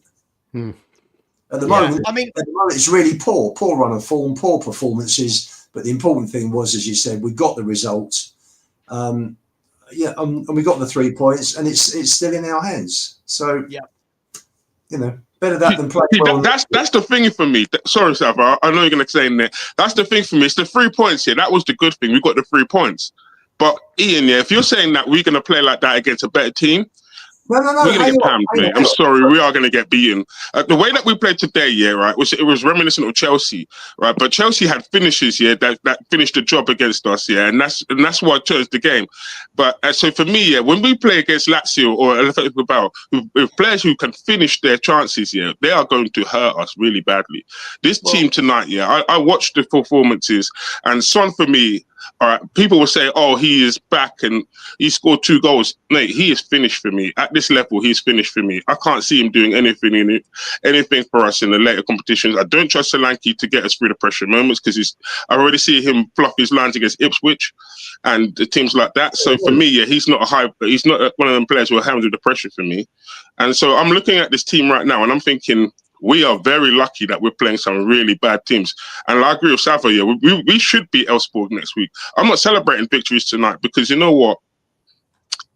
Hoffenheim ain't that good. And neither are Spurs.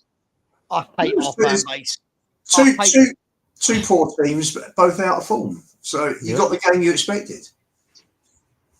But we won. And that's the only important thing today was we won. Because if we'd have lost that, can you imagine just how low the camp would have been going into that game on Sunday? And that's the 6 points of Sunday. We've got to get the 3 points. Yeah. I was surprised we won, to be honest. I was surprised. I didn't think we'd win. Maybe a draw, I thought. But, we beat them. 3 points.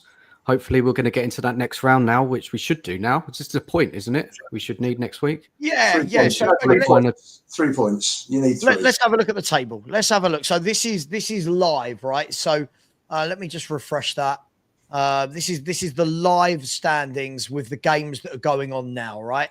So if we look at the top 8, Lazio have qualified. Right, Lazio at the moment, they are 1-0 up against Real Sociedad at home. So Lazio have qualified with 19 points. Even if they drop that to 17, I think they've qualified. Bilbao with 16. Lyon, Tottenham you got the next 1, 2, 3, 4, 5 teams all on 14. Frankfurt are currently playing. So Frankfurt, if they win, which I hope they do because they're in my ACCA, they will go on to 16 and I believe that will see them comfortably qualifying, if I'm not wrong. And then you've got Anderlecht on 14, Steaua Bucharest on 14, and Galatasaray on 13. However, if you go down, there are teams. Rangers nearly scored. If you go down, Man United are playing now. If Man United can win that game, they'll go on to 15 points. You've got Rangers. If they win, they'll go on to 14 points. So there's Ajax as well. They'll go on to 13 if they can win. So there's a lot of movement. But guys, we should see it from here, right? We should see it from here. Yeah, it's very important, this competition, because, we're likely to go out of the Carabao and the FA Cup. So the Europa League is the only kind of, if we change, Ange, that is. only kind of chance of winning anything this season if we get another manager in, a decent manager. But look, positive we won again next week. Elfsborg, I mean, we should be beating them, right? Yeah, guys, that should be sure. Yeah, Whoever you put out. Yeah, Yes. yeah, that's no excuse there. Play some of the youngsters and put in a good performance. But look, going back to Savva, that fans, why we don't feel excited is because we know the bigger picture, isn't it? Right, We're in an awful moment this season, and one win in the Europa League away from home against a poor Hoffenheim side is not going to change anything, is it? It's not. So that's why we're kind of just like, yeah, it's a win. Let's move on to the next one. Dan, it might change things. It's important that we stop the losing run. It was important for the team's confidence. So it's not unimportant. Let's not just chuck it in the bin because we beat a shit German team. We're in a bad run of form. Ian, sorry, man. I'm on the floor, man. I'm on the floor, man, with the club. So I'm sorry. I know what you're saying, but it's going to take a hell of a lot more to pick me up. Well, this is it. This is it. I think for the dyslexic polyglot. I mean, what a name that is, by the way. But the point stands. Yeah, you simply can't allow those sort of opportunities against better teams. The worry for today, guys, would be just how many crosses we allow into our box, and that is a tactical. Again, that is coaching. We play where our fullbacks aren't actually in fullback. So every time the ball goes out, players have got 2-3 seconds to set themselves and whip a ball in. If you've got proper fullbacks, wingers don't have that time, do they? They've got a man on them. And guys, is anyone else, any of you worried about that? Like, I genuinely watch every ball whipped into our box and think, how are we not coaching to stop this? How are we doing this every game? That first one, man, when Porro, he didn't even try and attempt to block the cross. Did anyone see that? He didn't even foot out. He's not a defender. Not a defender. That is just absolutely shocking. He shouldn't be a right back. That is just basic defending there. He didn't even attempt. Did you see that, guys? What I didn't understand, go back about 30 seconds. Sonny's hit that horrendous cross that's gone in between everybody that started their counter-attack. How many players have we got up the pitch? It's absolute madness. So we're wide open and vulnerable to the counter, and so it proved. It's just crazy. We just run like lemmings. There's no thought. You could have had a couple holding back that would have given us a chance to stop the counter-attack. And the ball finished. Yeah, but Ian, don't you notice how we don't close a man down? I noticed that against Alkmaar. Yeah, it's like we invite them to come into the area and basically have their free for all in the area. They cross into the area. The strikers have free space in the area. Even the penalty that I think they should have got a penalty here because, they say Brendan Austin's got the ball first. But we were lucky that we got away with that one because I felt that was a penalty because I thought he actually hit the striker. We invite the pressure in on us here. Against Alkmaar, we invited them into the area, and they had loads of chances. They just couldn't finish their dinner. And again tonight, I felt we just invited pressure here. And Hoffenheim, if they had a lethal finisher, if they had Give Orban registered in time to play in this game, I think we could have hurt us really badly. Well, he wasn't playing, and they didn't. But this is the way we play. And that's the problem. If you played a flat back four with each of the back four, if you played four across the middle and everybody covered the back four, each player, like when you had a midfield of Lennon, Modric, Parker, and Bale in front of the defenders, you had 4 and a 4, and each would look up. You'd have partnerships formed. There's no partnerships formed here. That's the problem.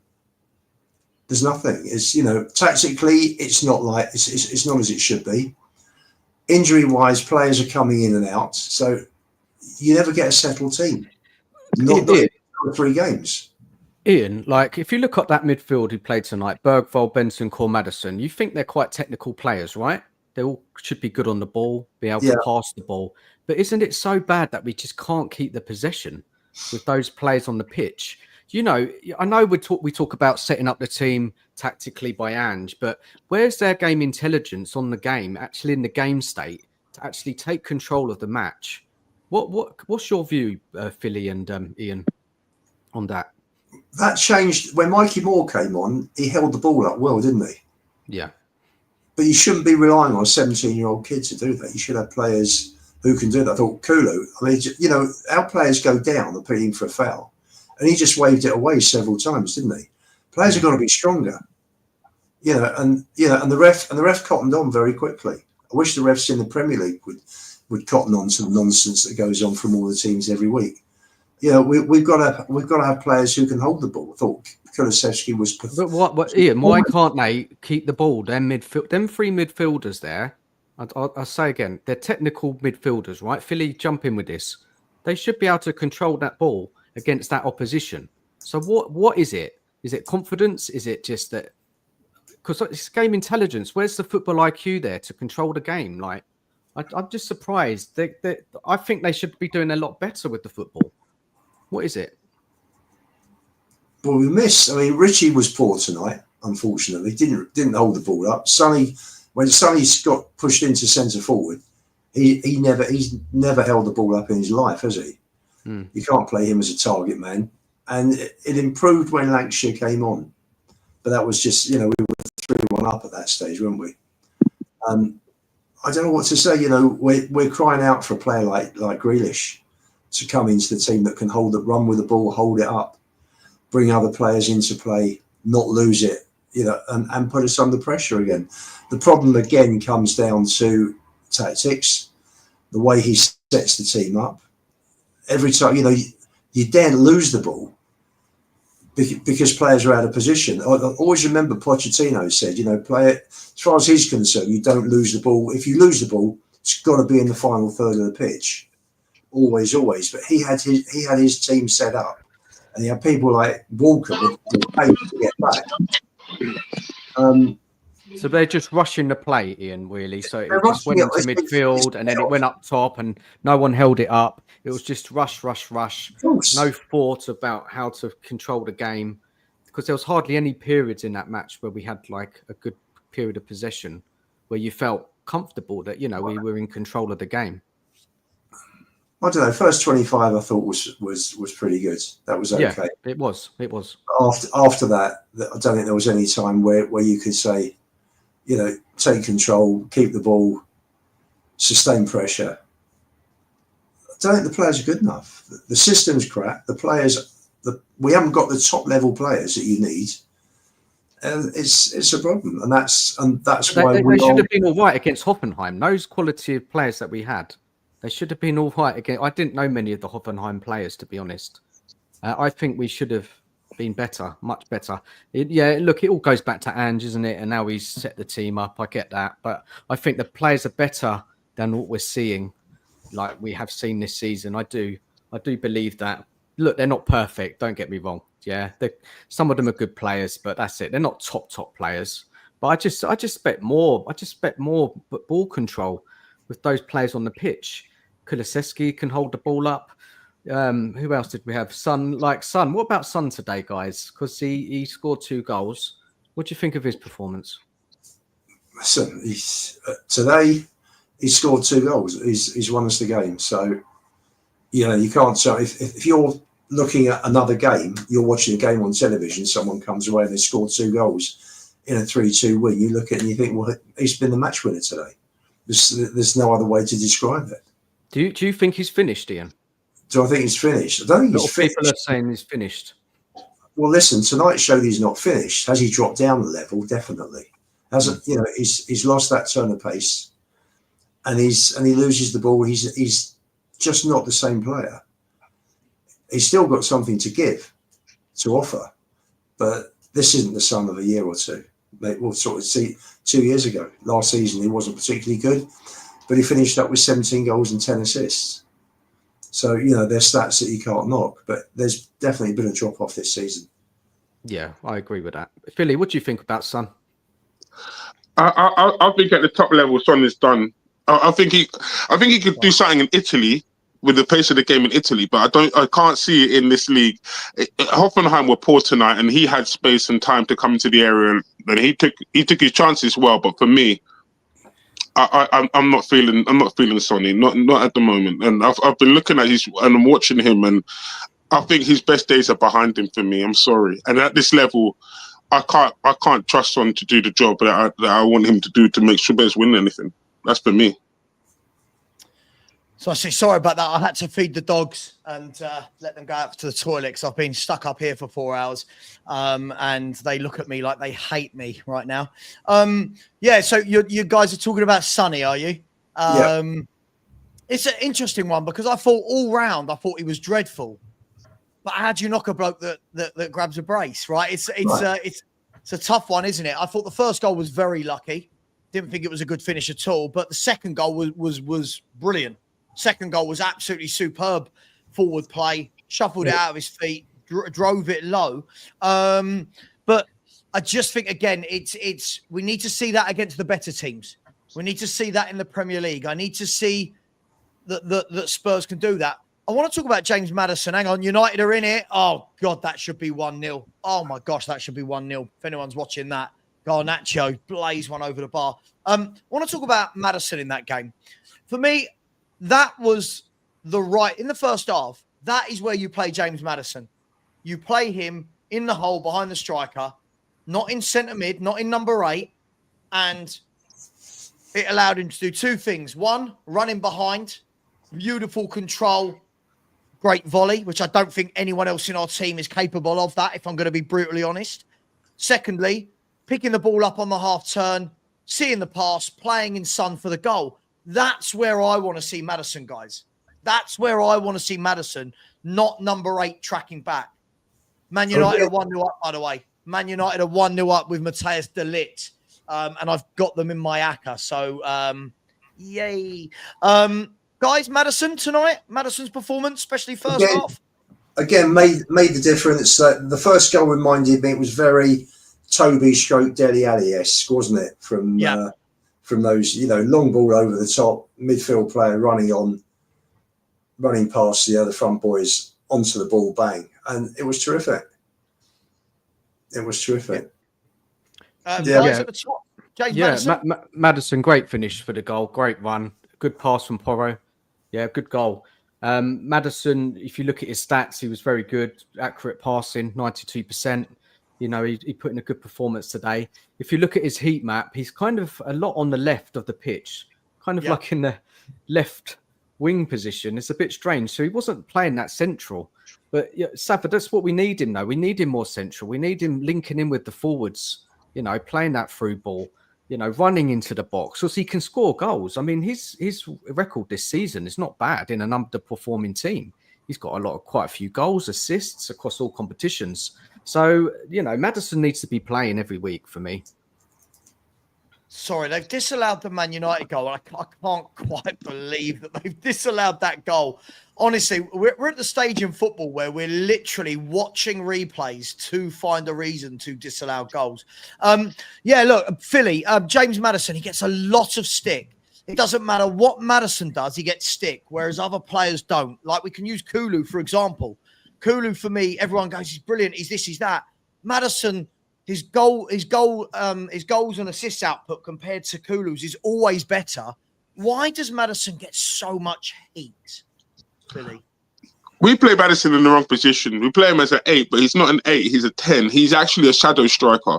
And the thing is, I would like to play Son in the shadow striker, and I'd like to play Johnson as a shadow striker. So we actually got 3 shadow strikers, 3 number 10s, basically, playing on the wings. And with Maddison, for me, I think where you play him as a shadow striker, you can ghost into the penalty area, come in late, take the opportunities when they come to us. But the way that we play him as an 8 and drop him back on the halfway line, I don't like that at all. I'm not feeling that for him because that's not his strengths. You're playing him at his weaknesses, and you're playing him as in the wrong position for me, which is why I say round peg square holes.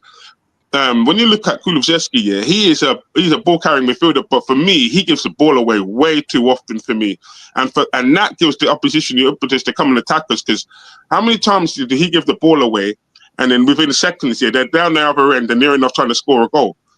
Now, like I said earlier, if they had finishers, that could have been costly for Spurs. And that's why I don't rate Kulusevski too much. I need to see more of him and having better performances than that to say that he is up there as a very good player. He's a decent player, but he's not a star player as much as Spurs fans make him out to be. He's not that kind of player for me. He's a box-to-box midfielder. He doesn't have the creativity as a Maddison, which is why, for me, shadow striker is the best place for Maddison, because you can thread the balls into the wingers, and he can play the ball through to the central striker. But he will always be the scapegoat because of the way we play him, because it's round peg square holes to him. Yeah, absolutely. Clive said, apparently we are aggressing in Europe, as Savva kept saying. Well, we hadn't won for 3 games in Europe, my man. I mean, this is what we've got to stop doing as a fan base. We can't win 1 game against a very easy team and then start going, oh, apparently we're aggressing. Mate, we should have shored up qualification a long time ago from this group. But hey, it is what it is.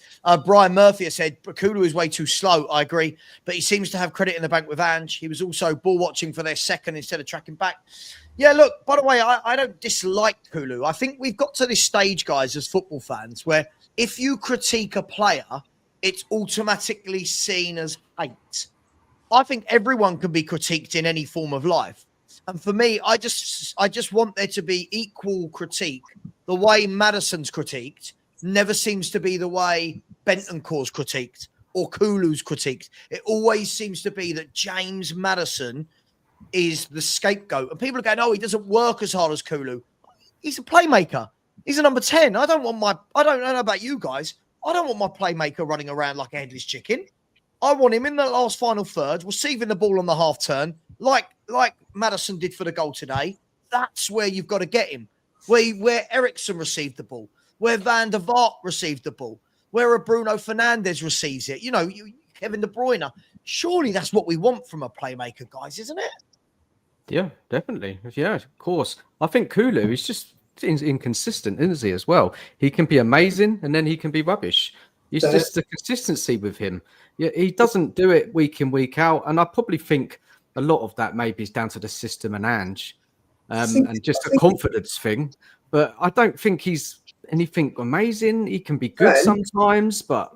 Dan, the stats show that he's covered more ground this season than any other player in Europe. Yeah, but what does that do? What does that do, though? We need... No, I'm saying to you, he's knackered out.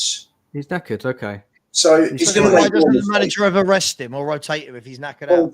Well, how many times have we asked this question all season?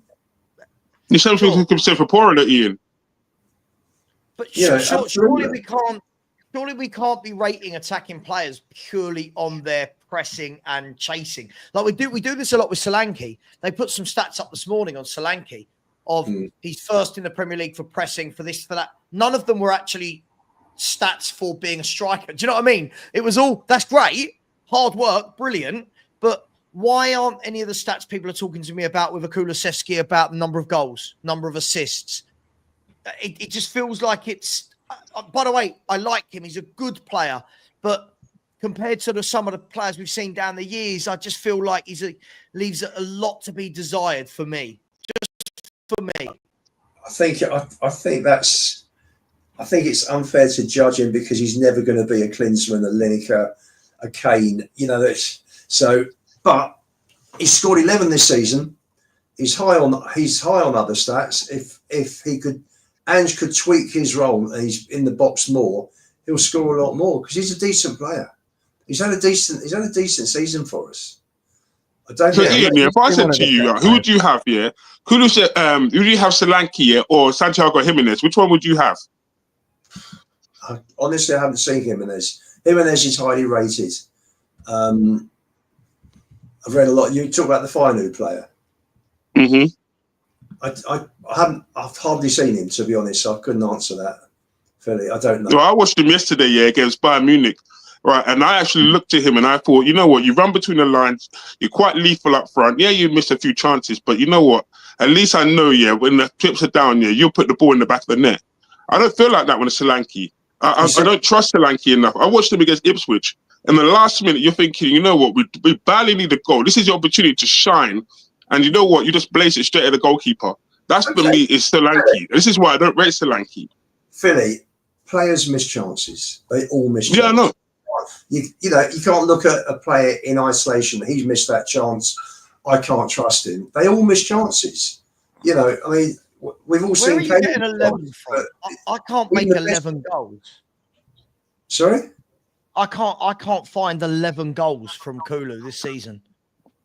There were no. The last thing I saw was Johnson had 12. He's got one in the Europa League. Who? Solanke. What? Huh? Solanke, yeah. We were talking about Kulu, right? Kulu. Oh, sorry. I was 11 goals. I was talking about Solanke. Oh, right. Okay. Cool.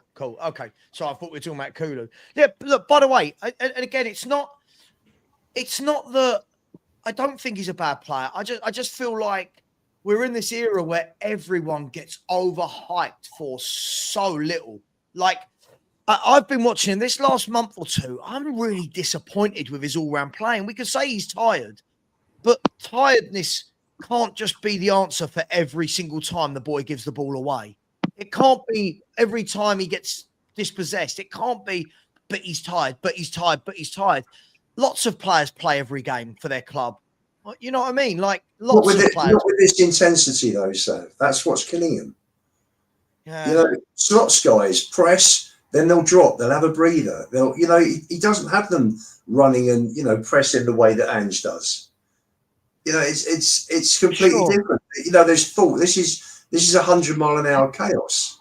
And the players are just getting burnt out. And that's the problem for me. Kulu came on at Rangers, changed the game, got us back in with that goal, and he played really well. I haven't seen him really excel since then. I agree. I've been really disappointed with him for a long time. But again, today showed it for me. There's so many times where there's no pressure on him, and his pass is just a little bit lackluster. Like, his pass isn't definite enough. The ball goes into him. He's waiting. He's on the edge of the box for corners we're defending, and he's trying to bring it down slowly. Get rid of it. Like, he just, for me, just too slow. I think he does everything a tad too slow. Is that, I don't know, maybe I'm harsh. I just don't think he's lost his sharpness. What you're saying? He's not as sharp. He's not as slick. Never had it though. Yeah, I think so. I mean, you take the goal he scored. Who was the goal? What was the goal he scored where he cut in? Was it Chelsea? No, he cut in and he hit one post. It went in on. Was it? Or maybe that was West Ham. He scored a few where he's coming from the right, just accelerated, and he's been nice and slick, and he's hit the ball from left foot onto the right hand post and in, and he scored one or two of those. And early in the season, he looked much better than he does now. And I just think that Ange has run them into the ground with injuries and not having the opportunity. I'm not saying Ange would, because we know his rotation is piss poor. Yeah. But he's having to play the same players now for the last few weeks. Dragusin, I think, has played 19 games on the spin, if you include his substitution appearance against Chelsea. Mind you, he came on after about 10 minutes, didn't he? Romero didn't last that long. So apart from that 10, 15 minutes, Dragusin's played every minute for 19 games. And these players will, they'll lose their sharpness. And the problem is, they're finely tuned machines. If you smash them to bits in training, then you smash them in matches. This is what you're going to get. And players are going to run out of puff. And the worry is now that we're so far down the table that we can't afford for these players, to be run into the ground and burnt out now, because that's right. We could. Yeah, but when you watch Porro tonight, he didn't impress me either. He was letting players come in, ghosting in behind him. It was like a bad pantomime for me. It was like he's behind you, and the players weren't even looking around to see who's behind them, mate. That is bad defending. And when you watch Porro allowing players to drift in behind him, like I say, unaware, that was bad. But then you say he's tired, but who's forcing him to play like that? And Ange himself, that I will say it again, that was a massive mistake not playing Spence in the Europa League squad, because he could have used this game, and arrested Porro. But again, we're going to play Porro today. We'll play him against Leicester. We'll play him in the next game, and the next game, and the next game, and he'll tire himself out, mate.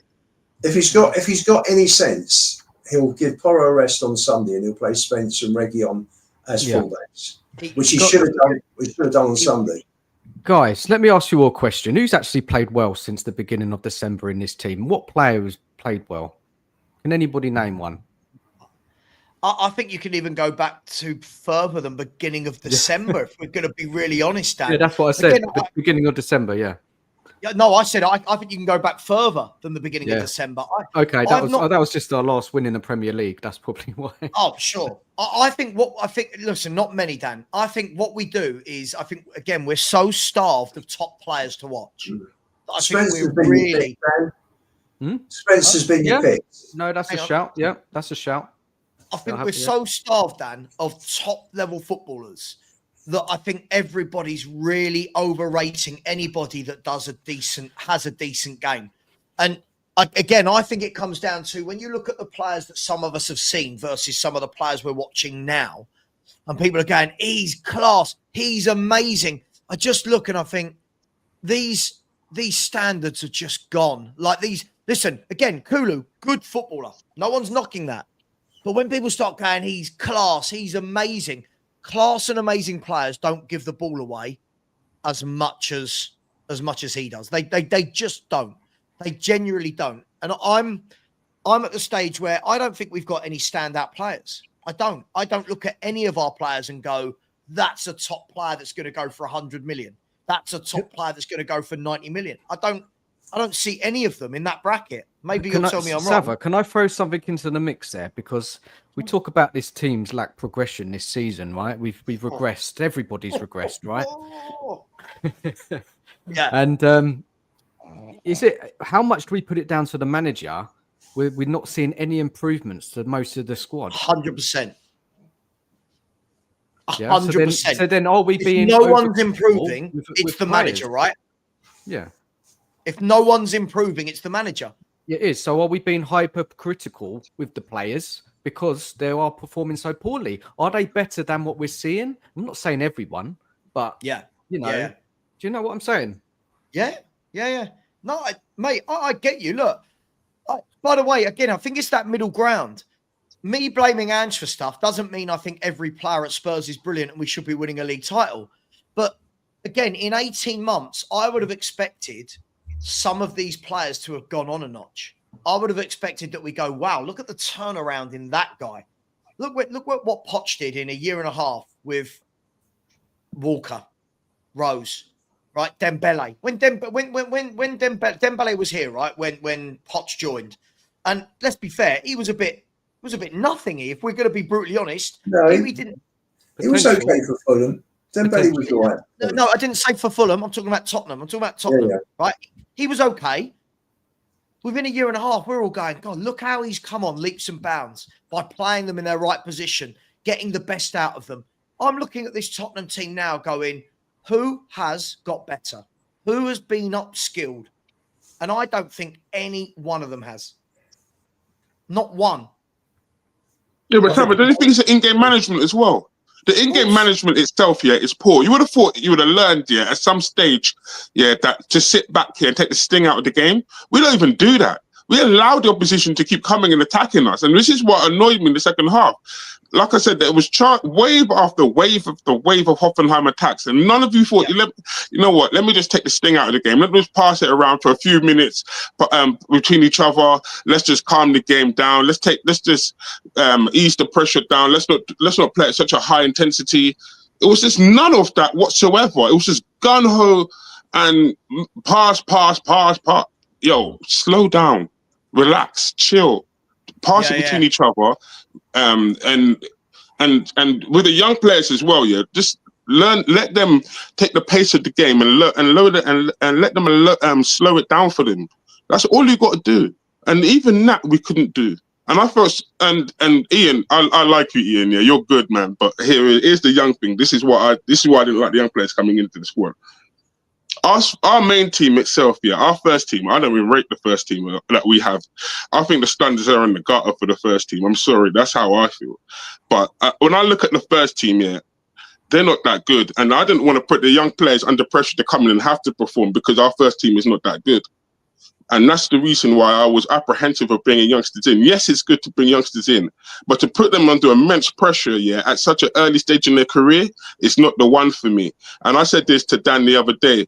When I watched Bergvall against Arsenal, I felt so sorry for him, because when I look at grown men like Partey and Rice running at him and making it, I thought, no, that's not what you need at 18. You don't need to be grown men to making you look like a little child. That's not going to feel your confidence as a young player starting out in your career.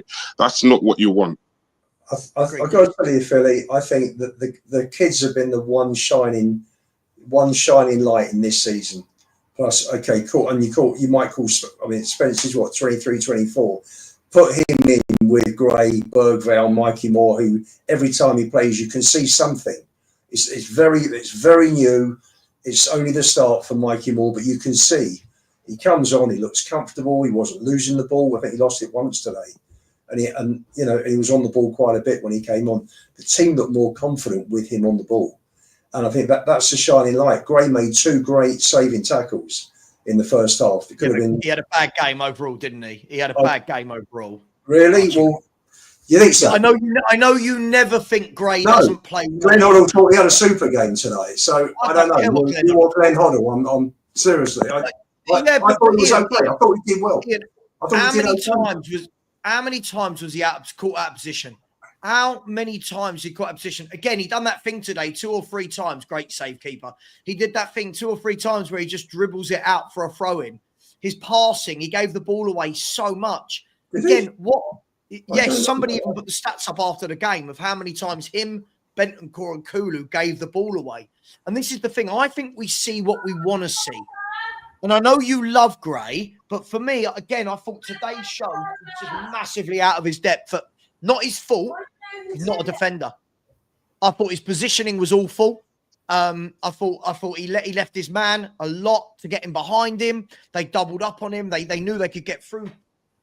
He did all right. He shouldn't be there, Savva. He shouldn't be left back, man. He should not be left back. But that doesn't just mean automatically that he's played well. And I've never heard Ian say that Gray didn't do well. We keep going the shining light. I don't know. What did he do today? No, I thought we had a much better game than he did on Sunday. On Sunday, I thought that was a step too far, playing on the right of a back 3. I just didn't suit him. He was just lost. Did we even buy this guy for midfield, or was he just cover for the defence? He's a utility player. What was the point of his signing? Was it for midfield, or because he hasn't played there once in midfield, and it looks like Ange is trying to turn him into a defender? Well, I don't know. What is it? What's going on with him? No idea. Savva, what do you think? Did they buy him for midfield, or did they buy him for a utility defender? Well, he was bought. Thomas Frank was going to play him in midfield. Okay. Brentford bought him for midfield. Spurs did the same. That's his main position. You've got to ask Ange why he stuck him across the back 4. But you know what? Thank God we had him and we didn't loan him out, because he's done all right since he came in. He's not the answer, because he's not a back 4 player. But it's also wrong, isn't it? It's also wrong. He's thrown into a mess of a side, isn't it, Ian? I think, though, if we watch games, if we watch them properly, I know we just want to see one thing a player does and we go, they're good. If you watch how many times Gray was nowhere near his winger. And again, I know, Dan, I know he's not a left back. Yeah. But he's playing left back. He's a professional footballer that's been put there. His man, how much time to constantly get the ball down, whip the ball in. No, so that's true. when we sit there and go, so-and-so done well, so-and-so done well, apparently we don't look at how many times, this isn't just Gray, we don't look at how many times a player gives the ball away. We don't look at if they're out of position. What they have to do is 1 or 2 good tackles and we go, God, he had a good game. Go back and watch that game. First half, that right winger, he was having a field day against Gray. Gray was nowhere to be seen. He's out of position. He's too far away from the winger. I know he's 18, but it doesn't just mean I can say at the end of every game, Gray did well. I don't think he did. I don't think he was good today. Sorry, that's just my opinion. He wasn't inverting. At least he weren't inverting. That's one thing. Sure. He didn't invert today. That was something. He didn't invert, and it showed how out of position he was. Listen, I'm not having a pop at Archie Gray. You know, Archie Gray isn't the reason we play badly. I'm more worried about people like Bentancur. If I'm brutally, I'm more worried about Kulu, Bentancur, these senior pros, Richie, Bentancur, Kulu. I mean, between them, I don't know how many times they must have given the ball away today. It just felt like every time Bentancur looked up for a pass, no, give that away. Every single time these players, Richie can't hold on to a ball. No. Terrible hold-up play. But look, I just don't know what we are. I don't know what we are as a team. I really don't. It feels like we're winging it from game to game. And it feels like because we've been so bad, we're just overhyping people now that have a decent game of football. That's only my opinion. No, but Savva, don't you think it's like what would you say the word now? A different view. People forget how bad the pigeon was. The pigeon is bad, dude. He was bad when he was fully fit. He's not a good striker. But they got like reversism. It's like they when he was injured, he was a first team player. But based off what? He's not a good striker. He never was a good striker. But when he's injured, we missed the pigeon. He's such a good player. Based off what? He's not a good player. When you watch him in the game, you'll see it for yourself. So when he's injured, how are you missing him? You're not missing him. What level is he then? Richarlison, do people think he is? What, mid-bottom table teams? Is that the level for Richarlison, mid-table? Yeah, pretty much. That's the team he's in right now, isn't it? Everton. That's probably his level. That's his level. But would you want him instead of Calvert-Lewin? I watched Calvert-Lewin hold the ball up on Sunday brilliantly, bringing others into the game.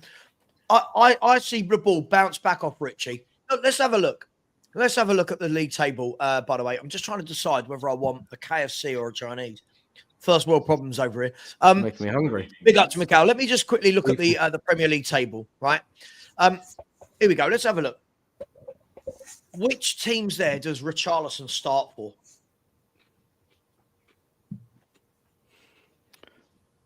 Is he better than Vardy? Is he better than Vardy now? Right. 39-year-old Vardy. I would like to remind everyone. Does he start over Delap for Ipswich? No. Right, definitely not. Does he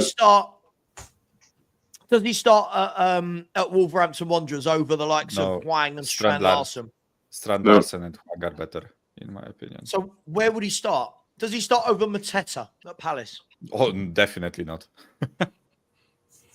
I don't know where he starts. I personally think Southampton, Leicester probably just because Vardy is really old and cannot play every single game, right? So he starts over a 408-year-old Jamie Vardy.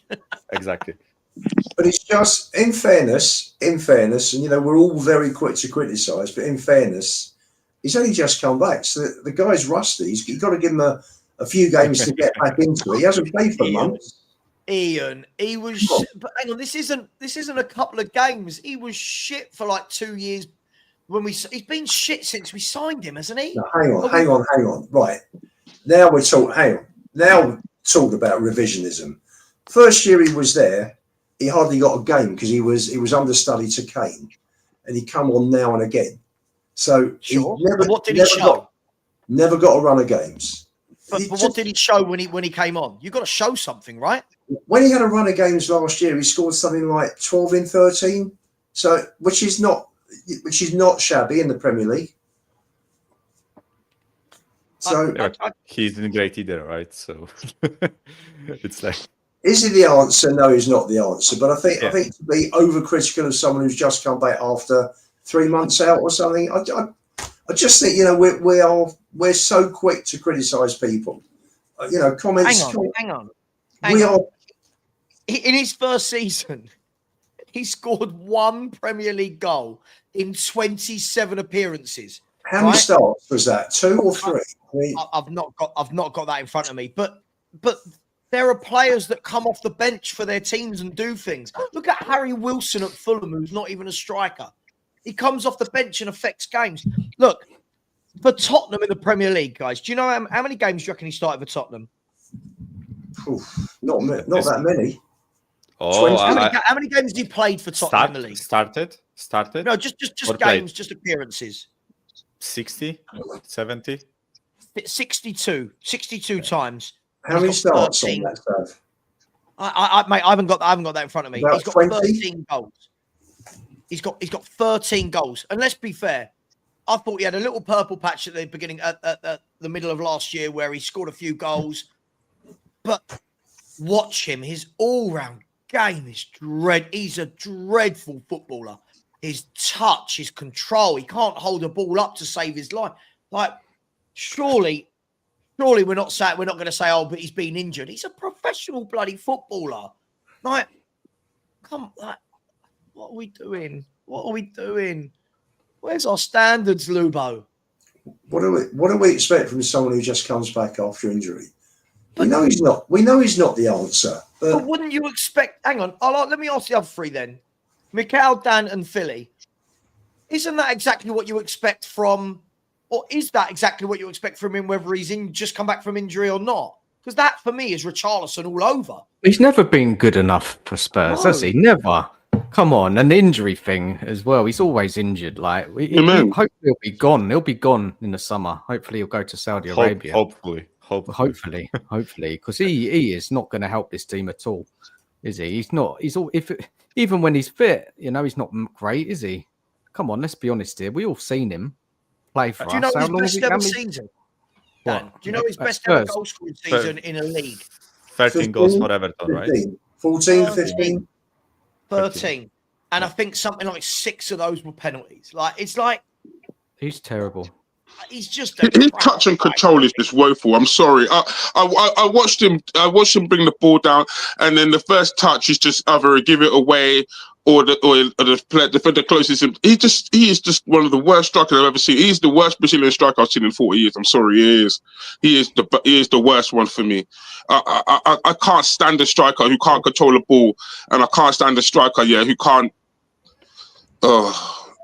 He's not that player for me. I'm sorry, he's not. He's a bad player. You know what, guys? For me, the worst part was the fact that he is just never available. Like, there were parts of this season and previous season where, even though he's not like any form of a quality striker, we would still need a body to just be there and help us out in a tough situation. Whereas he was never available. This is the first patch of 2 games that he has played this season. Patch 2 games. Yeah, 2 games. A patch of 2 games, right? Yeah, I mean, Ian, talk to us. What do you like about Richie? Let's find out. What do you like about him? Do you seem to rate him more than the rest of us? Listen, Bobby Andrews' comment there, absolutely spot on. I said a few weeks ago, go and get, in this window, go and offer Ipswich a big amount of money and bring Liam Delap in. And he would end up as your first choice centre forward. Because he's better than Solanke, he's better than Richie. Okay, here's a question for all of you, right? Spurs rock up to Liam Delap right now and say, we want to take you. Now, Liam Delap's going to have his head turned because we're Tottenham and they're Ipswich. No offence, but right. Surely, what's the first question Liam Delap's going to ask Tottenham? Game time. Am I going to start? Am I going to start? Surely that's going to be the first question. And again, because you're looking at a manager that doesn't rotate. And then what happens is, let's say you bring in Liam Delap. And Solanke starts every game. How long until Liam Delap goes, God, this is shit? Do you know what I mean? I think, again, this is all on the manager. People are seeing that this manager doesn't rotate. So do you think he'd come, Lubo? Do you think he'd come? To quote Danny, throw enough money at him. Sure. Maybe he would. And I think with a proper manager, Yep. Would that go to relegation for a team like Tottenham? Spurs win on Sunday, where it will probably be around 11 points clear with 15 games to go. Take it seriously. This is a troll. Don't worry. Is he really? Okay. Don't worry. Well, this is a question. Is he? Let's move. Let's evolve the debate. Who would you rather have up front? Would it be Liam Delap or Solanke? I think I might tend to agree with Bobby Andrews. I think what I've seen from Delap at his age, I think he looks better than Solanke. Fully agree. He's the sort of player we should be bringing in. I think he's a bit like, my issue with players like Delap is that it's pretty much his first breakout season, and I think it's often like it's the risk that clubs have to take, right? Whether you judge a player by his breakout season and take a risk by bringing him in, or you go for guys that I don't want to say proven quality, because I don't think that Solanke is proven quality, right? But Solanke has more experience than Delap, and overall, I feel like at this point I would probably prefer Solanke, but the thing is that in like a year or two, where Delap gets more game time and more experience, I think Delap will be a better striker, right? The issue is if you don't buy Delap now, in a year or two, if he develops into a proper striker, he will cost 5 times more than he costs. You won't now, get right? the chance, right? This is the issue, right? So you take a risk, but then again, there is just as much chance of the lap failing, right, and not being the striker we think he will be, right? So my take on it is that if we were a team that wanted to kind of progress at all, yeah, you'd have both. Right, you'd have both of them, and with a different manager as well, a better manager, and let them fight it out. Yeah, that's what I would do. But by the way, can I just say I'm not sitting here championing that Delap should be a striker I go to. I'm just somebody mentioned Liam Delap and we're talking about him. For me, I think it's pretty poor that the level of our strikers these days is where we've gone. We've gone to Richarlison and Solanke. We're now talking about Delap. I mean, you think of the strikers we've seen in the last 15, 20 years at this football club, and now I'm having to get excited by Dominic Solanke because he presses. I agree, Savva. I agree, Savva. I look at Spurs striker and I think we're scraping the bottom of the barrel. I'm sorry. I feel like it's the lowest of the low. We have to go to Liam Delap. Is that what we're saying today? We have to go down to that level. Mate, no, that's not it. We should be looking to get strikers here who actually take Spurs to the next level, not scraping the bottom of the barrel of Liam Delap and Solanke and the Pigeon. That's not good enough if Spurs want to win something. That's not the level you want to be going to. That's mid-table range. There's a reason that these players play for relegation and mid-table teams. And then when you're down in the relegation zone, you're wondering why. No, I'm not wondering why. I look at the players that Spurs are bringing, and then there's the answer there. That's the reason why you're in mid-table. That's the reason why you're in the relegation battle. The players themselves aren't good enough. And Ange himself, is a bad manager because you don't have no game plan. You have no. You play round pegs in square holes all over the place. Players are played to death. And then you wonder, and then the intensity of the game itself, they're running around like headless chickens. You wonder why they get hamstring injuries. I'm not surprised that the likes of Van der Ven get hamstring injuries, the amount of running and pressing the man has to do in the game. I'm not surprised that when Jagusin is a proper central defender, he's running back.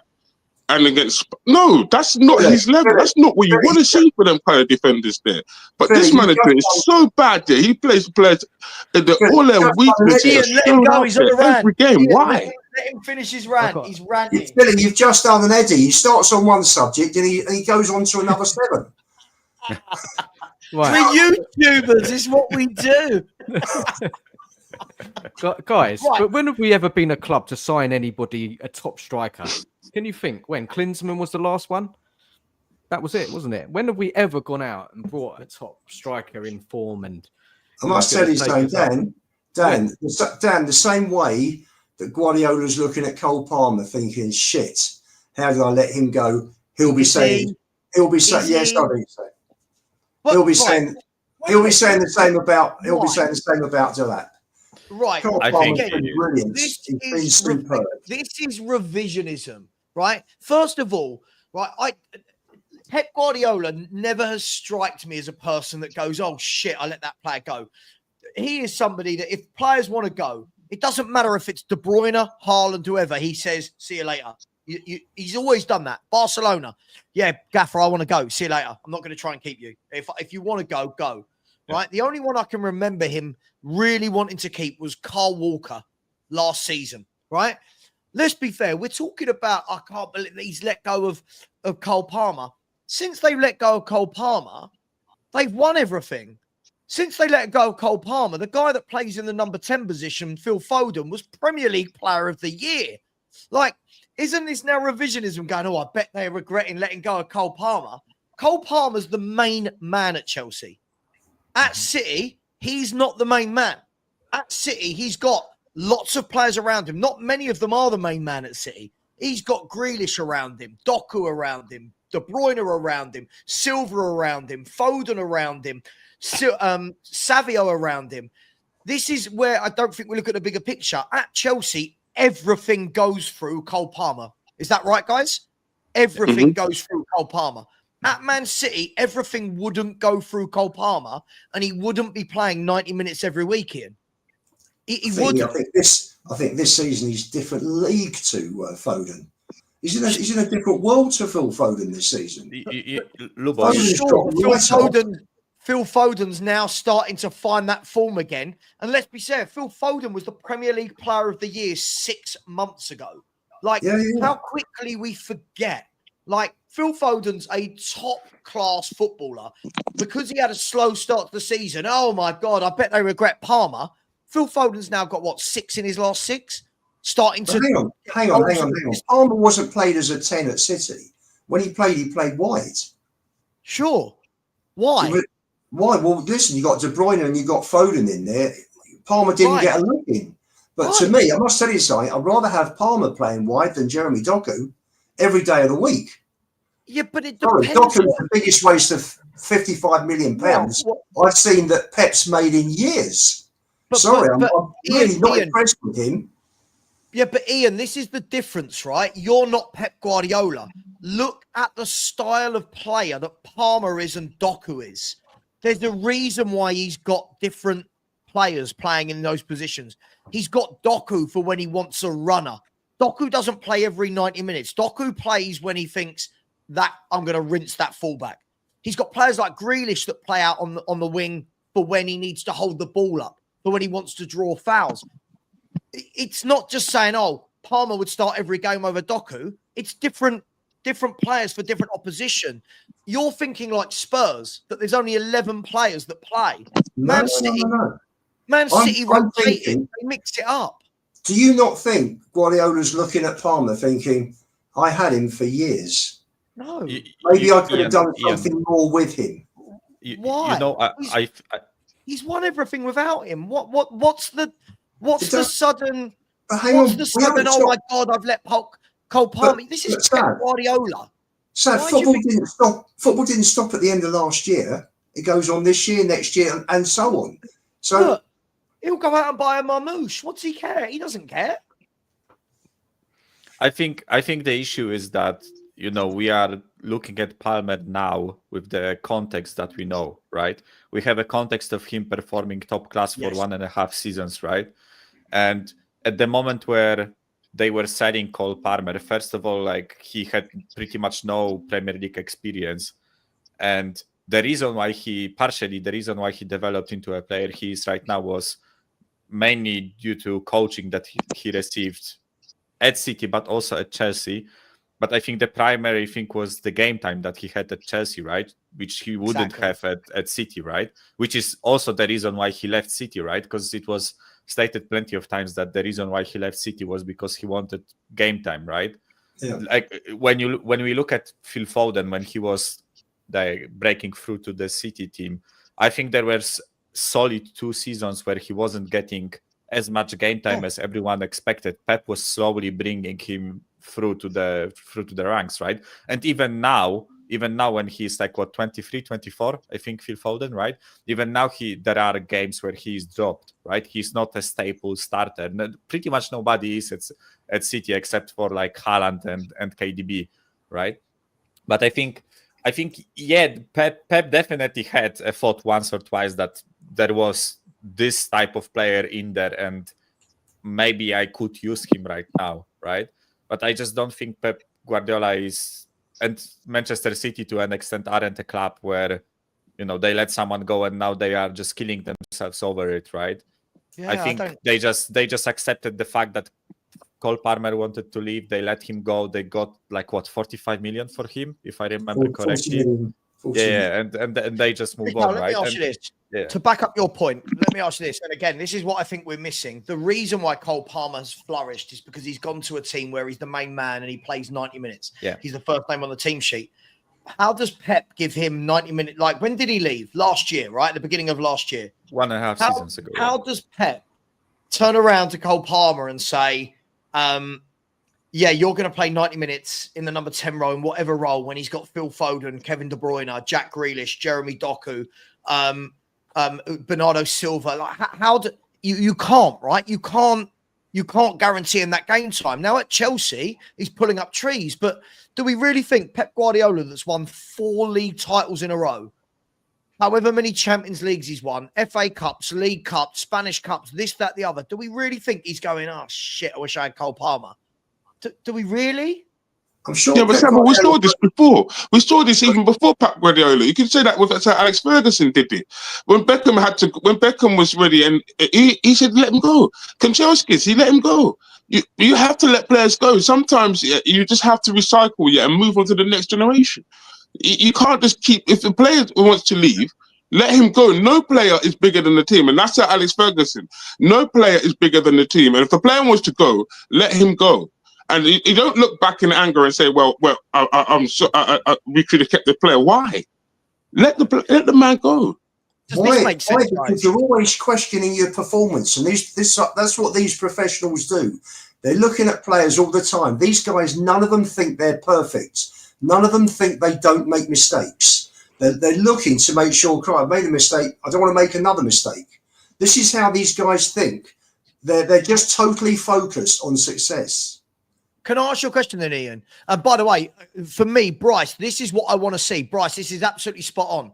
Yeah, like when Jack Grealish was at Aston Villa and had the freedom of Villa Park, he was the main man. Everything went through him. We see him go to City.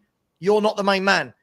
You have to play how we play. You don't get the free role. And now people will go, oh, Pep's ruined Grealish. Grealish will look at his trophy cabinet when he retires and go, I've won everything in football, other than, like, obviously being English, other than World Cups, right?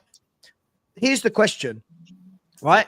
Here is the question. If you look at it, when do you think, at what point, Ian, do you think Pep has looked and gone, God, I wish I hadn't have sold Palmer? When? Probably this season, I would have thought. Right. So we're talking a year and a half down the line after they've just won their 4th Premier League, and after the guy that he's kept, Phil Foden, has won Premier League Player of the Year. No. Because you've got Foden doesn't mean you can't have Palmer. I agree, but Palmer wants to be the main man. Palmer left to play. He wasn't going to get that at Man City, Ian. That's the difference. He wasn't going to play every week at City, was he?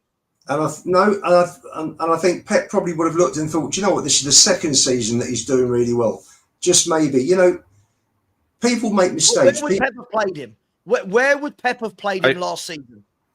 I think the issue is, right, because City play in a 3-2-4-1 formation, right? And they have those, like, 2 midfielders that serve as, like, you can call them number 10s, like number 8s, whatever, right? But they have, like, those 2 guys behind the striker. I think Foden and Palmer could be those guys, right? The issue is that I think right now Cole Palmer could be one of those players alongside Foden, right? The issue is that if he stayed at City, he wouldn't be that player that he is now. That was the point I was trying to make, right? Right now, if City bought Palmer now, with the experience that he has, game time, and all that stuff, I think now he would be perfect for them. Perfect replacement for KDB. I completely get that, right? That's why I agree with you, Ian, to a certain extent, that like Pep Guardiola maybe has thought at a certain point that KDB is getting injured constantly. I don't have a player of his quality. I let one go, right? But I think, as I said, the issue is that Cole Palmer is the player he's now because he left. That's how I agree. Can I do some super chats? Can I do some super chats? That's all right. By the way, Joe Beasley, I don't disagree, but the problem is, would he have got into the first 11 last year? No. This is the difference, and Palmer has to weigh up how much game time am I going to get. Pep's very honest, right? Pep would have said to him, I can't guarantee you 90 minutes every week. All right, I'll go to Chelsea and be the main man. For Palmer, what we need to see is if Chelsea don't start winning things again soon, I want to see Palmer then needs to go to a big, I'm not saying Chelsea aren't a big club, you know what I mean? Palmer needs to go to a top club and rip it up. Just before we continue on that, Mirald has said Tottenham will lose on Sunday. Players are burnt out. I'm not sure I'm buying all these players are burnt out. I mean, like we're in January. We're not in March or April. For me, Archie Gray didn't play hardly any games at the beginning of the season. Shouldn't be anywhere near burnt out. Bentancur, how much time has he not played this season? He shouldn't be burnt out. Dragushin should not be burnt out. Ben Davis should not be burnt out.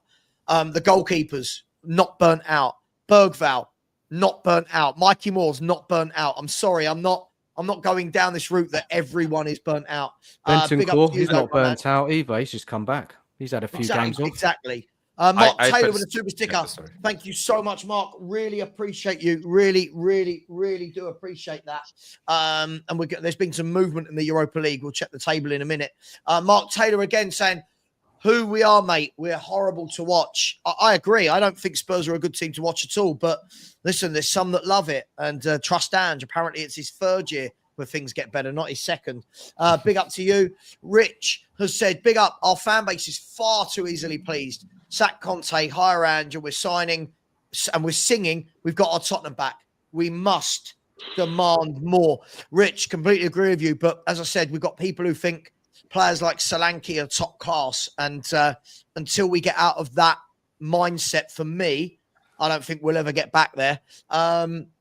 Big up to you, Rich. And then the last super chat here was from Pete. Big up, Pete, who said Maddison gets grief because he don't get on with Ange. So the Ange fanboys use him as a scapegoat.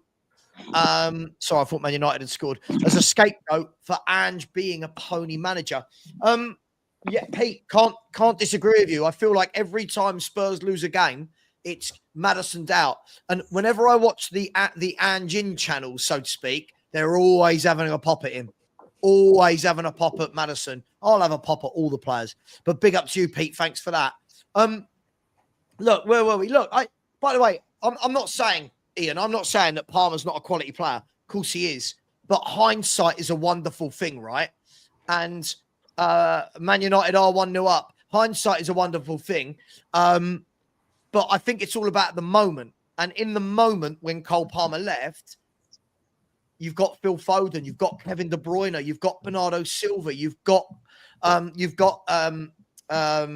Doku, you've got Grealish. How do you turn around to Palmer and say, I guarantee you football? No, Sad. What my point is that at this point in time, my point was that I think Guardiola today probably looks at Palmer and thinks he's one that got away.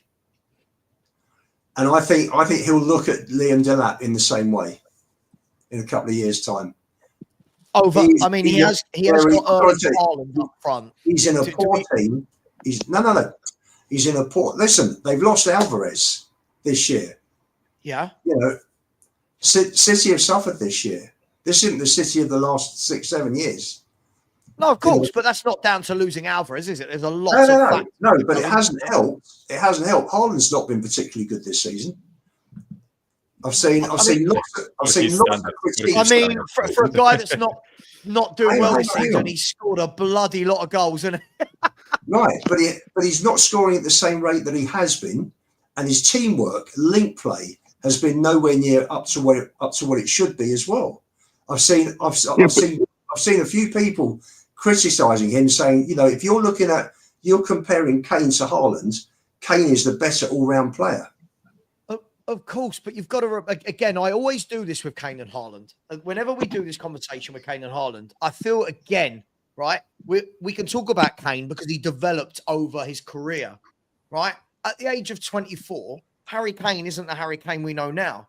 And I feel like everyone's forgotten, because Haaland was a wonder kid, everyone's kind of forgotten his age. Yeah? Like, if I want an out-and-out finisher, I want Erling Haaland. If I want someone who can link up play, I want Harry Kane the later years. In the earlier years, Harry Kane wasn't doing this. So it's really difficult to judge someone who's at that stage of his career versus Harry Kane's. At this age, Harry Kane had scored nowhere near the amount of goals that Erling Haaland has, right? So what are we judging them on? Like, how can you judge them? One's 31 or whatever. The other's just turned 24 and won golden boots for fun and broken records for fun. How can you compare them? Go and ask a City fan to compare Haaland this year to last year. Sure, but that's Man City as a team, right? Man City we do this a lot in football. Man City as a team aren't clicking like they have last year. But we've got Man City fans that are talking about they want Pep Guardiola out. That's what we're dealing with when you talk about football fans. Right? I think that's those idiots on your show. One guy that you heard on the show. Remember? By the way, just to let you know, and again, so Ian, I think you've said things without actually looking. If you look at his Premier League record, he is neck and neck for number of games versus number of goals in terms of average right now. His average this year is exactly the same as last year's. I think we're getting caught up in the fact that Man City have not done as well.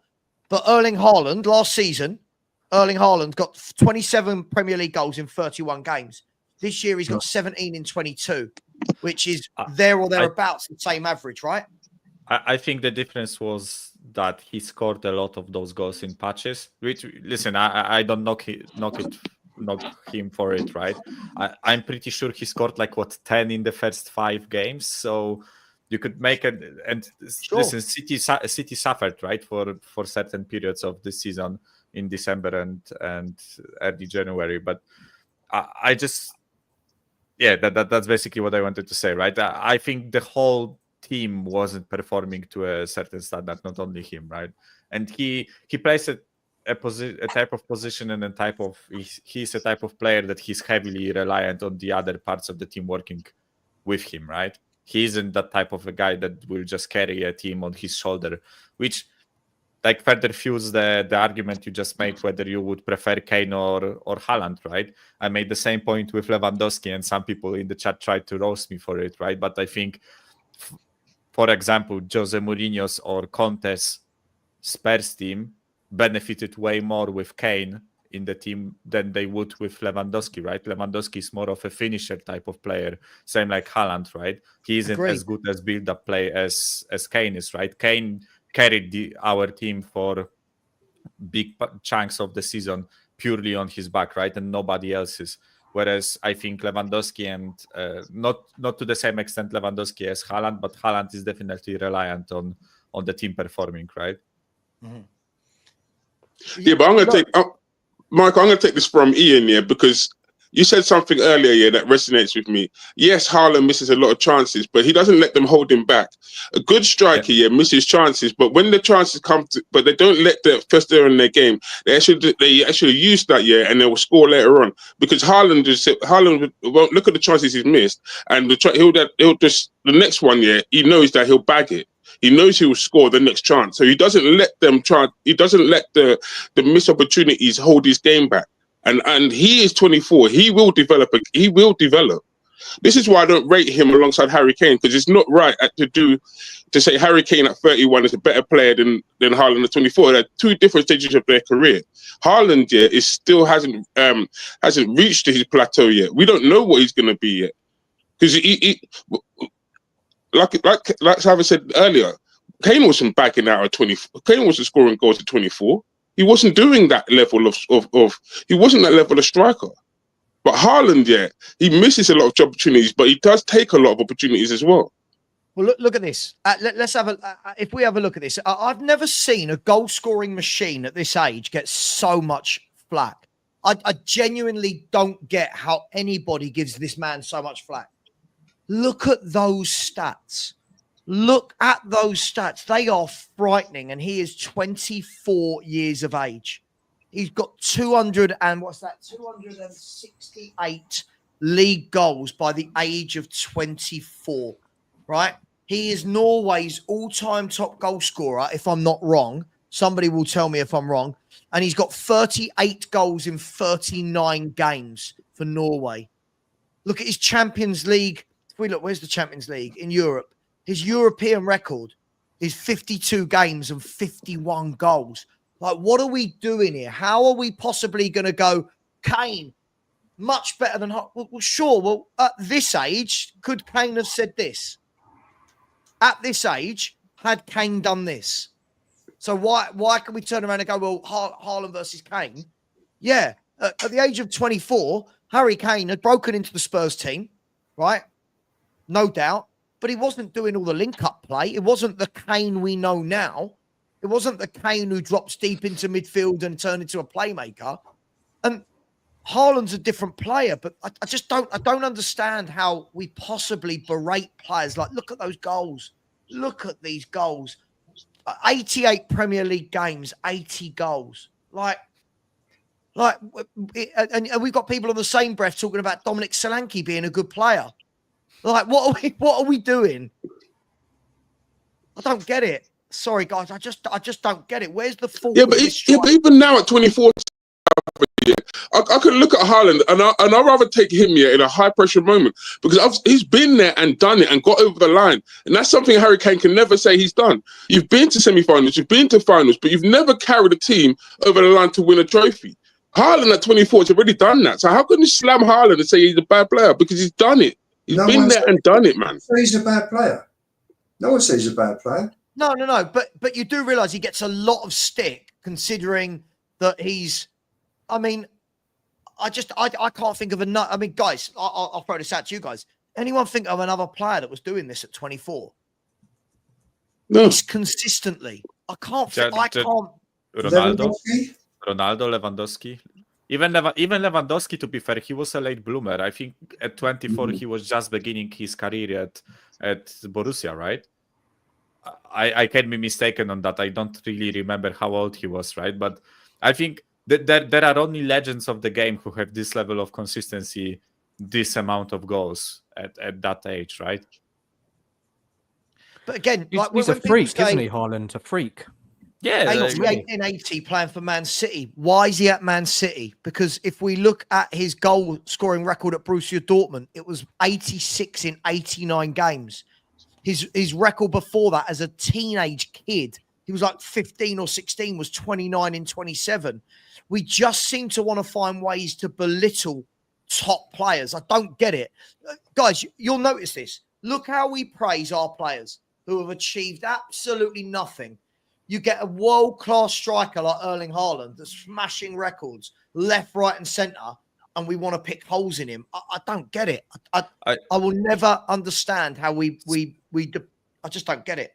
Saf, I also think part of it is that, and listen, I might start a war with certain people, not saying on the panel, but in general. But I have a feeling that there is like a certain a nostalgia approach towards some players from like 2000s and 90s and all that stuff. And I feel like we are judging a lot of players from today by their standards, by standards of Brazilian Ronaldo and Kaká and Nesta and Maldini, and everyone is saying, oh, that this player is a shit defender, compare him to Maldini, or this player is a shit striker, Haaland is a shit striker, he only scores tap-ins, compare him to Brazilian Ronaldo who was doing everything and all that stuff, right?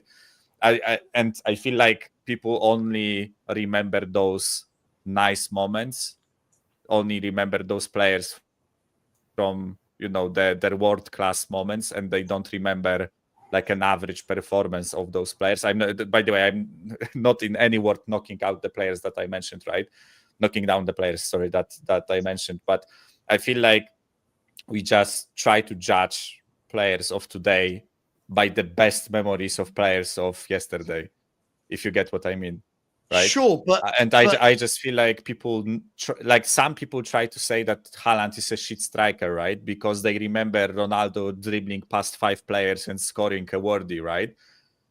And they think that every player should do that to be considered world class or or generational talent or whatever, right? I don't think you need to do that, right? That's how I look at it. People are different players.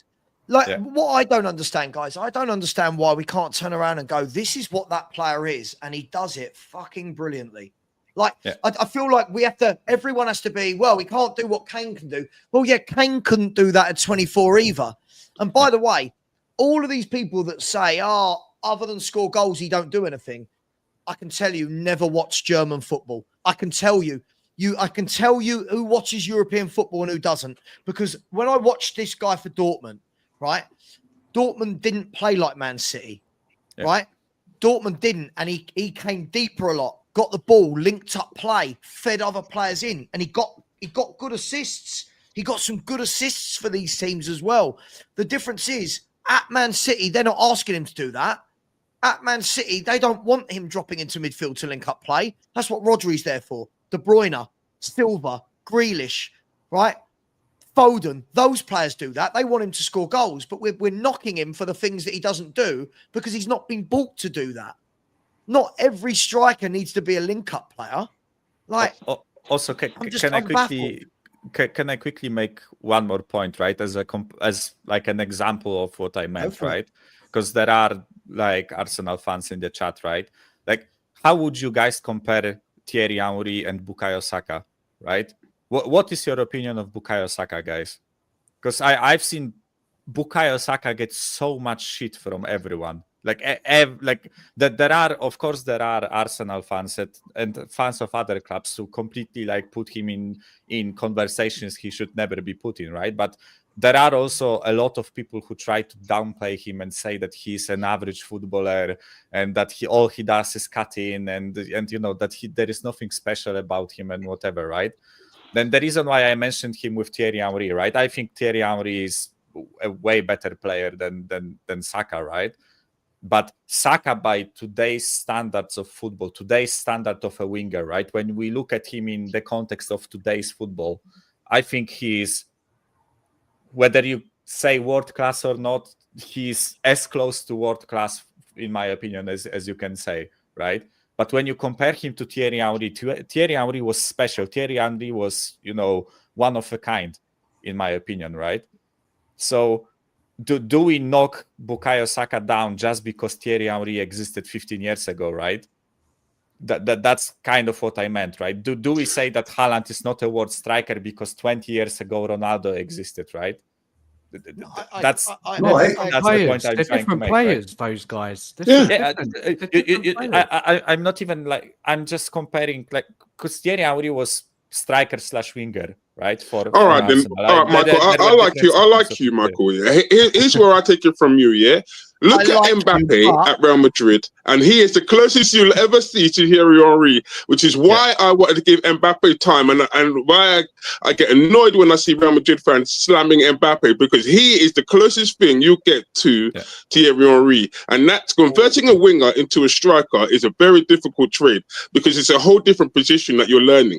But this is what I'm looking at today's modern day game, and I think it's indicative of today's game, is the fact that people look at the players here and think that you play in a different, you're playing the same position. No, every position on the football field is different. When you look at Maddison, like I say, he's a shadow striker. When you look at Thierry Henry, he was a winger / striker. When you look at Mbappe, he's a winger / striker. They're different positions altogether. So you can't say that, this one's better than this striker and this one's better than this striker, because they're playing a whole different way in a whole different system. I think the question to ask the Arsenal fans in the who are watching tonight is: do you think Saka is Arsenal's most important player? The Arsenal fans I'm friendly with think that he is.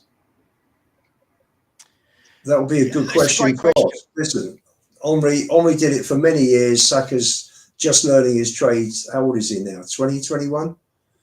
Oh, 23 or 4. 23. Well, Henry was one of the best players ever to grace the Premier League, so you can't compare. But it'd be interesting to hear how Arsenal fans value Saka. Is he the most important team member that they think is part of the current squad? That's a good point. First of all, I feel like we're always trying to push one player against another. Like, for me, I don't look at Henry and Saka and think that they should ever be compared. They're completely different footballers. First and foremost, Saka has got absolutely nothing on Thierry Henry, right? Yeah, so I'm just going to put that out there right now. And by the way, I think Saka's a very good footballer. First of all, but he's got nothing on Thierry Henry, nothing. Right. Second of all, I think they're very different footballers. I think they're very, very different footballers. I think the big thing is Thierry Henry. How many times you see Thierry Henry and you go, wow. Mm-hmm. I've never watched Saka. I've watched Saka and gone, good player. But I've never watched Saka and gone, wow. And that, for me, sometimes is how I look at it, right? We're comparing players, not to bring it back to the Ginola thing again. But when I watch Ginola in a Spurs shirt, how many times, all of us, probably not Mikhail, you're too young, but how many times did all of us watching Ginola go, wow, did you see what he just did? Did you see that Cruyff turn that then turned into him dribbling past four, right? Now we get wingers that don't really do a lot, score a goal, and we go, got his quality. And you're like, well, are there any wow moments? Are there any Ryan Giggs? Like, look at Ryan Giggs. That's a wow winger, right? Ryan Giggs for decades was, wow, look at this boy with his dribbling and his passing and his goal scoring. Now all you've got to do is score a couple of goals from the wing and people go, oh, he's better than him from yesteryear. So, you know the difference? The difference is that football's more robotic now. Yeah. Agreed. And there's, you haven't got the Mavericks in the game that you had years ago. Yeah. No, you're absolutely spot on. And the style of football is for it, Ian. Sorry? Isn't football in general worse for it? Like, much worse. 95%. If you watch Premier League football, virtually all the time, it's control and pass. Yeah. Players hardly go on runs past players. That's why it's so refreshing to see someone like Mikey Moore actually pick up the ball and go at players. It's only a small snapshot. He's 17 years old. Let's not carry it away. But it's just nice to see someone. I'm looking forward to Odeberg because he's a very direct footballer as well. And there aren't enough, going back to the 70s, every team, Chelsea had an Alan Hudson, QPR had a Stan Bowles. There were, Liverpool had God knows how many. There are so many players there. For it, Ian. Football's worse for it. Like, you think this weekend, when you put, God, going old school here, when you put on Match of the Day, you're going, yeah, I can't wait to see. Like, I know there were players who played for other clubs that you got to hate because they're at the other team, but you go, bloody hell, they're good. The Zolas, the Bergkamps, the Cantona. Sure. When I switch on Match of the Day and watch this now, there's no one where I go, Jesus Christ, he is phenomenal. There's some good footballers, but there's no Gareth Bale wow factor. De Bruyne. De Bruyne, like I would say, over the last 5-10 years, has been a wow player with passes that he picks up, but there's no not like the players you've just mentioned, like Zola and Bergkamp. For me, De Bruyne is not in their class. Cracking player for this era, brilliant player. Even lesser players, right?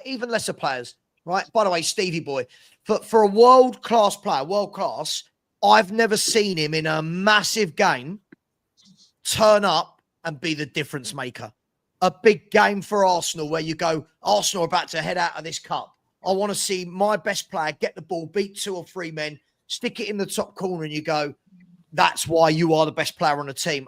I've not seen that from Saka. I think he's a very good footballer, but I do agree, Henry and Saka, I think it is disingenuous. Yeah. But Ian, even guys on the top row, and you would have heard of these footballers, Mikhail, not being rude, just because luckily enough, I was born when I was born, right? I can't change it. So.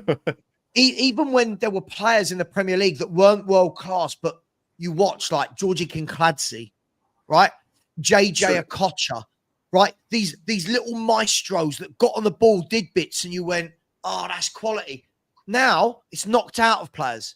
Now it's completely knocked out of them. We don't want you to do that. What we want you to do is we want you to just pass. And for me, I think football is so much poor. Only my opinion. Yeah. I look at the Premier League now. People can say, yeah, it's stronger because the teams are closer together, which I don't really believe because the last 4 years, Man City have won the league. But I don't see any individual geniuses. I'll happily... Right now, I agree, Savva. Where's it Tony Yeboah? Where's the Paulo one chops? Where are those? Where are those players, man? Like when you see a moment of magic here, who flick the ball up and hit one in the top corner, you don't see that anymore. That's just all of it's just passed across the box and one man's in the area to tap the ball in the back of the net. That's all I see, and that's watching Tottenham. That's all I see. Pass the ball to the wings and pass it across the box, and then there's somebody in there to tap the ball in the back of the net. No one grabs the game at the scruff of the neck, says, you know what, let me just show up here. Let me just hit one and see if it goes in the... No, none of that. It's just basics. And the standard of the Premier League's gone down for the last 10 years for me. It is horrendous. And I said it to Steve, and I said it to you in the summer. Out of the top 5 leagues here, the Premier League is number 4 for me. I can't stand it when people say it's the best league in the world. It is not the best league in the world. It's not even close to it. The standard of the Premier League itself is not good for me. And I don't like the way that it's overhyped. The players today are overhyped. Oh, Odegaard is the same level as Bergkamp. On what planet? Have you not seen Bergkamp play? Did you not watch Holland versus Argentina, where my man flicked the ball up in the quarterfinals of a World Cup? Do you not see that? That's a high pressure moment. My man stood up here and been counted. You don't see Odegaard do that. There's a reason that that Real Madrid binned him and got rid of him very quickly. He's not good enough, man. But in the Premier League, they'll put him on a pedestal. He's a good player, but he's not a world-class player. And the same with Saka. He's never done anything to say he's genuinely world-class. He's never gone through a high-pressure moment and actually stood out. He doesn't do that. He's not that level of player. But we are struggling so badly that we overhype these players to make them look better than they are. They're not that good. I think neither has Harry Kane. I'm just going to piss off a few Spurs fans. Neither has Harry Kane ever stepped up in a big game and gone, I'm going to change this. Just throwing it out there. I know people hate it. Never has. All the semis he's played in, all the finals he's played in for club and country, never noticed him. Never noticed him. I think, Sav, I think what the general conversation of the last few minutes just takes you back to the QPR Spurs pre-season friendly when we played loads of kids this season and walking out the grounds, and that and QPR had a winger, that 17-year-old kid that tore Porro to pieces. He was like going that day. And I remember Mikey Moore came in and bent the ball beautifully. I think, was it Lancashire who got he put the ball across and someone put the ball in. And I walked out and I said to my son, isn't it refreshing to see kids like this? And he turned around and he said, you know what, Dad? He said, the difference between the kids and the professionals, just watching them on the pitch in that match, was the professionals have had all that flair coached out of them. Yeah. And the kids are still playing with that, that young abandon, the joy of the trickery of, and it's shown. That's it, Ryan Colley. Terrific. He's 19. He looked terrific. And he evidently he's come on and he's been a big part of QPR's rise up the table, because they're in a fantastic run of form, QPR, and he scored quite a few goals the last few weeks, and that's what you want. You want kids with flair. That's why I'm so excited with Mikey Moore. I've seen him play several times for the youth, and it's nowhere near the level of Premier League, but you can see if a player's got ability, if he's talented, he's skillful on the ball, and unfortunately we're just knocking out. Look at the way we play. Get the ball sideways, pass it backwards, control, square ball. No one picks the ball up. The only person this season that gets the ball and goes at a defender, believe it or not, is Werner. And he's got no final ball.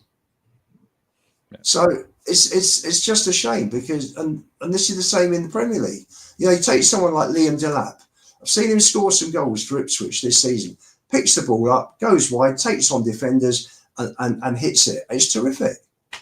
I agree. I think, though, from what Philly was saying there as well, when people talk a lot about the Premier League being the best in the world, I think the Premier League is the most marketable in the world.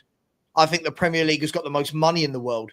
But if you actually watch the standard of football from here to Germany, to Spain, why is it people think this is the best league in the world? What is it that you see? It's the most competitive. I don't think it is the most competitive. I don't know what that's based on. Like, I think everybody,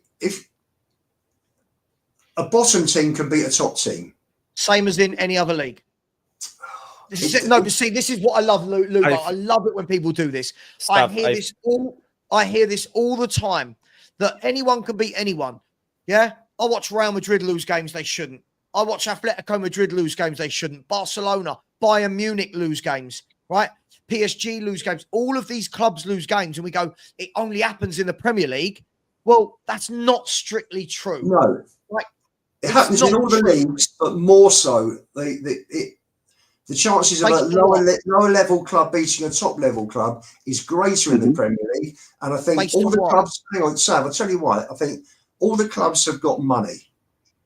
They've all got bags of money. They're two different subjects. Sorry, that's two different subjects. They're able to strengthen. So the lower level clubs in our Premier League, because of money, are stronger than the lower clubs in the other leagues. Hang on, Ian. But that's purely based on your heart, no factual evidence, isn't it? Based on what facts can you say that?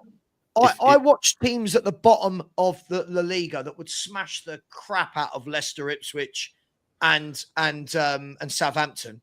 Like we keep saying these teams are strong. Let's have a look at the teams in the Premier League that you're saying anyone can beat anyone. Look at the state of Spurs, Everton, Ipswich, Leicester, Southampton, Wolves. On what evidence can we turn around and go, everything's strong here? In other leagues, it's not as strong. This league, I think... hang on, Mikhail, 1 second. Yeah. In this league, you have a look at it. How many teams have won the Italian league in the last 5, 6, 7 years? Yeah, that's the point I wanted to make. How many teams have won the Spanish league in the last 6, 7 years? 3? Right? How many teams have won? It's been 3 since 2004. So right. But you look at it in England in the last 7, 8 years, only 2 teams have won the league. Like when we're talking about how competitive it is it? Yeah. Because it's always Arsenal, Man City, Liverpool.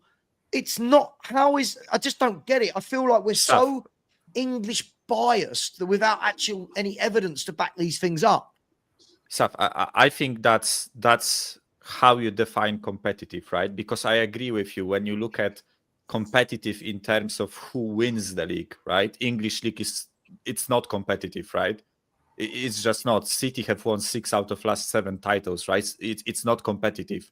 Like maybe Liverpool competes with them, but do you call a league competitive where there are only 2 contenders for the league, right? In that sense, Italian league is much more competitive, right? Because we had plenty of different Serie A winners, right? I feel like when people are saying that English league is more competitive, they mean that. And listen, this is debatable, right? Because I agree with you. Real Madrid this season, Barcelona this season, they have dropped points in matches they shouldn't have, technically, right? But I feel like people just define competitive by an average level of a team in the Premier League compared to each other, right? When you compare Bournemouth to Brighton and Brighton to Brentford and Brentford to West Ham to Aston Villa, Villa to Newcastle, right? I think there is just a huge batch of teams in the middle who are all at the same level, right? So for no team there is like, because in different leagues there is often like a batch of teams that will always finish top 6, right, or top 7. Like in Bundesliga, it's usually not this season, but Borussia this season is shit, right? But usually it was Borussia, RB Leipzig, Leverkusen, and Bayern, right? Those are usually top 4 teams. Maybe Frankfurt, right?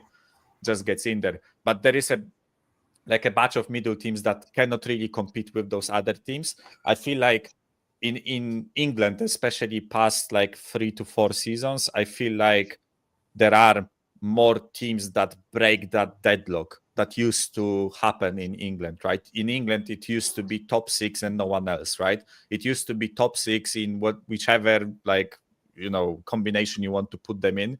Usually like United at the top or City at the top. Then it was like Liverpool, Chelsea, Arsenal, right? Years. It was top 4 for years. Or top 4 for years, it was Liverpool, right? Chelsea, Arsenal, and United, Arsenal, and Man United for years. So, but right now there are more teams that can compete over the length of a season with those teams, right? I think that's how people define it as competitive. But how do they know that's not the same in the other leagues?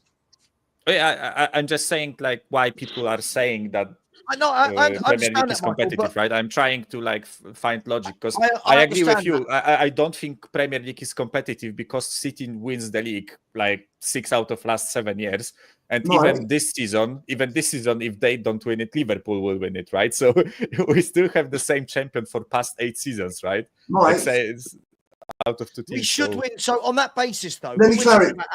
How Can strong I clarify what I meant?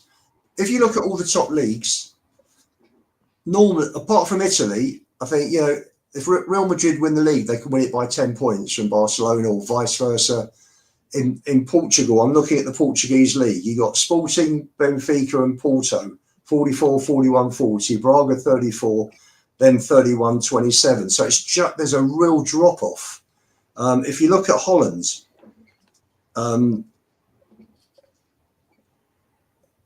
But isn't that the same? Isn't that the same with the Premier League? Like every year, the Premier League for the last 6-7 years has been a 2-horse race. And the drop off to everyone else has been massive. I feel like we're trying to squeeze a narrative here that if we're talking about how strong the English league is, why don't we win every single European trophy? Every year, why don't English teams win every European trophy available if we're so strong and everybody else is so hang on. So, the word I used was competitive.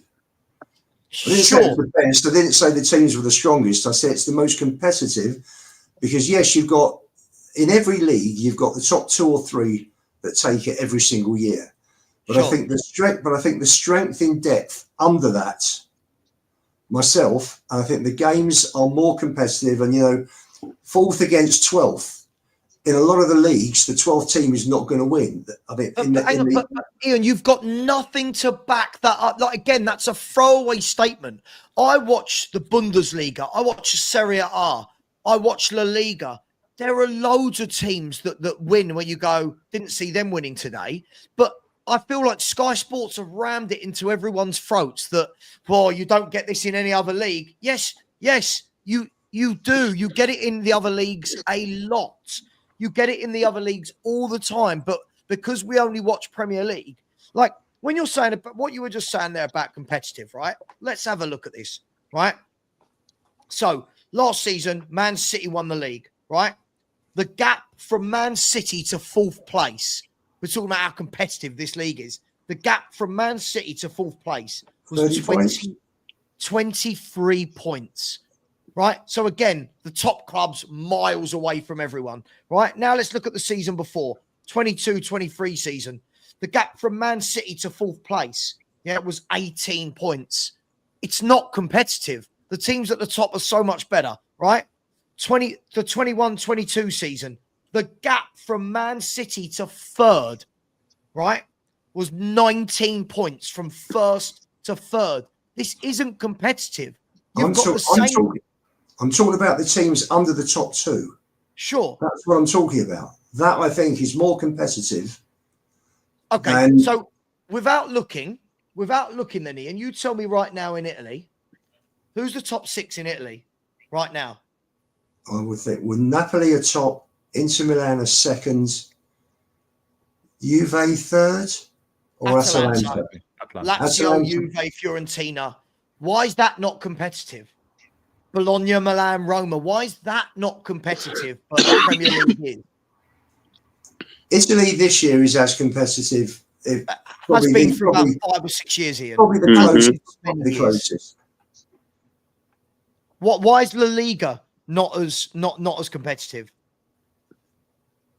If you look at La Liga, La Liga, the gap from 1st to 4th is 7 points.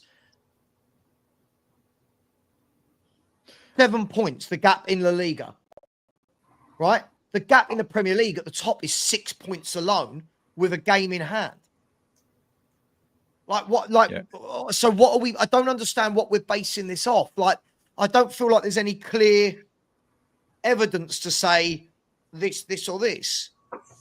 I just don't get what we're doing. I don't get why we don't win every European competition. I don't get why we say this.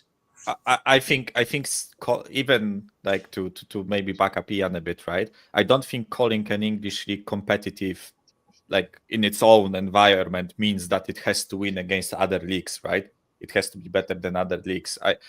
Because like I partially agree that English league is competitive in a sense that, you know, that there plenty of matches when you look at them, right? You go to Bournemouth away, you go to Fulham away, and you're like, oh, that's a tough ground to go to, right? But I think people just ignore the fact that it also happens in different leagues, right? Especially Italy, but I also think Germany is like the Bundesliga is also really competitive in that sense. And I feel like people just have this image of, oh, Bayern have won the league for 12 years, right? That means that Bundesliga is not competitive, right? Or PSG have won the French league for 11 years, so that means it's not competitive, right? Oh, La Liga, it's only Barca and Real, occasionally Atletico. It means it's not competitive, right? They are competitive. But at the same point, right? If you want to say that those leagues aren't competitive, right? Because only one team wins them, then the English league is also not competitive because only one team wins it, right? For past 7 years, except for one season where Liverpool have won it, right? So, Ian, sorry, Michael, can I just say, right, I've just checked, and again, this is what I mean. So on the weekend in La Liga, Rangers scored. Yeah, don't. That's just cost me £1,000. Oh, sorry, sorry, mate. Okay. In La Liga at the weekend, Leganes, right? Leganes were in the bottom three, and they beat Atletico Madrid 1-0, who were top of the table, right? So again, when we're saying competitive, why? If it's not competitive, how did Leganes do that? Barcelona drew 1-1 with Getafe, who were 15th in the league. Like, these results happen every week. Not every week, you know what I mean? These results happen as much in other leagues they do the Premier League, but for some reason we think that it's only the Premier League that's got strength. I just don't get it. I just again, it's like I need someone. It's like when the Anjin fans trying to explain Anjin to me. I kind of need people to explain and show me rather than, I don't know. Financially, we've had this conversation. We've had this conversation before, because I've said it many times that I think the league is not as great as what he was before, back in the 90s, 2000s. I think it's a very entertaining league. I've always said it's a very entertaining league. Quality wise, not very good at all. I've always stated it, and I'm still stating it now. I think that's what you're seeing at the moment. Don't think it's entertaining at all. The fact that gets in there. Bruno Fernandes gets in there. Never thought I'd celebrate a goal as much. That's £1,000. Thank you very much. Sorry, Alex. No, you don't to apologise, because I'm on the beach at the moment, like Tottenham, even though they turned up today against a bang average side. But the point is, though, and also I was benching as well, so I didn't watch the game, I only watched the highlights. Good goal by Maddison, by the way. I just think it's a competitive. I think it's a competitive. I think it's a entertaining league. That's all it is. I don't think it's a quality league. Competitive. Each to their own, as far as I'm concerned. Each to their own. I think one week it's predictable. One week it's not.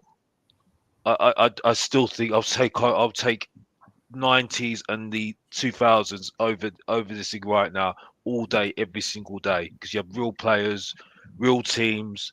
I think with the teams that are in Europe in the 2000s were actually better than what we're seeing right now, to be honest with you. I'll take most of those players right now. I'm being honest. I don't see a lot of good players right now, especially in the Premier League. I don't rate most of them. I think they only have one season. And at best, some of them. You know what I mean?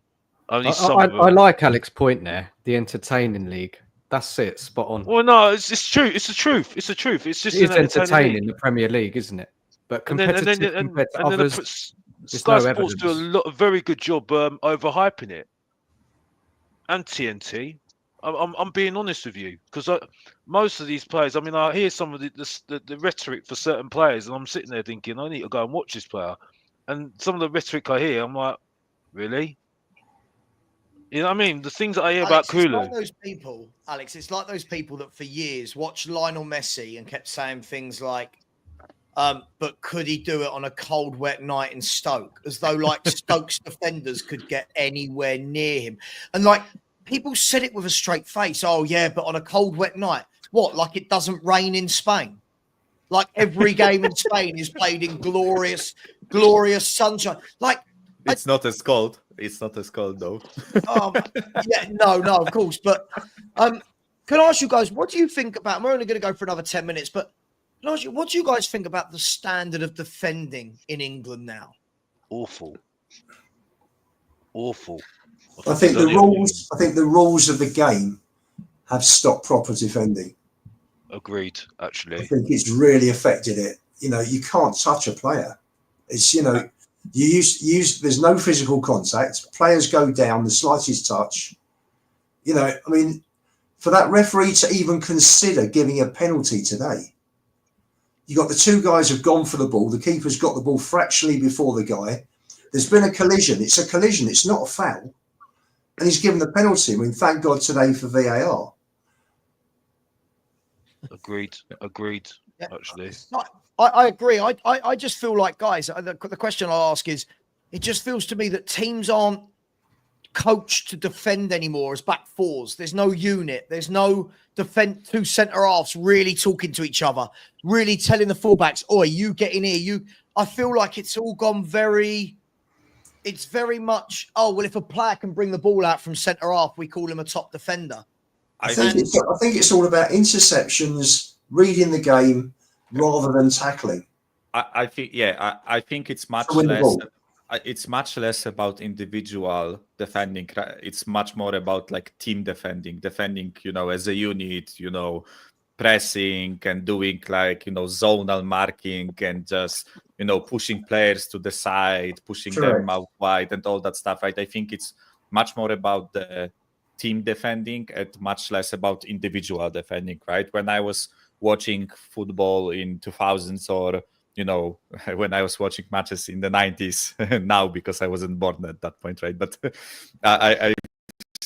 I've seen a lot of individual defending, right? One-on-one, fullback against winger. Which one of us is better? I'm going to stop you no matter what. I'm going to dribble past you no matter what, right? And they were just going at each other. Like, how many times do you actually see a winger against a fullback one-on-one these days? You don't, right? Because there is always a midfielder or a winger covering the fullback, so it's a 2-on-1, and the winger of the opposition team then just, you know, cuts the ball back and all that stuff. I feel like when you compare individual skill of defenders now compared to the past, I feel like now it's much worse, right? But the teams, I think teams as a team, right, that those players defend not better, right? But they defend in a different way. I would put it that way. Michael, right? if you get a chance to watch some of Spurs games in the 80s, watch how Paul Miller and Graham Roberts used to tackle. Mm-hmm. I mean, someone like Ledley King would be brilliant in today's game because his reading of the game was phenomenal, and his speed, and you know, he always managed to be in the right place to make the tackles. Just, you know, but it's completely changed. Roberts and Miller would be booked and sent off 3 or 4 times. You know, be sent off 3 or 4 times a season here. Yeah, I think the coaches are. I think that the game changing to this systems thing as well has really ruined it as well. That's why we're now looking at the managers now more than the players, because the managers have got, the coaches have got a lot more effects on the game than they had previously, because the players had more of their own thing in their head what to do. They're now told what to do. You see what I'm saying? Yes. That's exactly why we're having this issue with Ange at the moment, because for me it's all on the manager, because he's got more control over the things than you think. Yeah, well, I think he's got a lot more control than we should have it. You know what I mean? So I do think there's a lot more on systems. There's a lot more on what Mikel's just said about team defending, XG and all that malarkey, which I don't even consider. Yeah, but Alex, don't you think that some players should use their own initiative? Some of these players here should just think for themselves on the football pitch. Look at the game itself, yeah, and learn how to read the game itself. I'm blessed, yeah. I got to see the likes of Rio Ferdinand, the likes of Maldini read the game, yeah, and know how they didn't have to go onto the floor to make a challenge. Ian, I agree with you, yeah. A lot of the players today, yeah, a little touch here and they roll around on the floor like they've been shot. And now I can't stand that part of the game. That part of the game, yeah, I find it. This is probably why I don't like the Pigeon as well, because I find he's like that.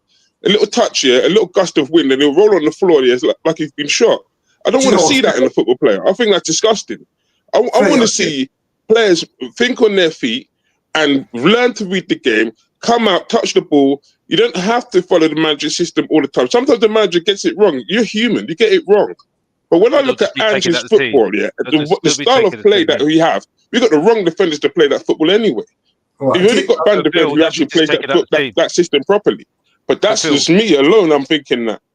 But when I watch teams today, yeah, there's no player who actually says, you know what, I'll lose my mind. Yeah, I'll run into that position and I'll take that shot or take. No player takes the initiative. None. But Phil, they'll just be taking out the team. That's the problem. You see what I'm saying? So there's the conundrum. The only thing that would stop them being not out the team is if they're really, really good. And like I say, you know, all their special players. You know what I mean? So I hear you, but unfortunately, some of these players have been, you know, casted out. I mean, I look at people like a Sancho, for instance. I think he's one of those people got a bit of a maverick about him. You know what I mean? I know we're talking defenders, so I'm trying to think of a defender in my head right now. But maybe Spencer's another one. Spencer's another one. I think he's a bit of a maverick. I think he's a bit, you know, he's got his own mindset. He's got a bit of arrogance about him at the moment. People said he's got attitude problems, right? Everyone sort of said he's got attitude problems. So I was like, I don't know about that, because back in the 90s, people didn't say that then. It's just that because managers haven't got that much time now, that, you know, they've got to sort out their systems. They ain't got time to, you know, deal with someone that's got arrogance and who knows what they want to do and stuff like that. You know what I mean? Alex, it was to do with training, missing, you know, late for meetings, not giving 100% in training, rather than match attitude. Yeah, no, but I'm just saying the example. I'm saying the example because certain players back then did have attitudes, but they were able to accommodate. Harry Redknapp loved those sort of players. He loved those sort of players. Look at Di Canio. You know what I mean? There was loads of players that Harry Redknapp used to have back in the day in different teams that were, you know, look cast off. Martin O'Neill used to use them a lot. Sam Allardyce. A lot of managers used to look at those players and think, you know what, I can get something out of those players. You know what I mean? Alex, you're talking about players with a swagger, aren't you?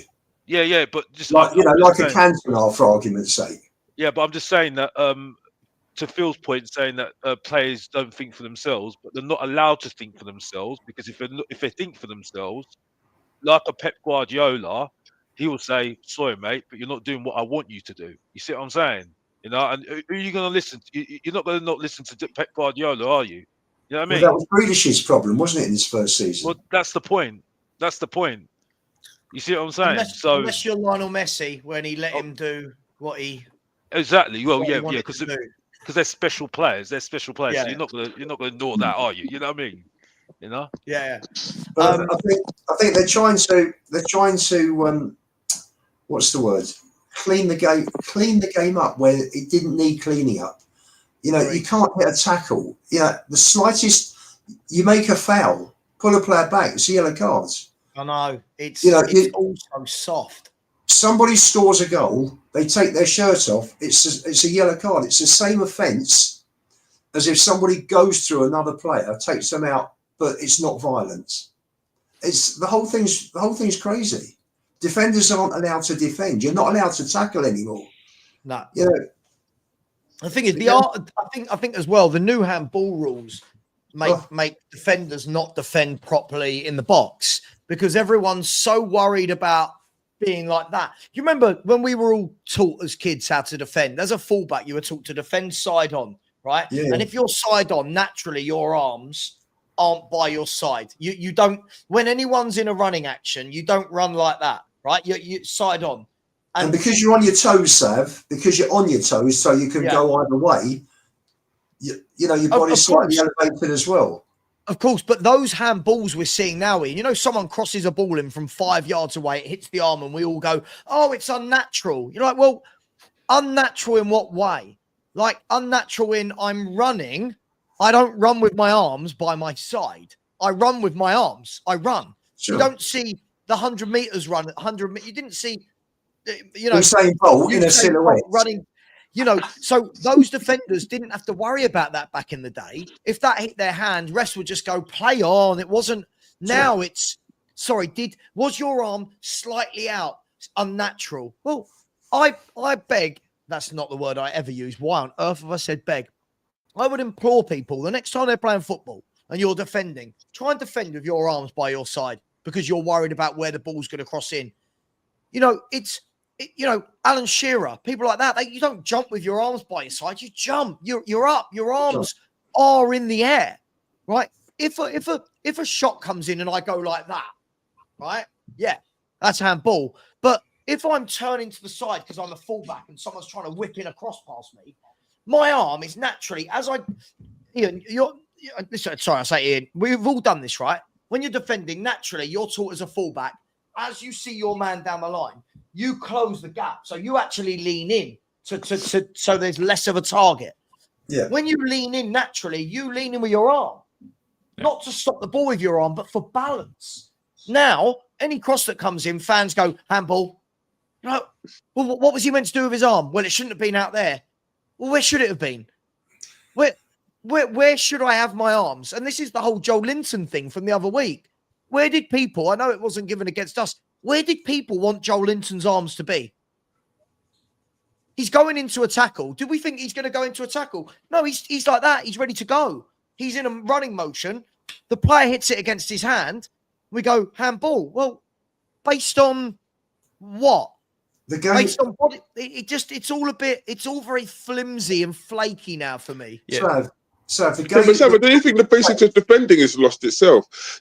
Back in the day, when I was growing up, there would be a saying, if in doubt, hoof the ball out. Even that is lost in the game today. How many times have you seen a defender lose the ball in the penalty area, playing out of the back because they want to be fanciful and just play it out of the back? You need lose possession there, right? The other team is right on you and they're going to score. You don't even put the ball out of play to say, you know what, let's just calm it down for a few minutes and just put the ball out. No, that's even lost. The rules that changed the whole of football in terms of handball was our Champions League final. With the handball given against Sissoko when it came off his chest onto his arm. And the ramification of that, if you remember, what was his name? The guy, Origi, who scored the second goal for Liverpool. If you look at Toby trying to defend it, he's got his arms behind his back. Yep. Remember that second goal. And the whole of football has changed from that match onwards. As far as the handball rules concerned, it's people like Kalina and Ellery should actually go out with athletes and sprinters and let sprinters show them how athletes actually run before they put these stupid rules on the statute book, and because they are wrecking football. The referees are spoiling this beautiful game that worked very, very well for 100 plus 150 years, and all of a sudden they're now changing the rules every single year. I mean, I was having a chat with a referee who went to watch my son the other week, and he turned around to me and he said, we get confused. The rules come out, you've got to study them. And we're not even sure what's a handball and what isn't a handball.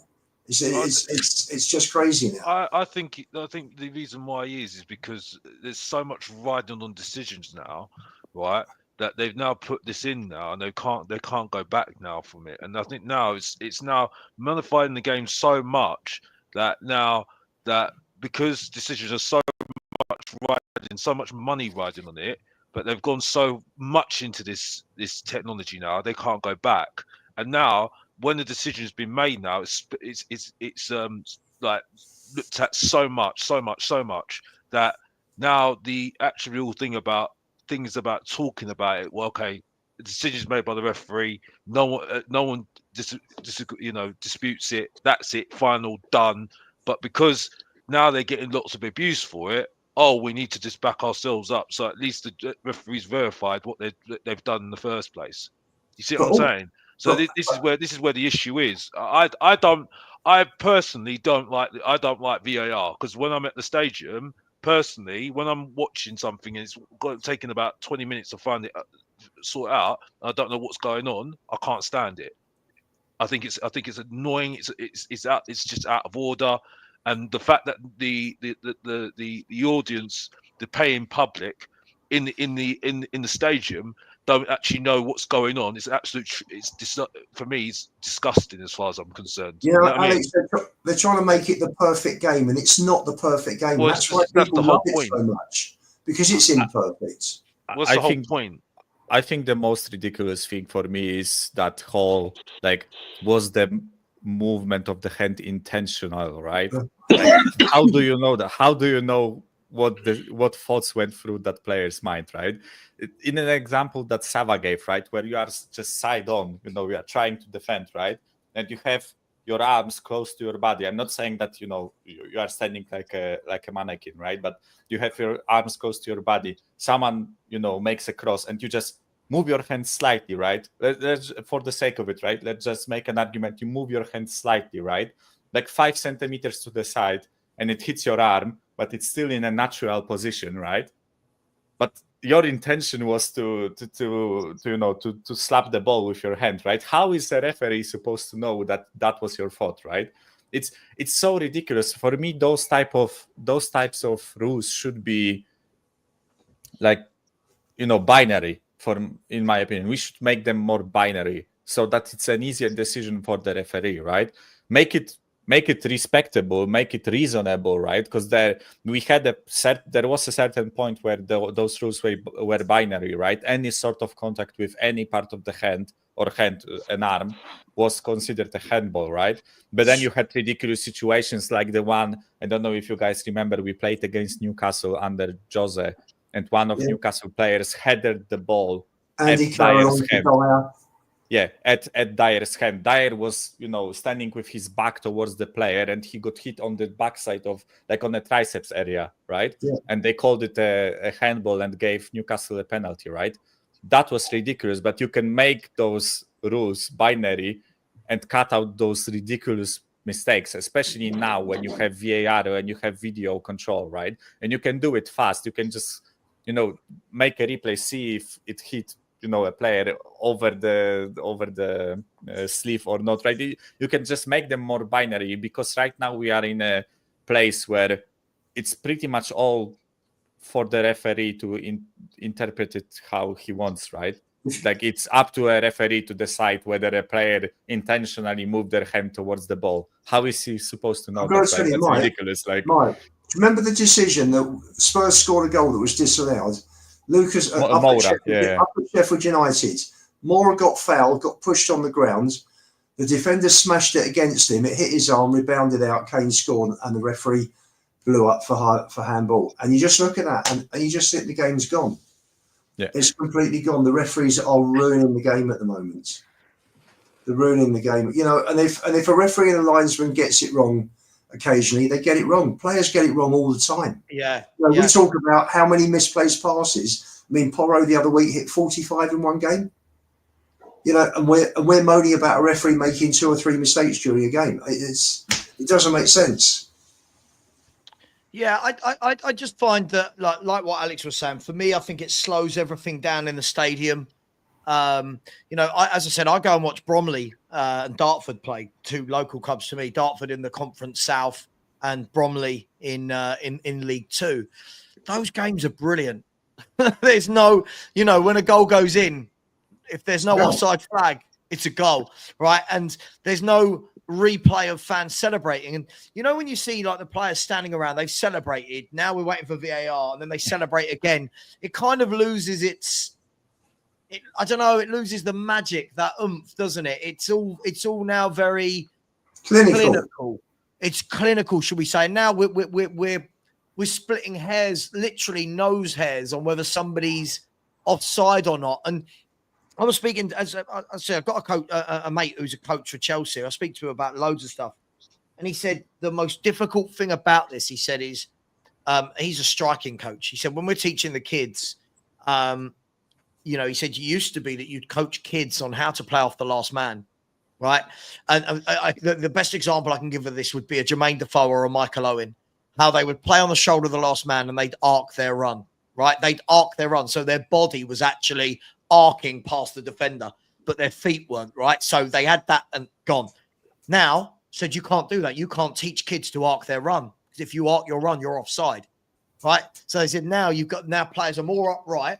You're worried about, am I in, like he said, it's just it's changed.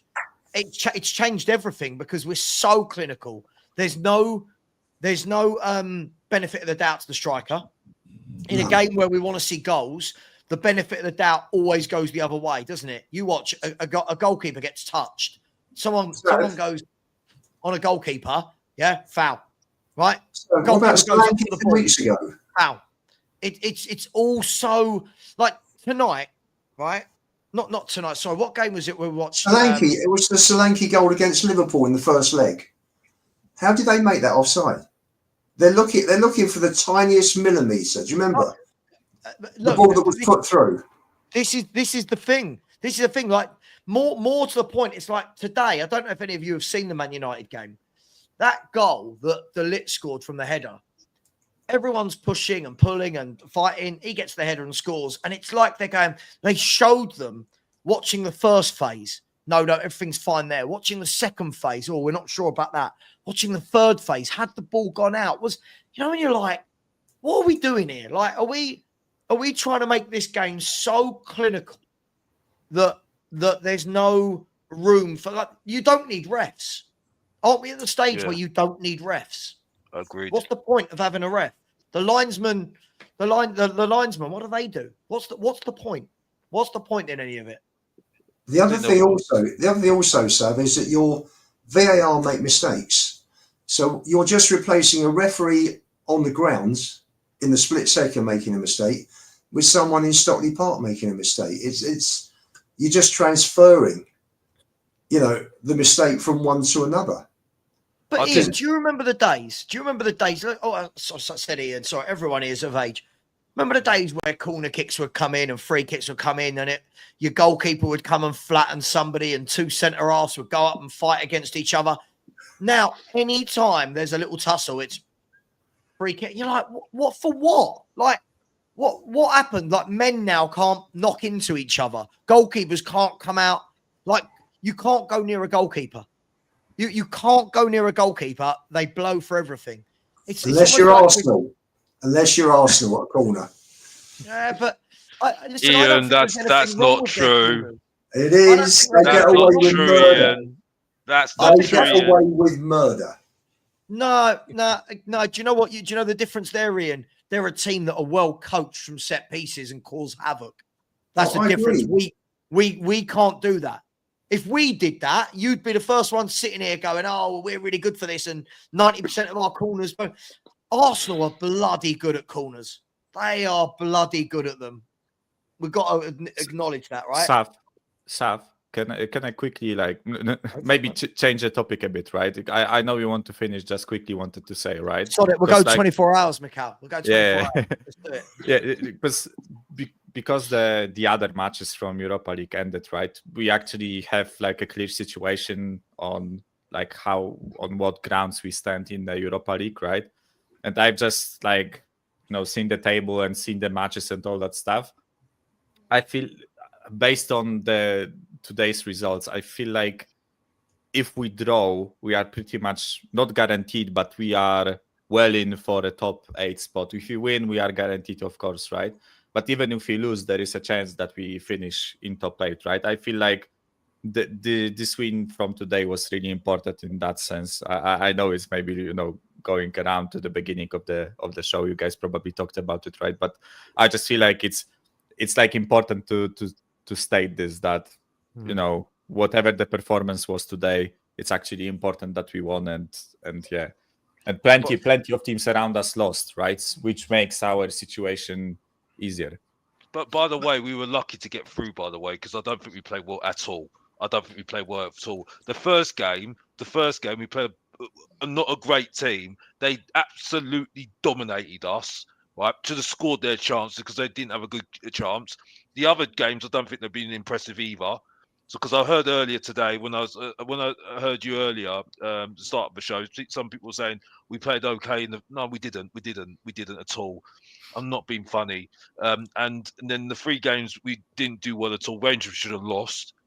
And today we did. I mean, watching the game, yeah, there were good goals. Grow up. You know what I mean?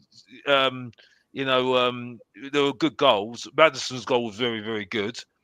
Son scored goal, yeah, cool, right. But the defending's terrible.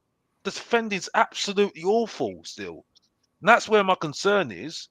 You know what I mean? Because again, are we grinding out results? That's the point I need to make right now. Because that's what we need to be doing. Right? Regardless, the reason why we're not in the relegation battle at the moment, specifically, is because Ipswich didn't beat bloody Man City.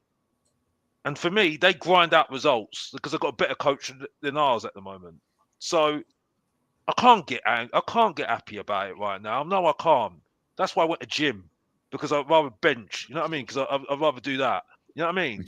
Because I'm not learning. The pursuit of the wife, eh? Huh? The pursuit of a wife. Well, no, because it's just I've been doing this for about a year now. Because I you know what I mean? Because you have to refresh, reset, restart. You know what I mean? Like you said, you know what I mean? I'm keeping that manta. But like, I'm sorry. Is this Danny, by the way, Alex? Yes, Danny Kiriakou. Yes, it is. Is this the Danny? I thought Danny had died. Like I haven't heard from him for so long. I just didn't think he was around anymore. Danny. Is that you? Have you lost your phone as normal? Are you alive?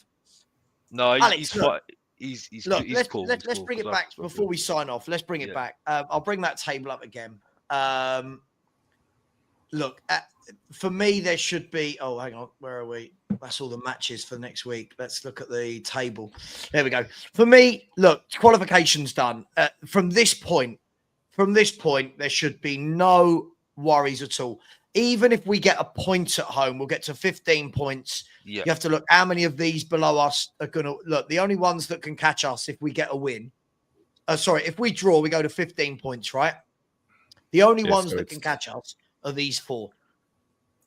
These are the only ones that can catch us.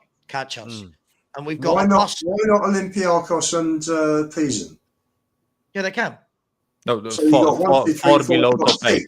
Who they playing, Savva? But Ian, they are in top 8 already, right? So it doesn't matter if they go above us, right? Yeah. That was my point. 8, so someone has to replace us, right? Basically. Yeah. So they're the only ones that can knock us out of the top 8 is Galatasaray, Bodo Glimt, Poznan, and Olympiacos. If we get a draw, if we get a win, we're sorted. If we get a draw. Yeah. Let's have a look. So remember those teams: Galatasaray, Glimt. I can tell you. So keep the table up. I'll tell you now. Galatasaray goes to Ajax. Yeah. Oof. Ajax are awful, aren't they? Oh. Okay. Glimt go to Nice. We're in Nice. Lower they are. They're not doing great. Oh, Jesus. Wow. Yeah. Wow. Okay. That's Vieira, isn't it? Vieira's there, isn't he? Yeah. Isn't that where Ndombele is? Yeah. Ndombele is in Nice. Is that Vieira manager there? Nice. No, I think he's in Italy or something. No. Oh, okay, forget it. So, who is the manager of French team Nice? So, I don't know. Let me get it. It is. No. Hang on. Hold the line, caller. Hold on. Management. Thanks. Hayes. Frank Hayes. Yeah. Vieira is managing Genoa right. in Italy. Pisa go to Atletico Bilbao. Okay. Oh, yeah. I fancy Bilbao will. Yeah. Okay. Yeah. And who's next after that? Olympiacos play Karabakh at home. Olympiacos are at home to Karabakh. They'll win that. Yeah. So I think these win. these three have got difficult games. Oh, we're through. I've got no doubt we'll go through. And I think most of us thought we would, right?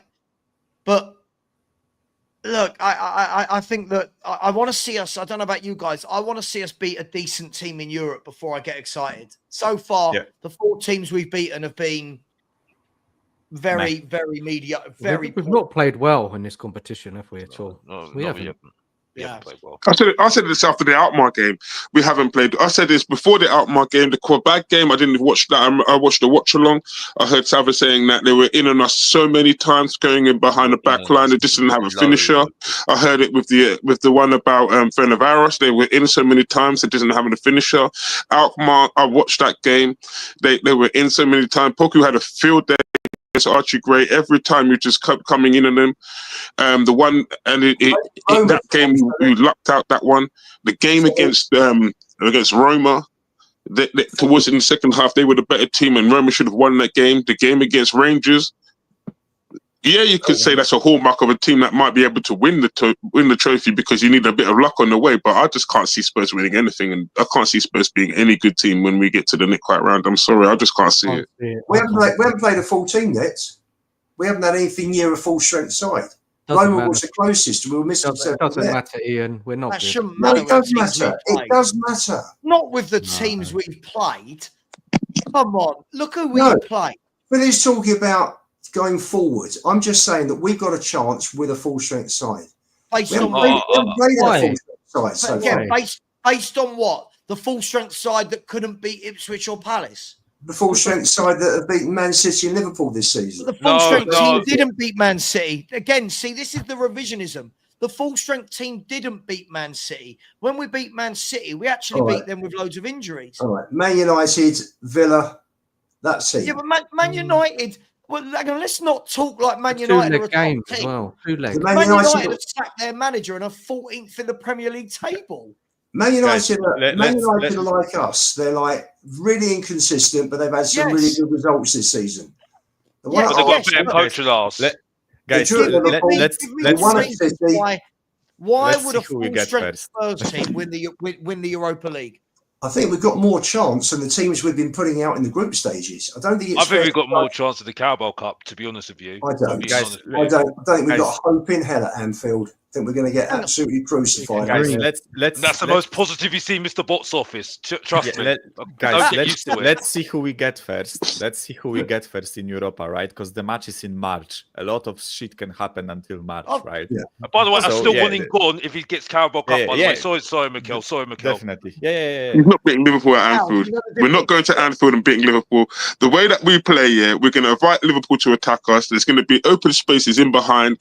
It'll be a slided ball through, a ball over the top, and then you're going to have one of their strikers, either Gakpo, or you're going to have Nunes or Salah, or you name any of the front five they've got, and they're going to be in on goal and they're going to score. And 1-0 is no way a big enough lead to be going to Anfield and being confident that we're going to get a draw, because we don't draw games.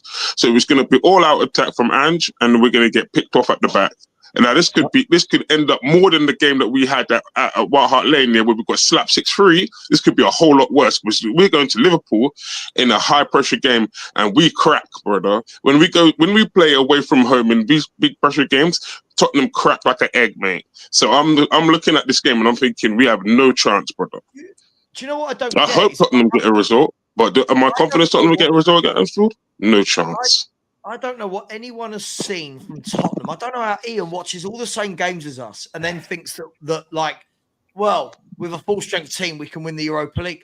He's just hoping. He's just hoping. I've said all along. I think we're there with 5 or 6 other teams that are all capable of winning this trophy. But Ian, again, a lot of the points you've made tonight, I might as well have a tape recorder. Based on what? I don't know what this is based upon. My gut feeling that we are a second-tier side in a second-tier competition playing second-tier teams. There are no great teams in there, Sav. Hang on, Ian, again, your belittling of European football is staggering. When you're saying there's no great teams in there, first of all, we're Tottenham. We're 15th in the Premier League, right? And we're playing up against these teams in this... Now, I might get clipped for this if we end up winning it, which I don't think we will. Look at the likes of Frankfurt. They're a very good team. Lazio, a very good team. Athletic, good team. Right? Galatasaray made us look like a bunch of amateurs. I don't understand where we're going. We're a second-rate team in a second-rate competition, and there's no great teams in it. Are we a great team? We're in relegation form. We're 8 points from the bottom. I didn't say. I said we are a second-tier team along with second-tier clubs. None of them are great teams. But we're rubbish. I just Do don't you know what? Ian, Hang on. People were saying, we're going to beat Roma. Roma lost to AZ Alkmaar tonight. Guys, really? So Roma, Ian, when you get to playing the better teams, right? Plasma TV, go away. When we win the Carabao Cup, if we win the Carabao Cup, I'll do what I always do when we win a cup. I'll be happy. I don't know what you mean, mate. You're an absolute troll. Go away. It's my fault for reacting to that. Ian, what I don't get is over 2 legs, right? Do you truly believe that a team like Lazio over 2 legs, Athletic Bilbao over 2 legs, won't take us apart? We can see 20 plus shots. Don't think they will. But what have you seen from us that makes you think that? Like, am I watching a different Tottenham Hotspur to you? Sorry, we've been shit for 15 months. I don't think those sides are so great, sir. Do you know anything about Athletic Bilbao or Lazio? Like, I feel like, again, these are sweeping conversations. They're both doing very well in their leagues. They both play some very nice football. They're both very well organised. Why suddenly now that they wouldn't be able to deal with the mighty Tottenham Hotspur, who are simply wide open? Let's see who gets drawn with whom. Let's see what players come back. Let's see if we've got a new manager, which would be a massive help as well. We hope that we have a new manager. We hope. Conversation. This is, if you've got a different manager, depending on who it is, I'm having a different conversation, right? But the way we play, look at that shit we played tonight. No offense. They had 22 shots against us. 22 shots against us. Okay. If by any chance we get to the final, how many of those players are going to be starting in the final? Most of them. Do you think so? What? So you don't think Sonny, Kulu, Madison, Bentancur, Madison, Porro? no. 3, Porro, maybe Spence would have pushed his way in by then. I think Spence is a far better right back than Porro. 6 of those will be starting. This is that revisionism. By the way, Ian, right? When you're saying how many of them will be starting, the players that are missing have been shit. Romero's was having a shocking season, but bring him back in because he'll win us the Europa League. Like, he's still a better player than Dragusin. I'm not hearing this. You've got a choice in a cup final of Romero and Dragusin. Sorry, mate. I go for Romero. I'm not hearing this. All our big wins this season, were they with Romero in the back 4 or Dragusin? No, Dragusin. Dragusin and Davis. So I don't understand that. He's playing rubbish. Sorry, I think Romero's a better player than Dragusin. I think he's a better player. Sure. I'm just saying though. But the point is, I'm asking you from the beginning of the season when Romero played. Can you name me a good game we won when Romero was in the team? I'm sure there probably 1 or 2. I can name 4 or 5 goals he's given away.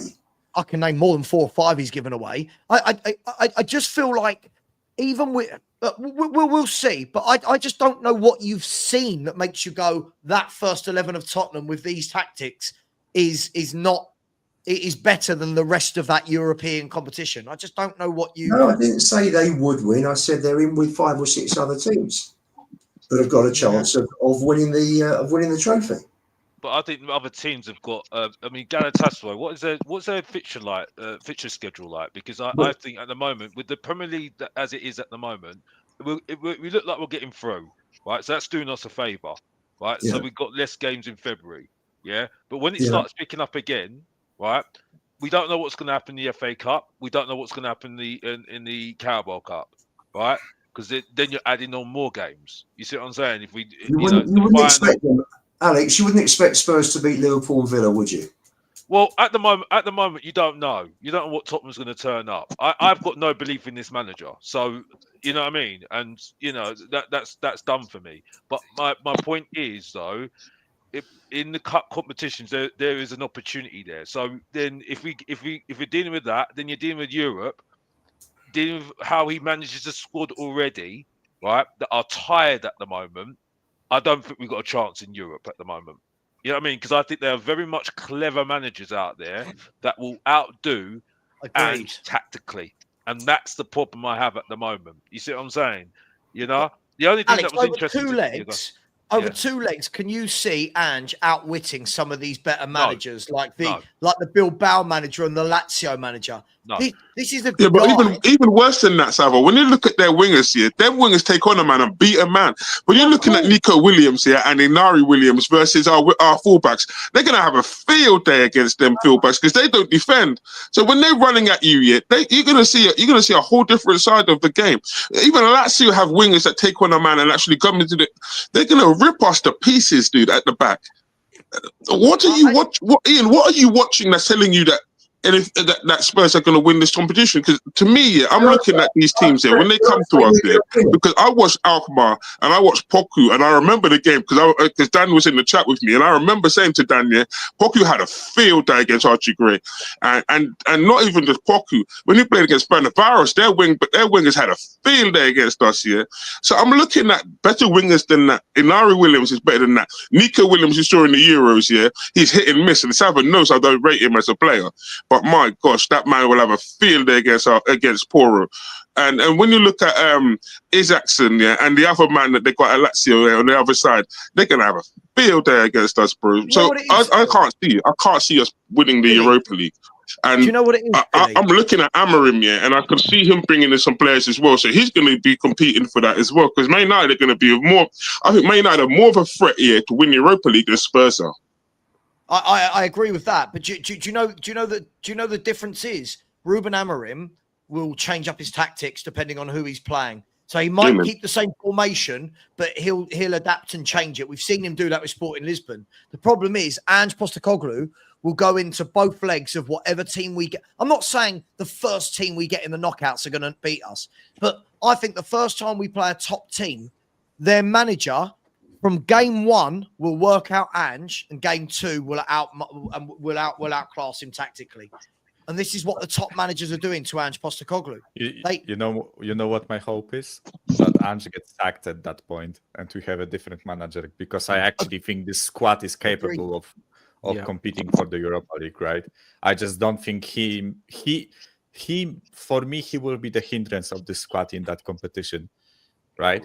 Because we have managers of Karabakh and AZ Alkmaar and Ferencváros, right?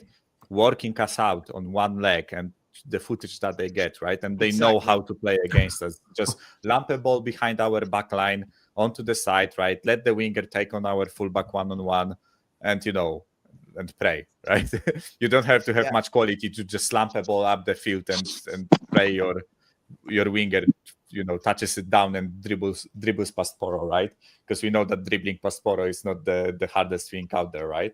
So, or just cross it from the right side to the left side, right? Where Poro is, he's like 1.70 meters or something, right? Just put a tall player on him and try to header the ball in, right? That's not easy when you every team knows that and we don't counteract those things, right? This is the thing. Those issues are fixable, easily fixable, right? During the game, in a preparation for the game. I just don't think Ange will fix those issues, right? Because he has a set way of playing and he will just keep persisting with it, right? I think even if we get into a round of 16, right? And let's say we come across like, I don't know, Midtjylland or Feyenoord are in Champions League, but that middle of the pack team, I think we can beat them on quality, right? But I think as soon as we come up against Bilbao, Lazio, and like Frankfurt and 2 or 3 other teams, right? I think this is where the quality of teams is Fenerbahce, in my opinion. Yeah. Fenerbahce up against Jose. Rangers will give us a game. Yeah. This is a moment where the quality is equal, right? So then it's up to a manager or individual performances to sway the game one or the other way, right? And I just feel like we have a huge hindrance in Ange, where he gets out coached by the other guy, right? So it basically has to be our team just performing out of their mind to make up for his mistakes. Like I really hate how this guy just doesn't adapt at all. I agree. Right? I've said it plenty of times. I'm not even against Mike, his look at them. Yeah. Look at them today. From the first Give me a half second, to the guys. I gotta go. Yeah, I'll see you guys later on. Thanks for having me on, Savva. Respect, Dan. Mr. Box Office. Ian, nice to meet you for the first time, second time. And Michael, it's nice to meet you for the first time. So thank you very much for having me on, and hopefully we'll catch up again soon. All right. Like, for example, look at the first half today to the second half. Look how they worked it out very, very quickly. The last 15 minutes of the first half, they realised, get down our channels, you get joy. Second half, they came out, and how many crosses did they whip into our box from right and left? Right? That's a crappy Hoffenheim team in terrible form with loads of injuries. Now imagine we're up against Jose Mourinho, right? For example, now imagine we're up against Jose Mourinho.